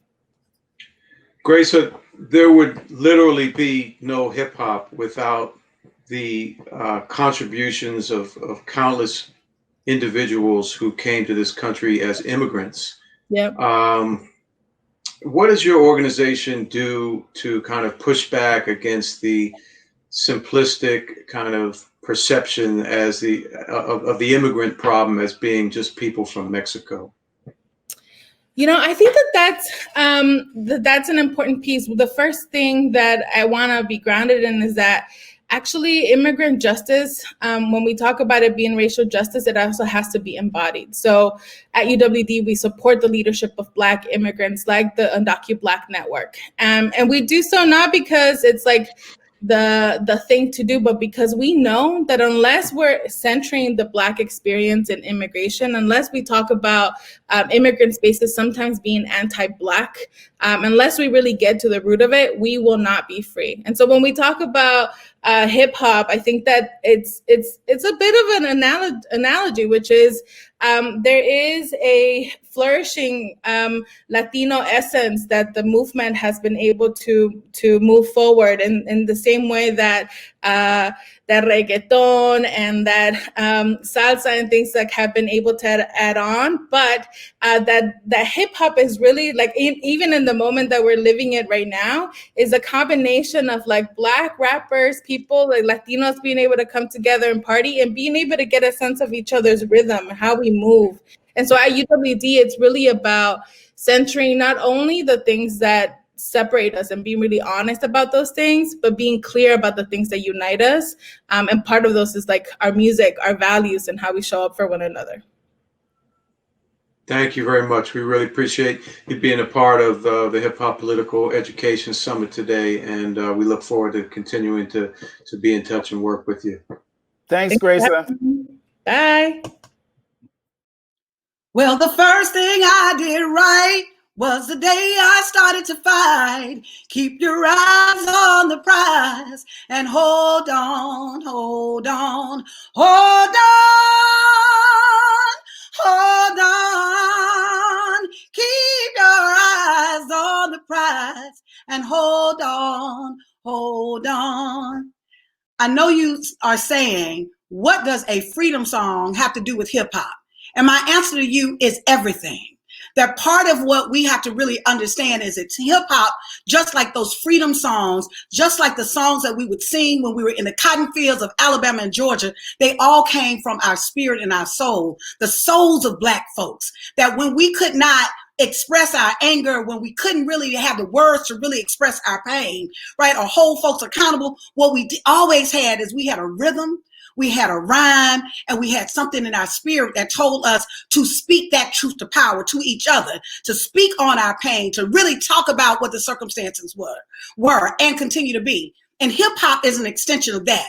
While we also see that there's this genre that we've allowed the industry, the music industry to separate as if, okay, there's gospel music, there's hip hop music, and there's these other forms of music. The truth about hip hop and being someone who grew up and is a part of the hip hop generation, hip hop is really about culture. It has always been a language for us. It has always been a form of our power. It has always been a way that we express ourselves. And so the question for me right now is we have to recognize, what time is it? What time are we in right now? And how is hip hop going to not just serve the interests of the industry that seek to exploit and make billions of dollars of sharing our stories, exploiting our voices, literally exploiting our women and our men and the images in our community, but literally, how do we use our own power and our own gifts to mobilize our people? Because fundamentally, that's what it grew out of. It grew out of that expression. And it is a continuum of what African people have done from the continent, from antiquity on down. And in that spirit, you know, I am Latosha Brown. I am co-founder, chief doer of Black Voters Matter Fund and Black Voters Matter Capacity Building Institute. And we have to know what moment we're in right now. What time are we in right now? That this isn't a moment that every single tool that is available to us, every gift that we have, including our gift of rhythm and rhyme, has to be used for the liberation of our people. And so when we talk about rhyme, we can't talk about rhyme and not talk about resistance. We cannot talk about prose and not talk about power. We can't talk about that we're just going to be in a space of entertaining. No, brothers and sisters, this is our moment. We have to really be reflective. Part of what I'm really excited of what I heard all day today is I was really excited to hear people being reflective of how hip hop was a culture. It was an on-ramp. It is a culture and an on-ramp for us to really get in a space that our people feel inspiration. It creates a platform for us to share our truth. Even for some folks, it has been a church. In some ways, it's even been a religion that actually has affirmed who we are. We still need that. We still have to affirm who we are. And we've got to use every tool that is available for us to really not talk about participation, but to talk about power. So here we are in 2020, that we know we're in this year, that this is the largest pandemic that we have experienced in the last 100 years in this country. And the trajectory is that it will actually be one of the largest ever. Here we are, that in the moment of just in the last couple of months, there were uprisings in this country around the concept of Black Lives Matter that were set off with the murder of George Floyd, that what ultimately we saw every single uprising in every single state in this country. The people are ready. The people are ready. The question is, what do we have to say, right? What are we saying to the world? The world is listening to us. The hip hop community, I want us to know that the world is listening to us. Our people are listening to us. The question is, what is it that we got to say? What is it that we want to say? How can we literally use this powerful tool that has literally transformed the world, a culture that you can find anywhere you go? I remember that in about 10 years ago, I went to Africa. I was in Africa. I was literally in Mali and Kati, in a small village, and I saw Will Smith name up on a billboard. I later went and saw, everywhere I went to, I saw Tupac in another space. I have never been anywhere in the world that I did not see the fingerprint of hip hop, right? And the culture of hip hop, how it has shaped how people live. It has shaped how we listen. It's shaped how people see us in the world.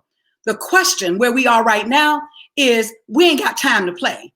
This is a moment that it has to be rooted in a space of love and power. And that's what we do at Black Voters Matter. We have been talking about that. We use music because music has been that piece. When I talk to folks in the civil rights movement, I'm a native of Selma, Alabama.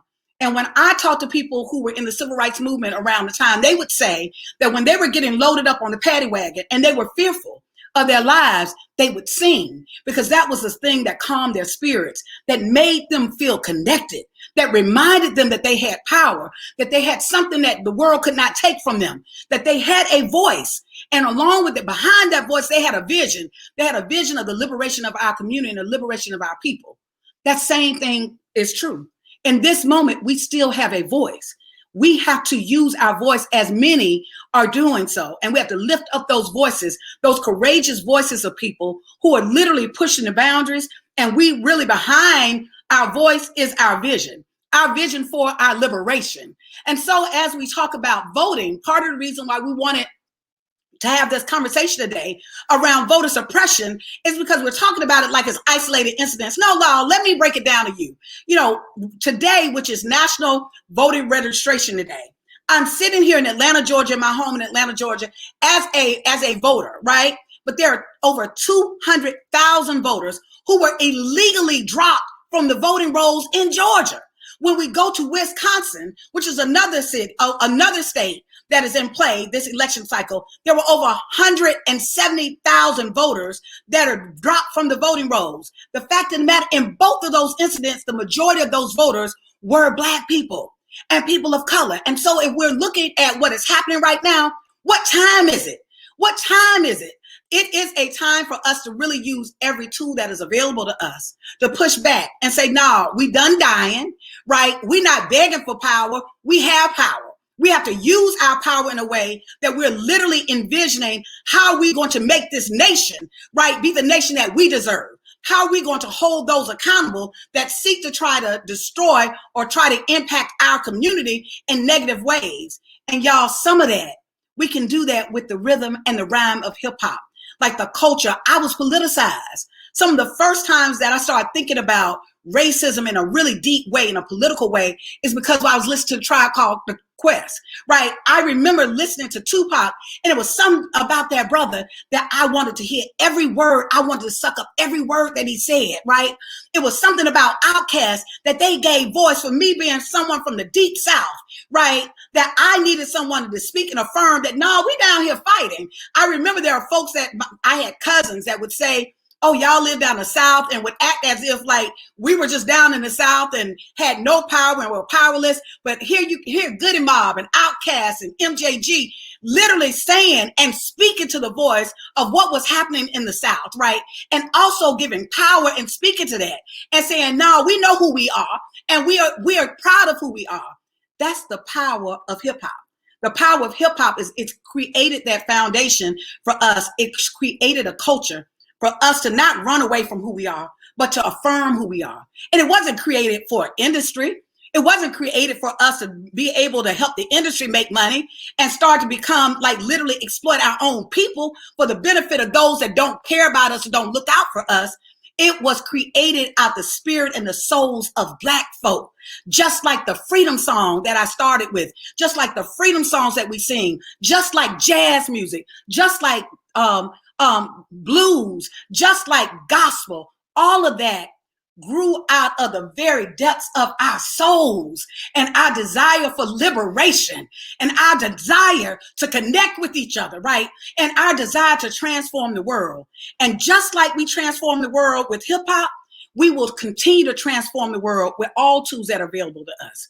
From hip hop, for the using our voices, because there were some sisters, y'all, that set the world on fire just by opening their voice, just opening up their mouth, just singing and speaking and rapping. And even in the hip hop world, oftentimes we really overlook the sisters that have been doing this work, right? We overlook the sisters that have been spitting knowledge that other folks really were moved with it. I remember myself, you know, those sisters, those young sisters that I could see myself in. And so in this moment, what time is this? This is a time that our rhythm has to be about resistance, that our prose has to be about power, that this is a moment and a time for us to be reflective, that as I'm talking about voter registration and I'm talking about those that are dropped from the voting rolls, there are people that we meet all the time that say, why is voting important? We meet people that say, you know what? I'm not even gonna bother with it because, you know, my vote doesn't matter. And the first thing that we say is, you know what? You matter. That ultimately you matter. That at the end of the day, when we're having a conversation with people, we're not having a conversation with them trying to evangelize them and say that voting is the end all, the be all, or is the panacea to all the problems, because that's not what we believe. We too understand why people feel frustrated with this process, where they've been discriminated against, where it's been marginalized, where they've seen white supremacy in all of its forms within these systems. But what we also know is, as we're living in this country, that there's not a single decision that is made about our community that there's not a political element, not a single policy. I often say you can't even die, right? And your family be able to collect the insurance money without having a death certificate. Somebody had a policy to create that. I'm raising that because it's important for us to recognize that when we're telling people about voting, we're telling people not about participation. We're talking about this is about power.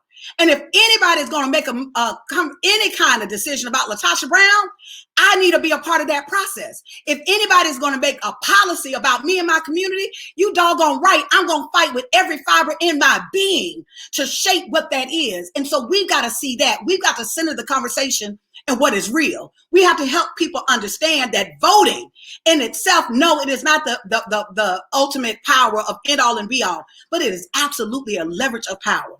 And when a community is under attack, like ours has been ever since we arrived on the shores of this country, that we have to use every single tool that is available for us, every single tool to back some folk off, right? To hold some people accountable and take them out, right? And also to be able to put some people in office and in position that are actually going to look out for the best interests of our people. You know, I know that there are those that will say, well, you know, I'm going to withhold the vote. What is that?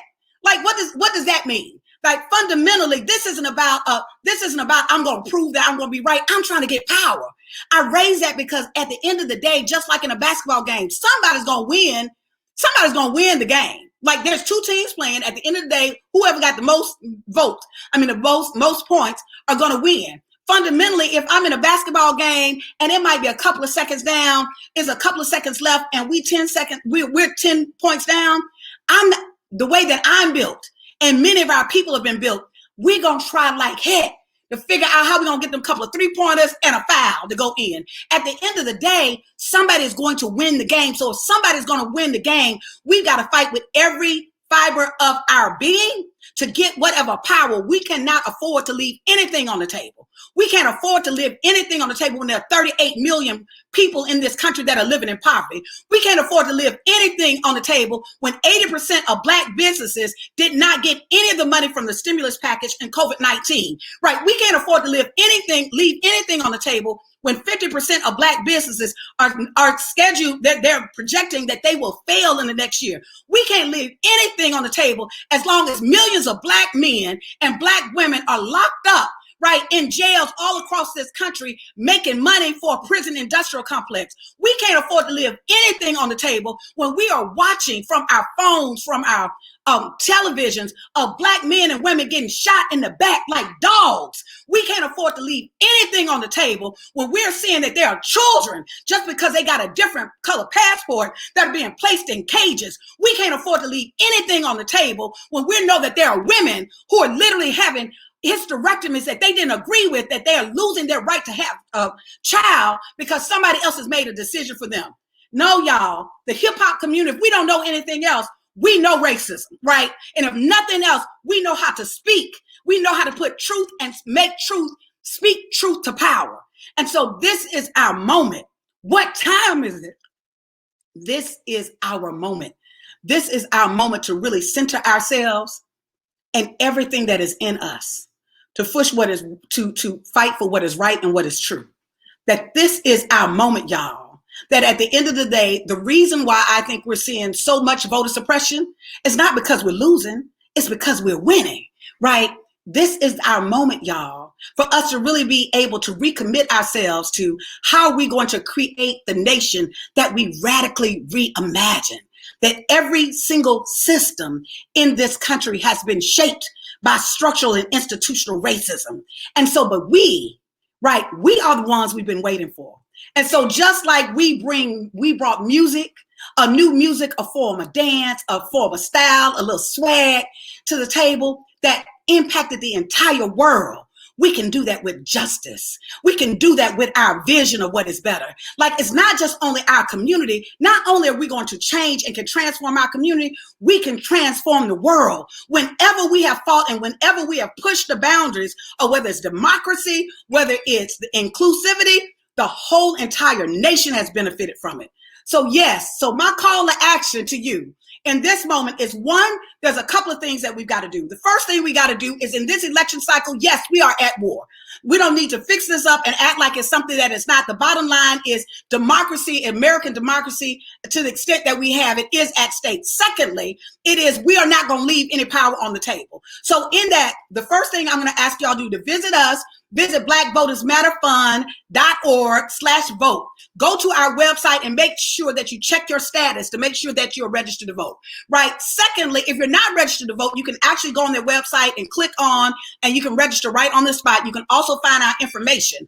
In addition to that, I'm going to ask you all to vote early, that we know that there's been attacks on the postal service. We know that there's been a lot of confusion, but you have to vote early. So make your plan and go to the polls and make sure that you vote early. The third thing I'm going to ask you all to do is that also that you deputize yourselves. That part of what makes hip hop powerful is the ability to draw folks in, that we draw people in. We draw people in with the truth. And what we've been able to do is that what we want this year is for you to make sure, we said the 5 friends pledge, but I'm going to double it.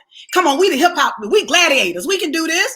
Like, there's going to be 10 folks, whether it's family members, whether it's workers, whoever it is. We have got to start organizing and consolidating our power, because that's what's happening. And so that is a threat. So much has gone into voter suppression because people recognize the power of when we work collectively together, right? And in our voice. And so in that, those are the things I'm going to ask you.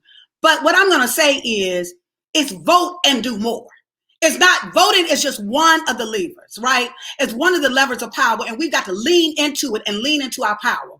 But what's really important is that we also, while we are dealing with the things that we've got to deal with now to reduce the harm in our community, we have got to radically reimagine what we want to see in this nation. We've got to create new systems, tear those systems that are not working for our people down, to really be able to create thought leadership and have conversations not based on a Twitter opinion, but at the end of the day, when we're saying, yeah, we don't care what happens, what about the millions of folks that are going to be impacted? What about when we go, because I can tell you that I've been in the courtroom, that I can tell the difference when there's one DA and a different kind of DA can make the difference between whether our community or whether our people who are in the court system get a probation or get 20 years to life in jail. It does make a difference. Tell the truth, shame the devil. The bottom line is, we are in this position. At what time is this? This is the time for us to stand and be unapologetic about being Black, but also use every single tool by any means necessary to get our power. Thank you. God bless you. Remember that Black voters matter. Why? Because Black lives matter. Wow, what an incredible day. We did it, right? You know, we made it to the end of the marathon. We break it through the tape. You know what I'm saying? We got a lot of, you know, education, inspiration. You know, we saw the, you know, the culture of hip hop, you know, to me, and its most powerful form in terms of people from the culture using their influence, using their high intellect to talk about, you know, the issues of the day. Not only, you know, the fact that we're facing a global pandemic, not only the fact that we're facing the pandemic of racism that we face ever since we've been here, you know what I'm saying, and police violence, but we're also facing this upcoming election that's going to really determine a lot of things that can make it better for worse or worse for us. And so it was dope to hear, you know, these artists that, you know, legends in the game that I've definitely been inspired by, I'm influenced by, you know, getting on this platform and talking about, you know, how we can use this cultural power, make it into political power, and why it's important for us to, you know, register to vote, participate in voting, and get involved in, you know, community organizing and what we see in our community. What you think, Tiffany? You know, today's just been so filling because, you know, we've been doing this work for so long. And unfortunately, some of us got to work from the house. I'm in my, you know, 1-bedroom apartment, and we get so disconnected from not being able to come together in community. And today was a reminder for me that no matter how far apart we are from each other, we're still able to build power and do this work together. I was reminded today, especially since we're talking about hip hop and politics and culture and people, that we're not one dimensional. Right? None of us are one dimensional. So we can't talk no longer about how we're just going to listen to music, or we're just going to focus on education, or we're just going to focus on politics. We can actually do all of them together. We can chew gum and walk at the same time. Now we got to make sure that we can register, educate ourselves, go vote, make a plan, and bring people with us at the exact same time, because this year is when it matters the most. It's been a long week already, and it's just Tuesday. But this marathon was that reminder for me, right? Like, we're not one-dimensional people, and because we are able to join organizations, join a political organization, please, because that result was so sad. Join an organization, and then make sure you bring people out to the polls. This was the message for today, and I hope that we inspired more people to take action. Absolutely, and definitely want to send a shout out to, you know, Bakari Katwana. Shout out to Dave Mays for kind of putting this together and organizing it. You know, all the folks that took time out of their busy schedule. You know, I'm sure I know everybody, you know, that you know, either created a video, performed, spoke, are super busy, super engaged, you know, in this moment. And so shout out to all of them. You see, I got the hoodie, I got the Hip Hop Education Summit hoodie on right now, so just you can actually for fall. you can actually stay involved with the Hip Hop Political. You can follow Hip Hop Political Ed on Facebook and IG. You can follow HH Political Ed on Twitter. You know what I'm saying? If you want to, you know, stay in touch with, you know, what hip hop artists are doing around politics and education, please do that. Please stay involved. Follow and support the Black Voters Matter Fund, blackvotersmatterfund.org. You know, shout out to, you know, all the folks over there. Revolt TV did it. You know what I'm saying? Well, you were watching Revolt, you know, live YouTube. How did that go? I saw your setup. Your setup was crazy. You had like 5 different computers. You looked like you was on the Enterprise. You was about to fly away, you know, in your thing. But how was the Revolt? We ready over here. Yo, the Revolt, the YouTube channel was so live. And also, we thank all of the people who help hold this stuff down, because we're leaders and we do this really hard work. But I want to give a special thank you to everybody who tuned in for the last 7 hours, because those folks who tuned in from around the world, because you said on Twitch there are people from outside the country, huh? Yeah, I was on Behind the Rhymes Twitch. There were people outside the country. There was, you know, people, you know, some good arguments going on, you know, some good back and forth. And it was dope. I mean, that was my really first time really engaging in Twitch. So shout out to Behind the Rhyme for using that platform to bring, you know, this type of programming over to the Twitch community.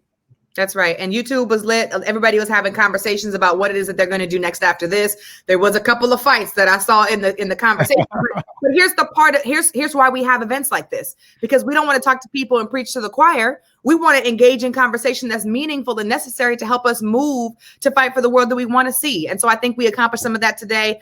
Folks are able to engage and meet new people, which is great. I think overall today was awesome, and I can't wait for us to keep doing stuff like this. We have 42 days left until Election Day. So it's going to run by super fast, but we have so much more work to do. And hopefully today inspired a lot of folks, not just to take action for themselves, but to move people in their community.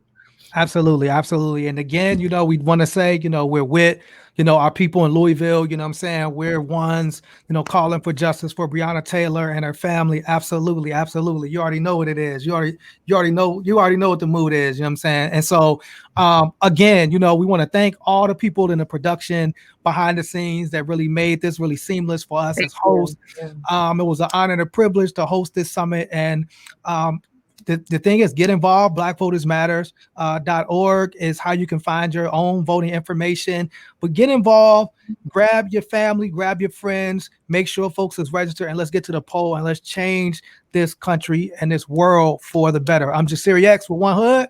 Tiffany Loftin, NAACP. Absolutely. See y'all next time. Peace. Be One safe. Hood.